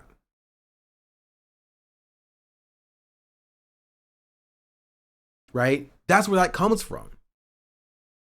And there are people who are just like, nah, I want to cheat artists out of their money because I hate them or whatever. Subscribed. You know what I mean? I want to cheat all artists out of their money. I'm sure some people will say that, right? But this is materials analysis, chat. We are looking at their material conditions and we're analyzing why they make the choices that they make because of their material conditions. These are not like evil monsters who just want to take down artists for no reason, right? They are guided by their material conditions. And I said this because consistently I always say is that I think given enough time, right, everybody would be creative. This has been a consistent position of mine. You can see it for my video against pirate software a year ago, right? This is what I said. Creative. When you like and awesome and it makes you some people are whole. Not everybody a chance to grow you or whatever. Believe I have to take that I whole just be creative, just makes games is fake as fuck, if I'm being real. We're thinking of it 12 months if it's removed from politics. Because I have that same take. I have the take that I believe in my heart of hearts, everybody is a creative. Everybody, given the opportunity, will make something, right? That's the reason why I believe, or I'm anti-capitalist, right? I believe in systems like socialism or communism or whatever, right? Because I believe that if you give people and you fix their material conditions, you allow them a chance to grow and build the art that they want to build. And you are never going to do that, right? They will never do that when they are bogged down by the systems of capitalism. Any take that is about just be creative, just make games, just be artful, right? That is removed from the discussion that people can't do that under capitalism. Not everybody has their first job at 16 by their daddy working at Blizzard for 23 years or whatever. You feel me? Some people grow up with nothing, right? Some people have something and then lose everything. Some people are homeless. Some people have to work dead-end jobs, 3 jobs to take care of their family. Not everybody can just be creative. It's not as simple as just be creative, right? So you have this idea and it sounds good, doesn't it? It sounds super sweet and awesome and it makes you feel all warm and bubbly inside when he just says, just make games. Yeah, just make games with what time? Just be creative. Yeah, just be creative with what time? I think given the opportunity, everybody would be creative. They'd make games, they'd write books, they make comics, they'd sing, they dance, they draw, they color, they'll paint. Given the majority of people who use AI just think, oh, new technology to make things easier, like when smartphones became a thing.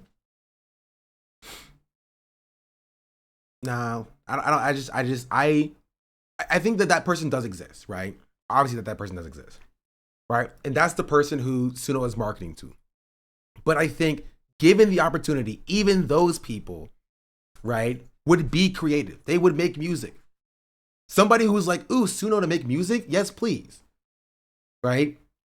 That person, given the opportunity, given them infinite time, would be like, yeah, I'll learn how to make a song. Yeah, I'll learn how to play an instrument. Right? And this is a shortcut to doing it. That's it. That is it. That's what my take is. Like, none of these people are just like, no, I need to use Suno because I want to use Suno. Right? I don't really agree, to be honest. I think you're wrong. Given the opportunity, this is the foundational point of like the human experience, right? As a kid, you finger paint on the walls because there's no expectations of you. As a kid, you bang on your pots and pans because there's no expectation of you. Right? As a kid, you dance and there's no expectation of you. Right? This is what it means to be human. This is you can disagree. I just think we have a difference of what it means to be human.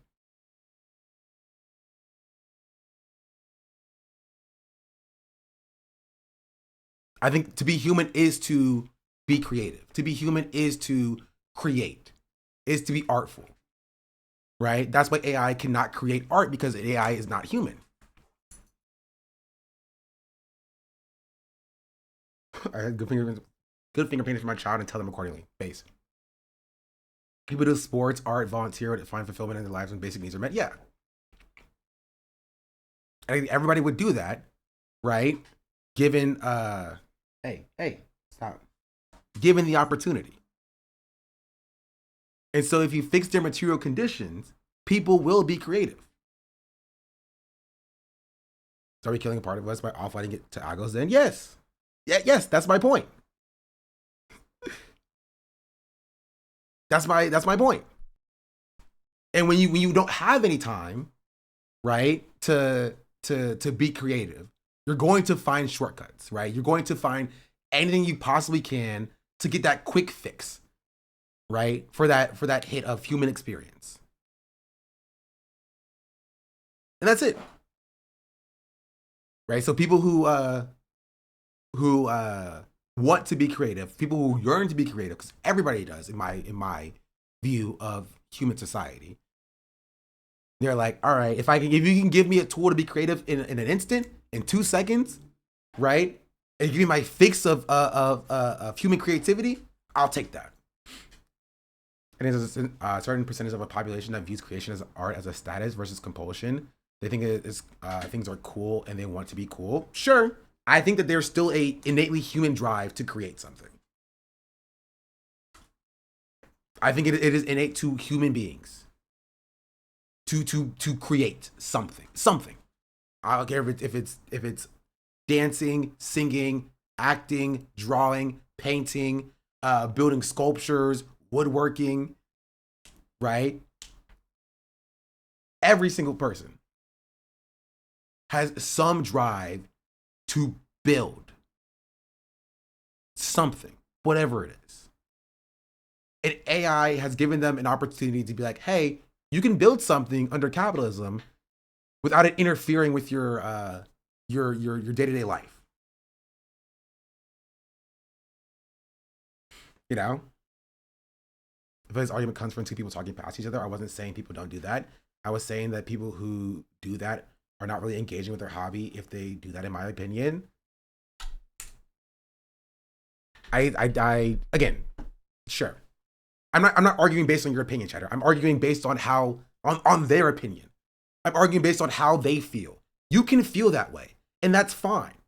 You can feel like you're not a real artist if you use AI. I'm not trying to argue that they are, right? I'm saying is that people will find whatever avenue they can to fulfill that creativity under capitalism in the quickest way possible.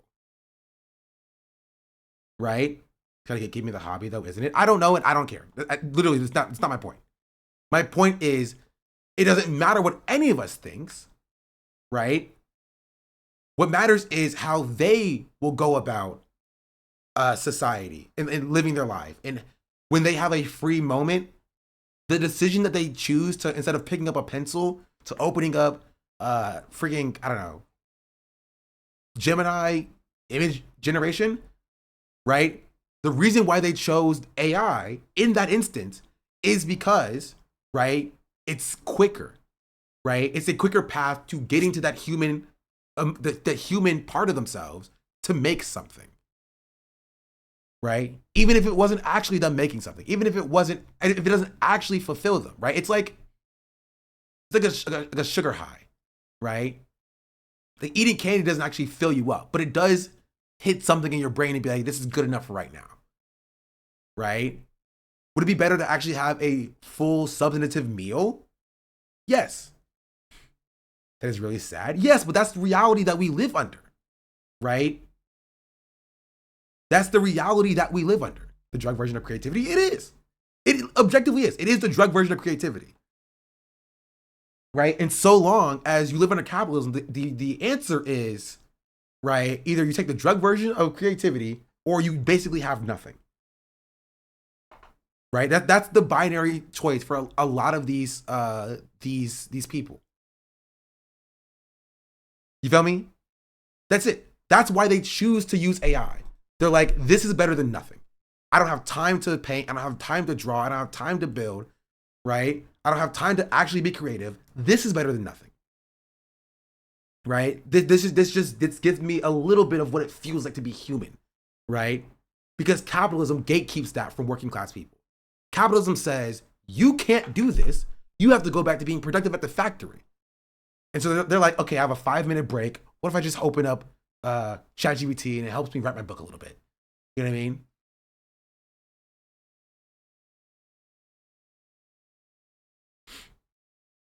That's it. Does that mean that because you told AI to make your song that it's not your song and you aren't an artist in the same way others do is a sad state of affair for art and artistry? Yes, yeah, I agree with that, right? You're not an artist in the same way the other artists are, right? You're not, I don't think you're actually being creative in this way, chat. I don't, right? It's a false high, right? It's fake. It's false fulfillment. But it's all that people have under capitalism, which is why my focus is dismantling the system so that they can actually get that full Chinese succulent meal. You know what I mean? So that they can get that full experience, so that they can actually legitimately create something. Because so long as capitalism still exists, that's not changing, right? If it wasn't AI, it'll be something else. You talk too much about the wrong problem. The problem is workers getting exploited. We artists lose our income as artists. Artists are workers too. Take it out, Roth. Yes, chatter, that is a problem, but that's not the only problem. The labor problem is a problem. That's not the only problem. AI is a multifaceted issue. That is a whole other thing. We came in here doing a different conversation, being like, you're not talking about my issue specifically. Again, we talked about the labor issue, and I've talked about the labor issue consistently. We're talking about a different facet of the problem, and that is people cheating themselves from the actual creative endeavor that they think that they're getting. And that is a problem that we can talk about. That's not like being like, you're not talking about me. You're actually the thing that he's already discussed for years? Yes.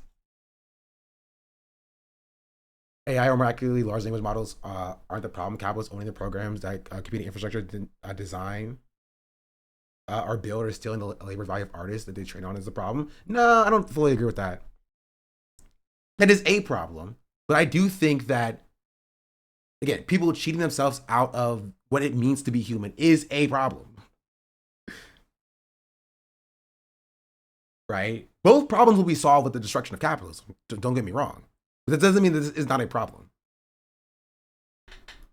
It's so much faster. faster. Y'all are not listening anymore. AI is one of those things that comes up and people just turn their brains off and you just say, like, you're not literally saying exactly what I want to say in that exact order, so therefore you're wrong. Right? Because people are emotional about it, which I understand. I get it. But it's been like this for years. Like, to be fair, like Sakuga was one of these people like 2 years ago. Right? 2 years ago, we had this conversation where it was the same thing. And me and Sakuga were going back and forth about this exact thing 2 years ago. So, I won the argument. You did not win. I won the argument. All right? I stand on that. I would say it is creative, for example, to use language models to combine two art styles of two historic artists and periods that are public domain now. Or using it to adjust your art to a historical style and applying to modern content. I think those would be creative. I disagree, fundamentally, but you know, that's not the point of this conversation right now. I wouldn't agree.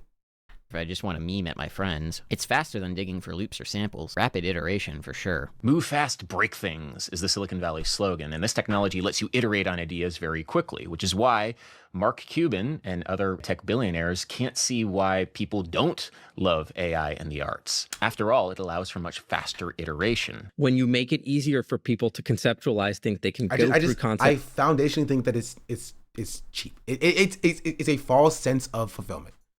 Right? Even if you use AI to combine two historical art styles, I think it's a false sense of fulfillment. Right? I don't think you're actually getting a full sense of fulfillment by telling the computer to do that, right? It's like taking meth. Yes, it is literally like doing drugs. It's the very quick and instant gratification, but it's not long lasting, right? It's not actually, it doesn't have any real staying power to fulfilling you as a person in cementing your legacy on the planet. It's just, give me this thing, I got it, nice, awesome. Moving on to the next thing. Right. Again, I think if capitalism was abolished, you wouldn't see AI as prevalent as it is now. It would still exist, right? But it would not be as prevalent because most of AI as it exists is about productivity. It's about doing things quickly. That's it. That's the most common selling point and marketing point for AI. It's about doing things quickly. You feel me? It's like having a race. They're having a race. People take steroids to go faster in the race. Now imagine if it wasn't a race, it was just a path. It was just a trail. People will take their time. Some people would still go fast. Some people would still try to zoom and run that mile-long trail, right? But some people would just walk. Some people would stroll. Some people would jog. They would go their own pace because there's not an incentive to just speed. Right? Right now, it's like if there's a race going on and there's a giant wood chipper following behind you. Everybody would do everything possible to try to make their life faster. You know what I mean? Everybody would do everything possible to try to be like, okay, I gotta go as fast as possible, right? Because again, under capitalism, there's this pressure on you to only create for a certain amount. You need to stop, doggy. I'm not giving you my apple. Thank you. I can kind of see why people use AI at work. Not that I support it, but it feels completely counterintuitive as a hobby where productivity shouldn't be the point, but it is. That's the sticking point. It is the point, right? You can't remove like off work hobbies from on work productivity because it's the same thing. Because like people brought their work ethic into their personal life because it's intrinsic, right? The way you live under capitalism is integral, right, to your productivity. It's not, you can't decouple them. There is no work-life balance. They do not exist. Work-life balance does not exist. It's not real, right? Only very few people are able to actively practice work-life balance, right? And those people are the strong-willed among us and the people who are so rich that their material conditions are satisfied. Because I'm showing my European, maybe that could be a part of it. Right, that's the people raised on capitalism, exactly. You chill out, doggy. Come on.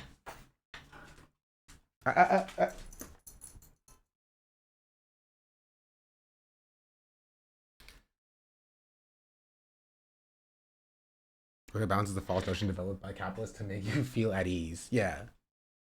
When like you should be able to like create and be yourself. Hobbies were first marketed as private life, professional time, anti-leisure. That's interesting. I didn't know that. That makes sense. Steps more quickly. They can iterate more quickly. This is how music will evolve more quickly. This language of iteration and productivity is the language of product design. It's the language of manufacturing applied to art and music. Through this lens, like the factory worker on the floor, the time a person spends making music has no intrinsic value. Why spend 6 hours making a song that's going to stream for the same amount of value on Spotify when you can make the same song in just 15 minutes or less? Exactly. I should just let it play for 2 more minutes. Exactly. This is exactly what I was saying for the last hour. Exactly what I was saying for the last hour. Exactly. Verbatim. Exactly. That's just a really inefficient return on investment, right? I know one person right? who is... And that's bad, right? The point is, that's a bad thing, right? Adam knows it. I know it. You know it. This is bad. But it's what exists under capitalism. It's bad, but that's how people view it because capitalism enforces that upon its populace. That's what it is. That's what it is. And y'all were trying to treat me like I was crazy for saying it, bro. A songwriter who had a lull in creativity, and after finding Suno, went from maybe making 50 songs a year to making 500 songs a year. Reducing the amount of time it takes to get to a minimum viable product is all that matters. And I say this because that is the philosophy behind Suno, the company, and how they think about their product. Like, speed is obviously good. Ultimately, if you're trying to invent new consumer behaviors, which is what we are trying to do, you need to ship things very, very quickly to get feedback from people. How many experiments can you ship to your users and learn from? That is ultimately the thing that the company will live and die by. So speed is very important. This mindset is instilled into the product itself. On Suno's website, alongside music, fun, and aesthetics, they list impatience as a core virtue. Gotta think about that. Which I gotta say, I thought that's very American. This focus on productivity that extends your personal life. Yeah, for sure. 100%. This is very integral to American individualism, right? Integral. It happens in other countries as well. Don't get me wrong, but it is a core tenet next to American imperialism. American individualism. 100%. That might have been why we were talking past each other. You know what I mean? Because I was speaking to something that I knew intrinsically, but I forgot I have a very large European audience. That it may be like, what do you mean you have no work-life balance? I live in freaking Germany. We have work-life balance here. I'm like, dog, in America, we don't. It doesn't exist. It's not real. Doesn't really strike me as a virtue. First of all, it's not a virtue. Impatience is not a virtue. It actually goes against all of the virtues. That's virtue ethicist and Platonic scholar Dr. Mariana Noe of the University of Arizona, who I talked to at great length about the deeper philosophical implications of the widespread adoption of generative AI and how these companies are instilling specific values through the use of their technology. There's 4 big virtues, which are justice, wisdom, moderation, Hey, and at courage. least, at the very least, no matter how bad you think it is in Europe or in America, at least we're not Japan, bro. Bro, at least we're not Japan. Oh, they got it rough over there. There is zero work-life balance in Japan or South Korea. Unspoiled here in China. Yeah, China's a little bit different. But like, oh, it's rough. I work for a Japanese company. I almost died.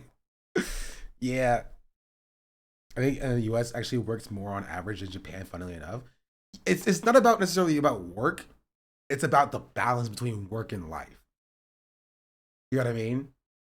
Like, there's a culture in Japan. What does Japan and South Korea have in common? It's like distinct, but it's like similar with like very structured like culture at companies. It's like, you know, companies like We're a Family, right? It's like that, but like we are an immediate family, and if you don't take care of me, I'm going to ground you, and it kind of thing in Japan.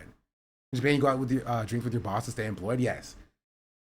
In Japan, and just not all Japanese companies, but a lot of times in Japan, when you are at a company, especially during crunch time, if you leave early, because you are like leaving, if you leave on time, let's say your workday ends at 5. If you leave at 5, your coworkers will hate you and think that you're not doing your job because you are leaving when you were assigned you're not pulling your weight. You can't leave early. Leave it not a thing. It's rude to leave work before your boss. US backed the Japanese collaborators, the foreign South Korean government, as one of the source of the similarities. Yeah, American influence did that to them. Yeah, but the US is like, okay, now we're like, it doesn't exist as like stringent in America, because America is like the home of the free, land of the free, home of the brave. That's what it is, right? So like, there's this idea, at least veneer of freedom, where like, you know, quiet quitting is like, it's like you don't really do it, but like you can still kind of do it.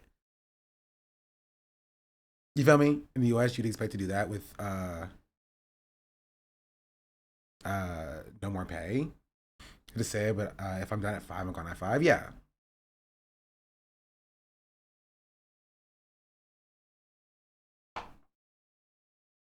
points towards which we need to aim if we want to be good human beings.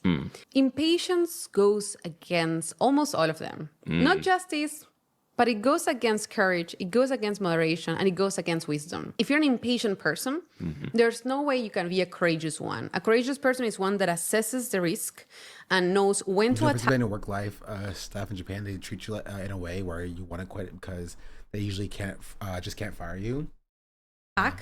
And also when it's just too rash. The same with moderation, of course. Moderation is about like controlling your desires. Sometimes you just have to wait and you have to control your desire to see results, right? And with wisdom, of course, impatience is also about like throwing yourself to something without really knowing what's going on. So it will go against the idea of like making a wise decision. So it's not a virtue. It goes against all virtues. It's called mobbing or Japan.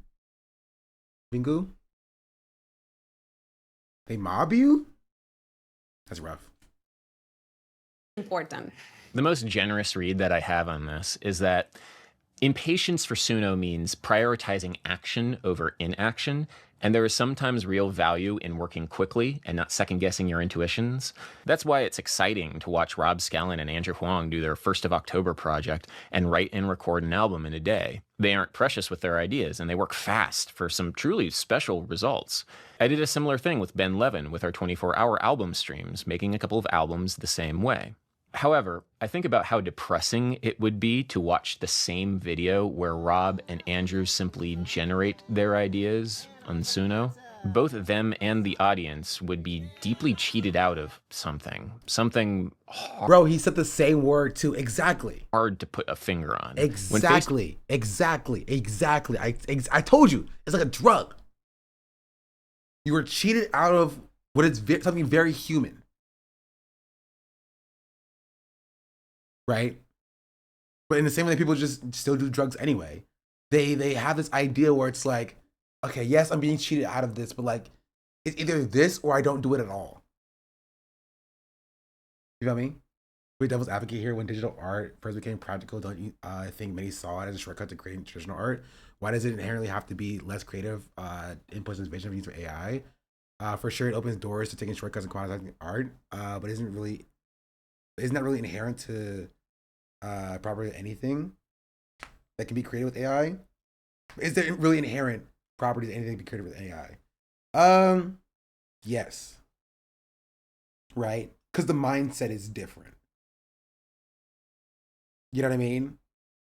Like, and to be fair, you're not incorrect. It's like there are a lot of different shortcuts, as I said earlier. There are a lot of different shortcuts to getting to like the creative fix. And they're like differing levels of bad. You know what I mean? In the same way that there are different levels of drugs. Right? I think AI is like the methamphetamine of drugs.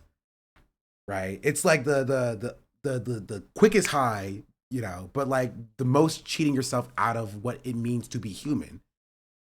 Right? Does that make sense? So like there are different shortcuts. Like tracing in art.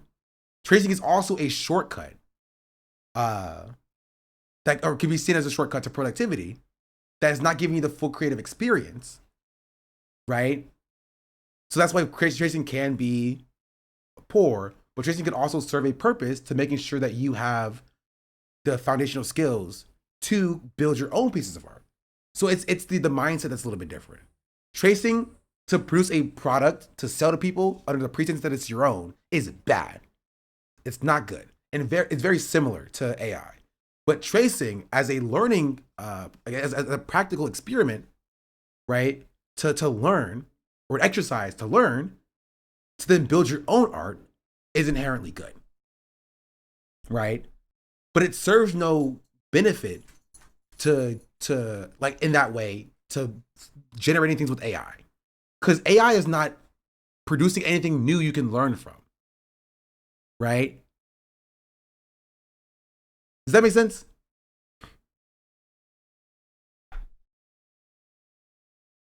Being able to read musical notation shortcut or is being able to read a shortcut? No.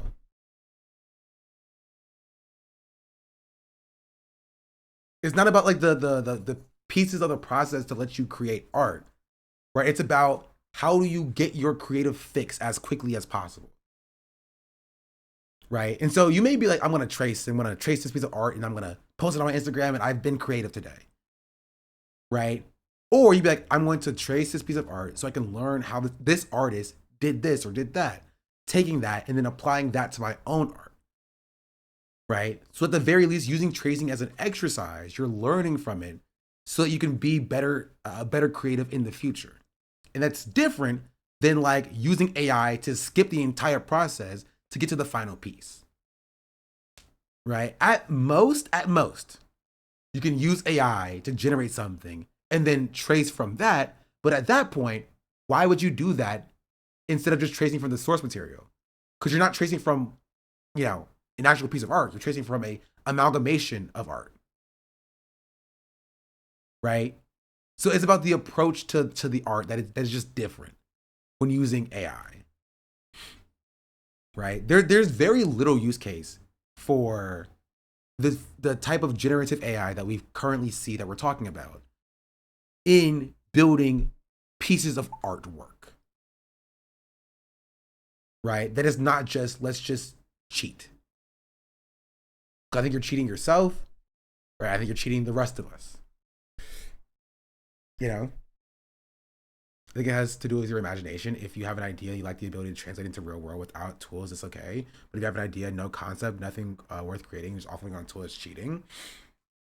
And I feel like what that line is, it's a bit, slippery slope, for lack of a better term. But like, I think that's a different conversation as well. So we can have that conversation later on. But like, this is mostly about like holistically about how you approach creation of art. Hey baby girl. Hey baby girl. Hey. How you doing? You doing? Doing okay? Can you go sit down? Go sit down. Sit.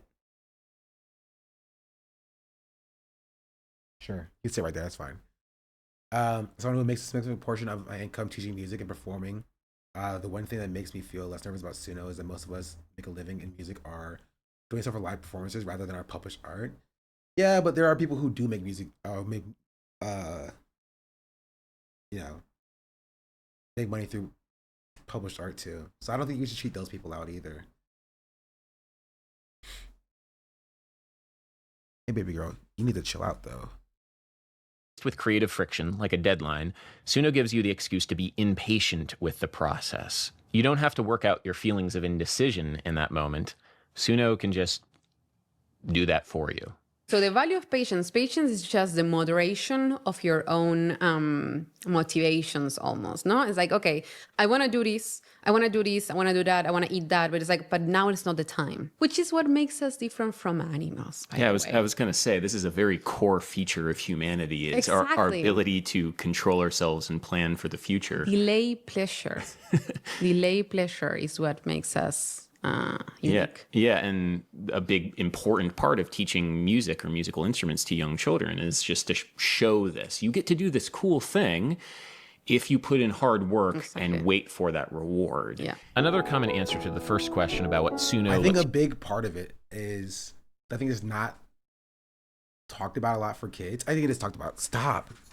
Nix, you gotta chill out. You can't have my apple. No, you can't have it.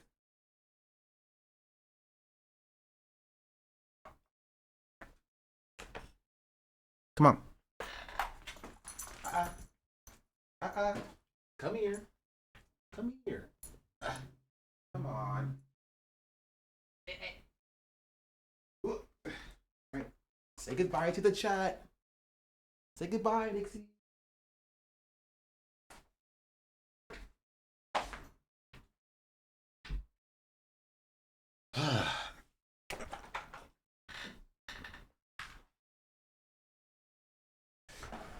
Free her. Oh, she's free to be out there.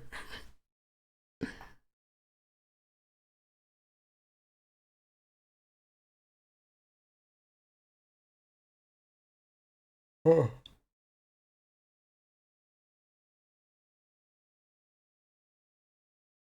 Oh, jeez Louise.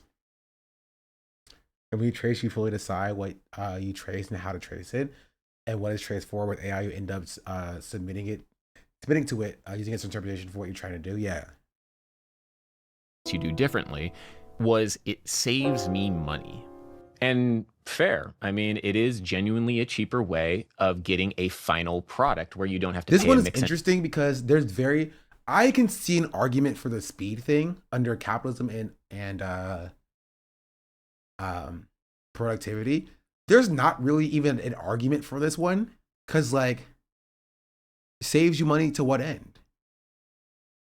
You know what I mean? Like, are you going to try to sell this to people? And in which case you're not doing it for your own creativity or your own creative fulfillment. You're doing it to check a box and to make money and make a profit. Right? And if you're not doing it for that, you're not doing it to sell to people. Hey, game dev not having to pay an artist, maybe, but then again, if you are trying to sell to people, you're doing it again to make money. It's a profit-seeking motive. You know what I mean? I'm gonna let the video play through and Nelly covers this, and I'll get to it when I get to it. Right? If you want to watch the video, you can watch it on your own time. I'm here to give my thoughts on this topic. Right, but that's kind of the point. There's not a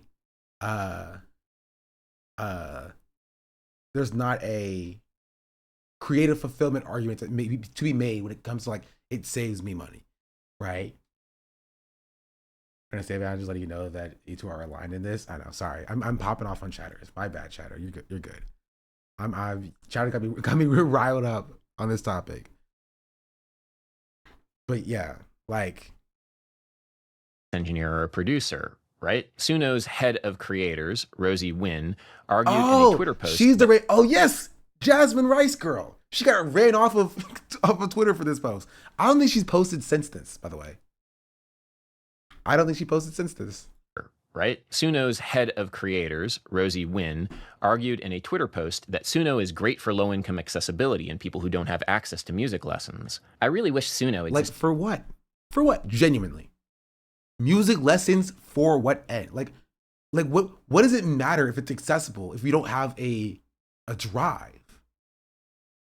Right? You're not being creatively fulfilled because it's not you making anything. You are just trying to sell to people, potentially, under capitalism. So, like, you're just engaging with capitalism further. Like, why do anything? Like, I'm bad at drawing. I'm not opening up, freaking ChatGPT to be like, generate me this. Because, like, what would the purpose be? Genuinely, like, what would the purpose be for me? Like, I would just, okay, now I have a picture. Sick. What am I going to do with that? Right? It's not a, hey, I made this thing. Oh, I can do this better. I can do this better. I can do this better. This is a picture that I have. Cool. 20 years ago when I was a kid in elementary school, showing strangers songs I wrote with no way to produce them. But I'm really, really happy that it exists today for all of the other kids who might need it. This feels a bit cynical I will still say, there are two different groups of this that we're talking about here. You have the people who will actually use Suno more than twice, and the people who are like, ooh, cool technology, let me try this out. Oh, that's interesting, and will move on with their lives, right? Somebody who has no interest in music is not using Suno. You know what I mean? They're going to be like, oh, I can make a song, cool, and they're going to keep listening to Cardi B, That's just the case. Some people have no interest in like art are not going to be like generating images, right? Except maybe for like memes and stuff, which I think that's why we should say that that's stupid and bad. We should not accept that as like leftist. But like by and large, people who are like doing it for like intended reasons are not doing it just cause. And I think a lot of other people in that Twitter thread felt similar because, of course, there is no material difference between Suno, which requires an internet connection and a computer, to any of the other free resources out there, free digital audio workstations, sample libraries, educational videos on YouTube, etc. You could make the argument that the free time to dedicate towards learning those tools and honing your craft is itself a luxury that people without means don't have. But to me, that's a much stronger argument for a 40-hour work week and a living wage than it is for generative AI. I like this guy. I like this guy. Because we have the exact same takes on these things, bro. What's his channel? This is Adam Neely. He's awesome.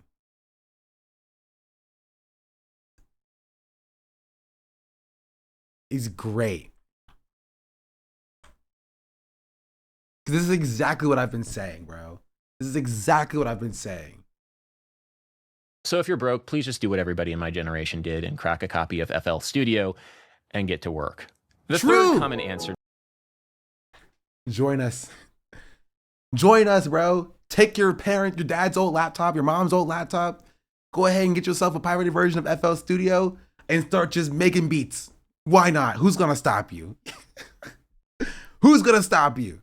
Or use a free DAW that is free and open and available, and so you don't have to pirate anything. But gosh darn it, exactly. GarageBand is free on iOS. Ableton Note is like $5. The video white supremacy, a hot minute ago, music theory, music history is crazy. To this first question was, it's like a co-creator, a musical partner I can bounce ideas off of. People have begun to anthropomorphize Suno to a certain degree, calling it a creative assistant or collaborator or even a co-producer. We've started seeing people say their music was co-produced by Suno. That co-pilot analogy. It's exactly like you've got this like songwriting assistant that's like sitting with you and like you're workshopping it together. It's like an assistant when I do a beat and I'm like, yo, how would you take these drums and rearrange it this way? And I'm like, oh. The funniest part is like, how would you? How would you? There's no you here, right? Bro, just open up your Apple Music library and click on a freaking song. Then you would see how they would have done it, because that's where they got it from. Again, this is why it always goes back to the productivity argument, because there's nothing stopping people from doing that. You know what I mean? It's only about it's a package that does that faster for people. That's it. That's all it is. It's just about being able to do it, building reference libraries, right? Because this is what people say about drawing as well a bit. Oh, I can ask, hey, ChatGPT, how would you draw a hand in this circumstance? Like, dog, you have a hand. You know this. And if you need to see how other artists would do it, you can find other artists who have done it before, right? It's only about having quick and easy access to this information that people really care about. Just want to pretend that they have friends. Copilot is working with them. It's a program. I have a paid version of Sprite, popular drawing, probably pulling for drawing pixel art. There's a free version, is basically just a version behind the paid edition. Yeah, like if you wanted to learn, you can learn. A lot of it comes from, I think laziness is a big part of it, right? Because learning new skills takes time. And why would I invest my short life on this planet's time to doing this thing that everybody else is using that's super quick and awesome? Right? And that is a very hard thing to get over, right? I'm very like fundamentally anti-AI. And it's so hard seeing this like new thing of AI on Twitter and being like, that looks better than anything I can draw. Why would I invest my time into doing it than to drawing? And I have to mentally get over that myself, right? I can understand if somebody wasn't as anti-AI, how that would be an easy thing to like fall into. You know? Not just laziness, also the fear of failure. Yeah, I think it's both. Right? I think insecurity plays into the uses of AI too. Yeah, 100%. 100%. Right. It's why you see like mostly a lot of adults using AI. You still see young people drawing a lot. I saw like a 12-year-old who was like, yo, I drew this and it looked like the Mona Lisa. You feel me? You still see young people drawing a lot because the expectations on young people drawing a lot is, it's low. There's low expectations. Just get therapy. I know you're probably joking, but that's another aspect of like under capitalism. not universal healthcare. People can't afford therapy like that. You feel me? Like that's again, all this boils down to just capitalism being bad in a multitude of different ways. You know?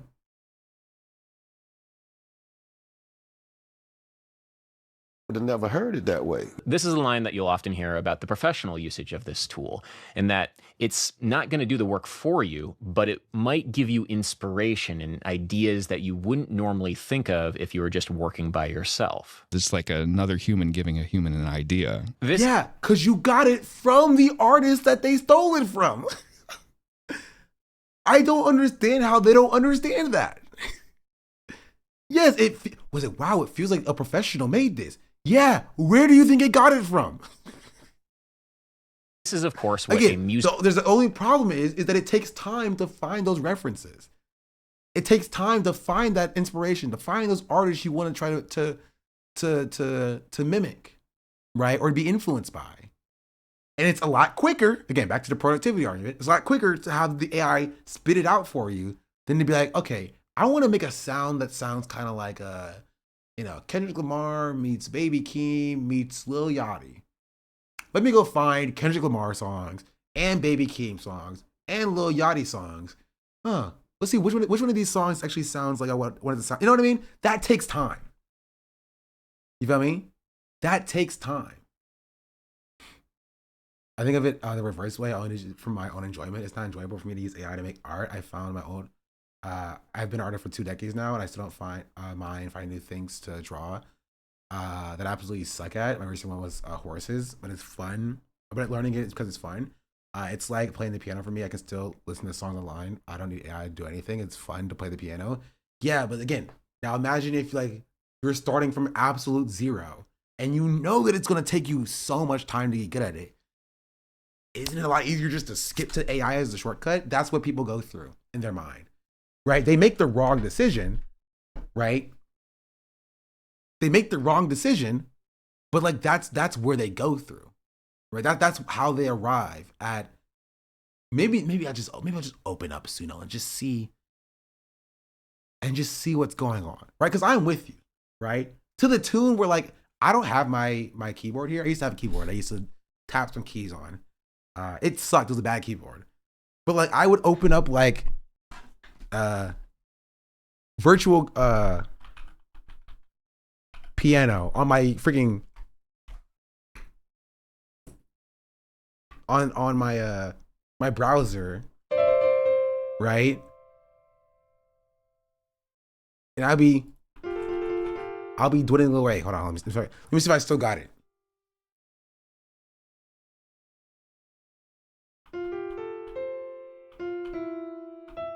Wait, hold on.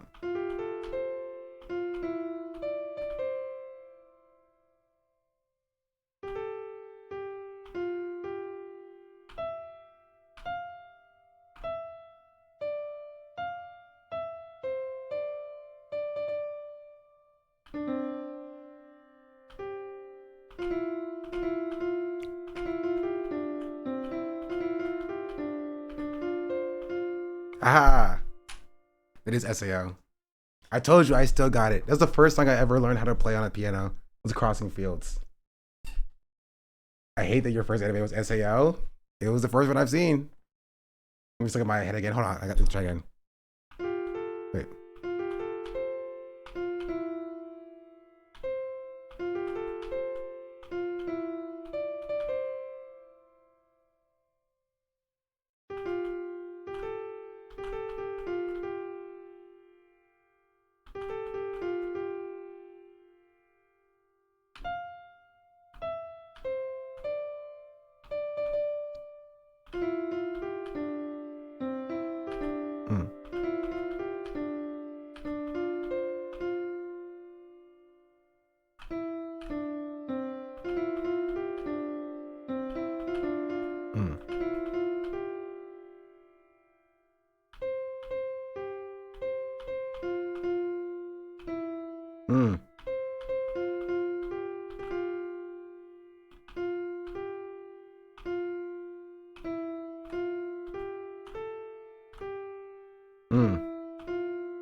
Okay.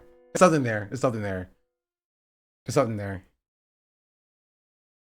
You might not like it, but this is art. A bit of SEI engaged with stuff. Basically, PUBG.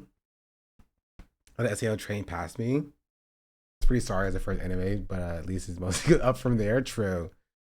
Always met girls that like that show and I end up caving and watching it at some point. You should watch it. Just season 1. The rest suck. Have you seen Fang of the Sun Dogram? No, I have not. Anyway, this is hard to play, by the way. Right, this is very hard to play because I don't remember. Because this and this are like two. This is Z and P, so.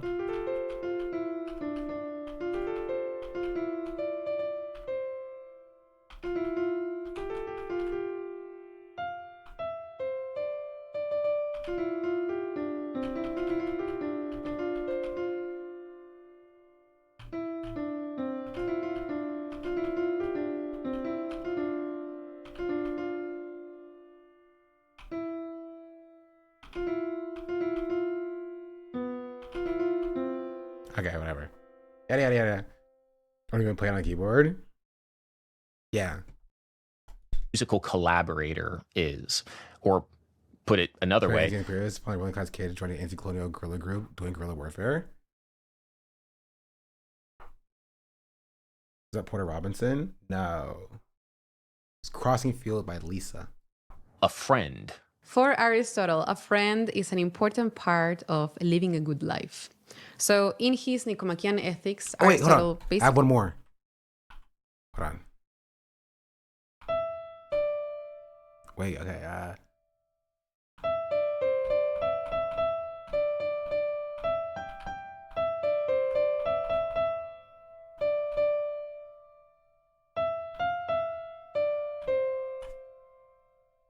Hey, I remembered that one. Thank you. Basically shares his thoughts on how to be a good person and live a good life. And he dedicates 1 book and a half out of the 10 to talk about friends. A friend has to not only be someone who you have fun with and who is like whatever useful, because these are the tiers of friendship that he distinguishes. Someone who's useful to you, like when you get a ride from someone to the airport or whatever. Someone who you have fun with, which is like when you party. But someone who can also, in addition of those two things, also keep you accountable and help you be a better version of yourself. So a friend is someone that has that power to teach you something and at the same time also be taught by you. I will say it's kind of sad that like you need to have an entire 2-minute long monologue about why ChatGPT and Suno are not your friends, according to Aristotle. You know what I mean? Like, this should not be necessary. It should not be necessary. What a world we live in. Collaborators like Sean Crowder, Ben Levin, and Lau Noah. They're very different people and they challenge me in very different ways and bring out different aspects of my musicianship that I would never have if I just made music alone. Sometimes there's even conflict, differences of opinion of where the music should go. But by resolving that conflict, we get some pretty special results, I think. I am a better person because of those musical relationships I work so hard to maintain, both on the bandstand and in real life. Using Suno as a musical friend replacement might feed into some narcissistic tendencies, because you never have to negotiate with it. You just take the ideas that you like and discard the rest. Yeah. Generative AI gives you an imitation of what it's like to have a musical collab. Yeah. It can't tell you no. It will never tell you no. You say, I don't like this, right? So basically, it's not even really doing anything. All it is it's productivity. You say, oh, I don't like the way these hi-hats sound. Can you try these hi-hats again? And it's like, okay. It goes and finds different hi-hat patterns and then brings it to you until something is until you tell it yes, basically. Which is like, it's not doing anything for you. All it's doing is it's speeding you up, right? Maybe.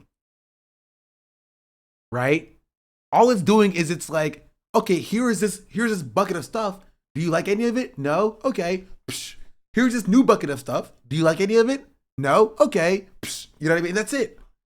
collaborator, but somebody who does not hold you to high standards, musical or otherwise. In the Nicomachean Ethics, Aristotle talks about how flatterers, people that flatter you, are not your friends because they're not giving you correct information about yourself. So they're just lying to you. Well, what if Bernie Taupin hadn't ever, connected with Elton John and he had the opportunity to just enter his lyrics into Suno or whatever? Like, where would we be?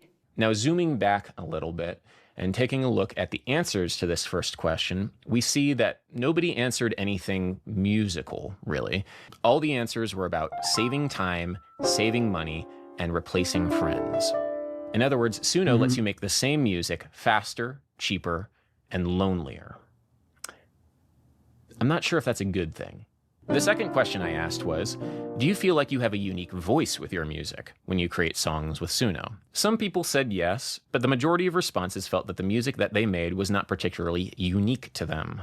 One possible explanation for this is that commercial generative AI can't really create anything new. It's just remixing old recordings. Yeah. And so you can't have a unique voice with something that's just a remix of an old recording. Suno has admitted to have been trained on essentially all music files on the internet, what a lawsuit has called copyright infringement on an almost unimaginable scale. Yeah, we know that there are some copyrighted works in our training data. That's not illegal. The legal defense. It should be, right? And again, I'm not even like pro copyright. In a just like in my ideal state of the world, right? We live in a society where all free expression is exchanged freely. You know what I mean? Like all art is exchanged freely. You can learn from a piece of art. You can take some of this and use some of this. And you can use art, other people's art, and your art, because there would be no profit incentive, right? For the usage and utilization of art. You know what I mean? Taking inspiration is not the same thing as this. That's not what I said. I said I'm not like inherently like pro copyright. I don't think that because you've created a piece of work, then like no derivative works can come from this, which is essentially like think about like Mickey Mouse. I think you should be I was trying to say that. Sorry. Okay, you're good. I'm just making it clear that's not my point. Right? I think you should be able to use Mickey Mouse in your comic book. I think you should be able to use Mickey Mouse in your comic book. That's how I feel. I think you should be allowed to use Superman in your comic book. Right? I am for the free transfer of ideas, because all art is derivative, right? And so like I'm not for like, okay, because you've created this character, nobody else can use this character or anything that looks like it for the next 90 years or whatever. I think that's silly. However, that can never exist until capitalism is abolished, right? Copyright is a necessary system under capitalism because even though it's used by corporations to enforce its will on the populace, right? There needs to be some mechanism to protect artists from their works being stolen. However, the problem with copyright is that it doesn't protect artists in the way that they think. How is downloading all the songs for AI without paying not illegal, but random downloading the same media for consumption is? Because they have to prove that Suno, just downloading the music is not illegal inherently, right? It's hosting illegally downloaded music, right? This is why the cops aren't knocking down your door for like having a bootleg copy of, I don't know, The Muppets in your closet. But if you sell that, right, it's like at the point of distribution, right?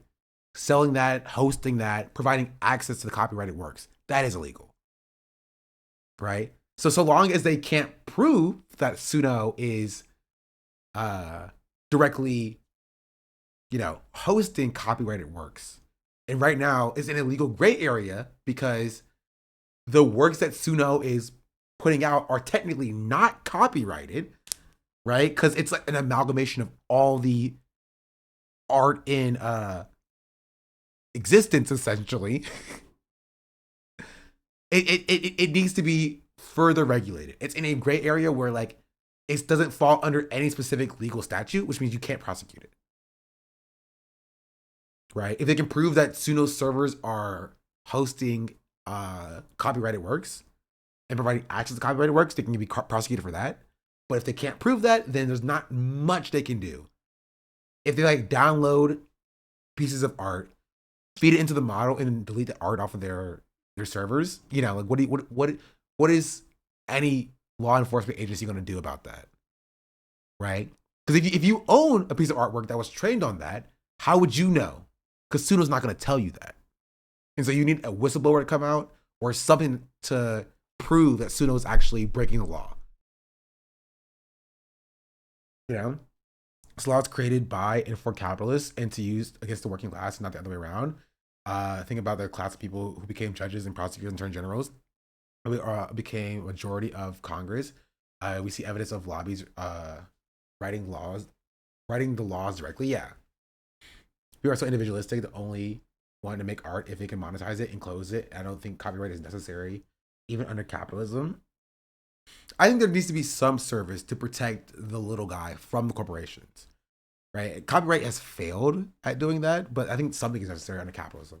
But it should be abolished anyway. The capitalism should be abolished. So we're mincing words, you know? For this, at least according to briefs submitted to the U.S. Copyright Office by Silicon Valley venture capital firms, is that using copyrighted content to train AI models is fair use. Now, this smells a bit fishy to me, but I'm not a lawyer, so definitely check out Miss Crystal, aka Top Music Attorney's videos on YouTube. She does great work on this stuff, especially with the ongoing independent musician lawsuit against Suno. But beyond the legal defense... And to be fair, as Cheddar was saying, even if it's technically against the letter of the law, all we need is the courts to rule in favor of Suno for it not to matter anymore. This is why laws are fake. They're not real. Right? A law can say something, right? But so long as the courts rule in their favor, it does not matter. It doesn't. Theoretically, you can take it up to the next highest court, take it up to the next highest court. But if the Supreme Court's word is law. If the law says, hey, you have free speech, the Supreme Court says, no, you don't, nobody can stop them, except the Supreme Court again. That's why the Supreme Court exists. Checks and balances and all that. So if the Supreme Court makes a ruling on something,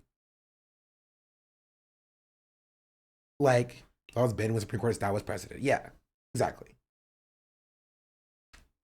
Which is why we live in a system that I think needs many forms of abolition. The moral defense of this is that AI is just learning the same way that humans do, taking a look at what came before, detecting patterns in it, and then remixing it into new works. This is quite literally what I've been arguing on this channel for many years now with regards to all of those music plagiarism lawsuits, right? Human artists steal all the time. It's how culture gets made and passed down. So what's the difference when AI does it? Right? It actually functions very similarly to how humans do. I'm absorbing all of the things that I know, all of the music that I heard, all of the culture that I see out there, and I'm finding some way to express it. Well, one, when you say a model learns like a human, it's like saying a submarine swims like a human, which is meaningless. It's a category error because the scale of theft is so far beyond what a human could possibly do. It's theft on an inhuman scale. Two, human creativity is a process that can and often does challenge the status quo, and it is unclear if generative AI can do the same. This was exemplified in a fantastic question that I borrowed from a call for new aesthetics for the 21st century, which is, if jazz didn't exist, could you prompt Suno to create it? No, that's got a resounding no, right? Because it cannot create, right?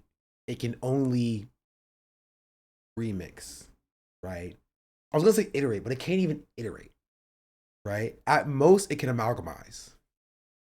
You know, if it does not exist in the data set, Suno cannot make it. Regurgitate is a good word. That's it. It cannot. It cannot. Because jazz cannot be reduced down to a step-by-step combination of X musical style and Y musical style to get jazz. Honestly, no musical style can be reduced down to that, right? Because music is produced out of the material conditions of the people making it, right? That struggle is necessary to create what it is. Jazz is not just the sounds that it makes, it's the story that it tells. Right? Same thing goes for rhythm and blues. Same thing goes for hip hop and rap. Same thing goes for classical music and country music and opera. These things are not just a set of sounds. You can make an AI that can reproduce every sound that the human mouth can create, and you'll never get Beethoven, right? Or you never get Shakespeare. You know? Even if AI could type in the exact word that Shakespeare makes, it still won't be Shakespeare. Because Shakespeare is more than just the words on the page, right? It's the product of the time that it came from. If Shakespeare didn't exist and somebody typed the exact words of Romeo and Juliet onto a story today, right? There's a good chance that it would flop and that nobody would buy it, right? Because part of what makes art is the product that is the time that it was created in. You know? To me, I think the answer is no, because jazz, like any style of music, has a unique musical vocabulary that cannot be found from its influences. In other words, I can't imagine any amalgam of blues recordings and ragtime recordings sounding anything like Sun Ra. You know Exactly. Exactly. It's also your lived experience as a human that you pour into your art. Exactly. And you just pre-watch it. We just agreed. Like he's saying everything that I'm saying, like directly after I say it. Like we just agree on this because this is how you know that we are correct on this, right? Because he's coming at it from a materialist perspective, and I'm coming at it from a materialist perspective, right? Humans live and are influenced by the world that they live in, and then they influence the world that they live in, right? That's dialectics. And if you filter everything you know through that mindset, you will come to these same answers. There's a reason why me and Hassan come to the same conclusions, even though we say things at different times. You know? And that's why dialectical materialism as a framework is such a powerful framework, because no matter what time period you live in, you will come to the same conclusions. You will. As long as you actually, follow it adequately. I mean, something pretty massive is missing in that equation there, which is what Ethan Hine talks about in this blog post. I love 1980s. Not Ethan Klein. Ooh, close. You're more correct than Hassan, though. I could have sworn that early in this conversation, there was an artist that used a prompt that didn't mention them directly, but described their style, and then caught one of those image generators literally stealing sections of pixels from their art. They posted. Really? That's insane.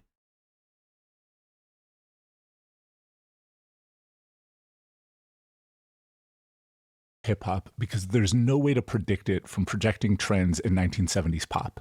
It questions basic assumptions. It's missing elements that you might have thought were necessary, like melodies, and it brings in elements you didn't know you wanted until you heard them, like samples and turntable scratching. Now that 1980s rap exists, it's easy to feed it into an AI as training data and get more 1980s rap, but there's no way that AI could have produced 1980s rap if it was only trained on 1970s pop. I think this is why.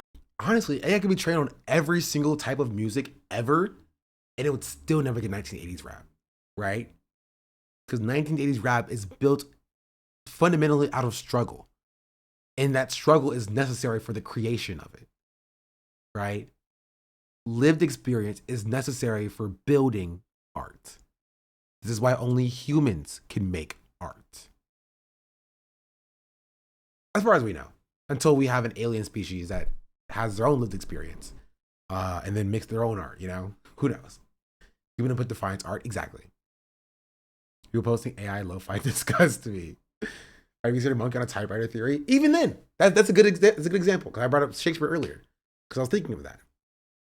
Monkey typewriter theory will only let you, again, recreate Shakespeare. Give a monkey enough time, an immortal monkey on a typewriter, it will type every combination of every word, but the boundaries of that, what we care about and we're looking for is Shakespeare. If you're not looking for anything, it's just a jumble of letters, right? It's meaningless unless you have a human to interpret it. That's a big part of the monkey typewriter theory that people don't think about.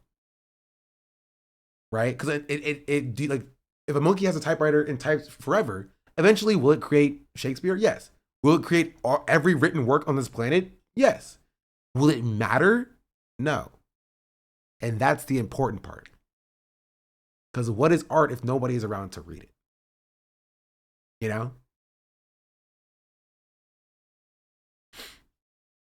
Can animals make art? I feel like remembering reading about the intentional design of bird nests some time ago. That's a good question.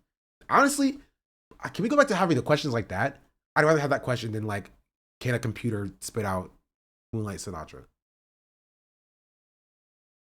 Be like, Sean, it's Moonlight Sonata. No, it's not. It's Moonlight Sinatra. It's a combination of Beethoven and Frank Sinatra. That's right. AI couldn't do that. I just made it up. People feel like they don't have a unique voice with the platform because it's so heavily weighted to the status quo. Now, the third question I asked was, who are some of your favorite AI musicians who have influenced you? What about them inspires you? Okay, so even though I kind of knew what the answers to this question would be, it still was really bleak reading them. They don't have because the vast majority of people, as it turns out, do not have influences. I don't have any AI influences. I'm afraid I don't have any. At the moment, nothing. I don't listen to anybody else. I don't know any. I do not listen to AI. Okay, slop. this is no narcissism. influence. I don't. This is definitely narcissism. Because you, like, at the very least, can't even find like an AI artist you like that has a workflow that you enjoy. You're like, no one can do it better than me. I am uniquely special on how to use this AI. Don't know of any. Haven't heard any. No one. I don't know any AI relevant artist. Not applicable. I have no idea, to be honest. At the moment, nothing. I don't have an AI music influence. None. I do not religiously follow anyone. I don't have any AI music influences. The question to be asked is like, do they exist? And if they don't exist, why are they using it? If they can't think of any positive forces of AI music in society right now, do they think that they're going to be the first one? Right? Or do they just not care about that? And it's about just being productive, right? And just spitting out as much art as possible. People who use Suno cite their influences. It's strange, right? Because if you ask the same question to any musician, writer, or artist who didn't use Gen AI, they would be able to go off forever on their influences. I think about, the bass players that inspired me. Jaco Pastorius, Victor Wooten, modern bass players like Tim LaFave's huge influence. I love Evan Marion. I don't know of anybody of any skill level who can't do that, who can't just be like, these guys are awesome.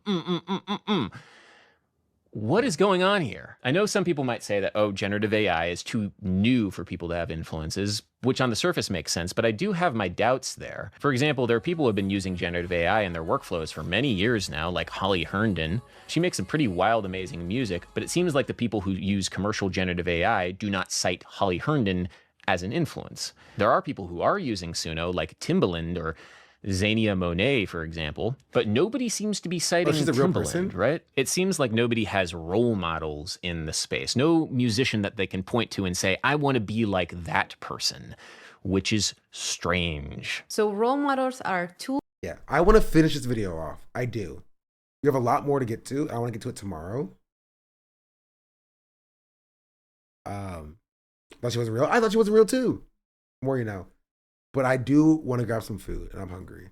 So I'm going to call it here. Call it now. I really want to prompt like that guy. Yeah. The funny thing about it is like, if you don't care about making your own music, you're also not going to care about what your prompts sound like. It's just word spam. You know what I mean? It's like, it's make me a song in the style of Kendrick Lamar with influences from JID and a little bit of Drake and a little bit of Tupac and a little bit of Snoop Dogg and a little bit of Biggie and a little bit of Ariana Grande with some nice sounding hi-hats and some delicious sounding vocals. It's just prompt spam. That's it.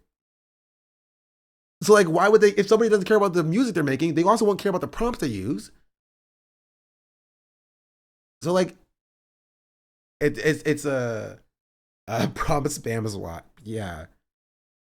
You sure do type? Well, thank you. That's exactly how I type. with no mistakes. Don't look at my tweets. Anyway, any final thoughts, chat? Any final thoughts? I'm gonna go make a smoothie. I had an apple.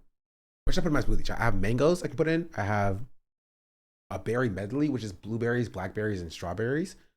I had a banana, but I ate the banana. It wasn't good. I hate banana still. Before you dip, do you think that the rise of AI is because of the death of the modern celebrity culture? No, I think that they're incongruent. I don't think they're related. I think it's the rise of streamers. I think it is related, but like not directly. I think it's the same thing as the rise of streamers and rise of online content creators. I think it's about accessibility to platforms. Do you have Ninja Blender like? I do have Ninja Blender. Any nuts? You trying to kill me, bro? Art of the form of communication, and communication requires a pool of shared experiential context that's being represented, added to. AI cannot experience, and the data is not. It has. And data has no context. Yeah. AI sucks. That's not anyone else died in 07 to Jason. True. It sounds like these artists want to be famous. They can't break through the glass ceiling. I mean, yes, but like that always existed. You know what I mean? Before AI, it was people who were stealing. Like it was a Milli Vanilli, you know, who's faking lip syncing. You know what I mean? This is not unique. AI makes it more accessible to normal people. It used to be if you wanted to be famous, you had to take cheats and shortcuts other ways. But now, you know, your sister, you know, Barb, can like fake being a singer. You know? Before that, it was only for like the children of celebrities to steal sounds from other children of celebrities and that kind of thing. People have always stolen other people's arts. Yeah. I feel like they care more about being praised than being famous. I think they care more. I think a lot of people just care about like the novel technology. Eventually, AI will move on. Right? And people will get tired of it. Right? The people who will keep using it care more about like productivity and just spamming things out. Please move on like with crypto. It will happen. It will still be around, like crypto is still around, but it will be a lot smaller and a lot more niche. But it will hit a ceiling because we're gonna hit a ceiling on the amount of freaking AI plants we can make, you know? A bubble pop coming soon. I think it's gonna happen this year. You're gonna see major AI companies shutting down. Not like freaking Anthropic and not like OpenAI, but like, you know, I think Gemini is gonna stop, or Google's gonna give up Gemini. Microsoft's gonna hang up its Copilot hat, and it'll still be around, but in a smaller, less invasive way, in my opinion. You know what I mean? They try melting the ice caps to keep the data centers cool. Yeah, they're gonna build one in the Antarctic. Yeah, every resource is finite. Exactly. And it's like accidentally clicking on the AI mode on Google search. Bro, I swear on everything. If I type something in the Google URL bar, I press enter or tab or enter, and it takes me to the AI search, I'm going to blow up. I'm going to explode. I will. Anyway, I have to use the bathroom, chat. Any final thoughts? Any final thoughts? Any thoughts that are final?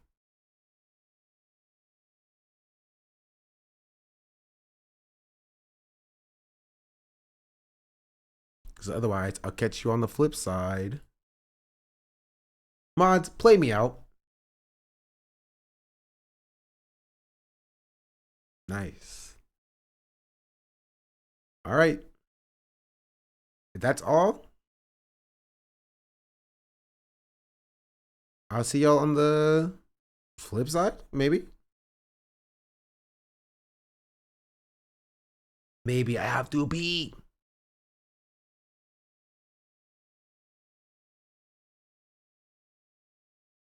All right. Goodbye. I have to pee. All right, next, come on. Wait, hold on. Hold on. I have to pee, but I want to show y'all next more time. Hey, Nixie. Come on.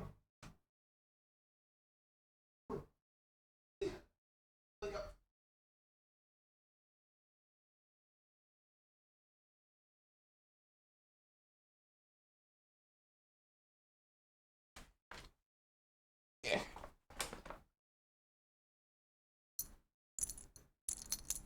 Nixie, here's your microphone. What do you want to say?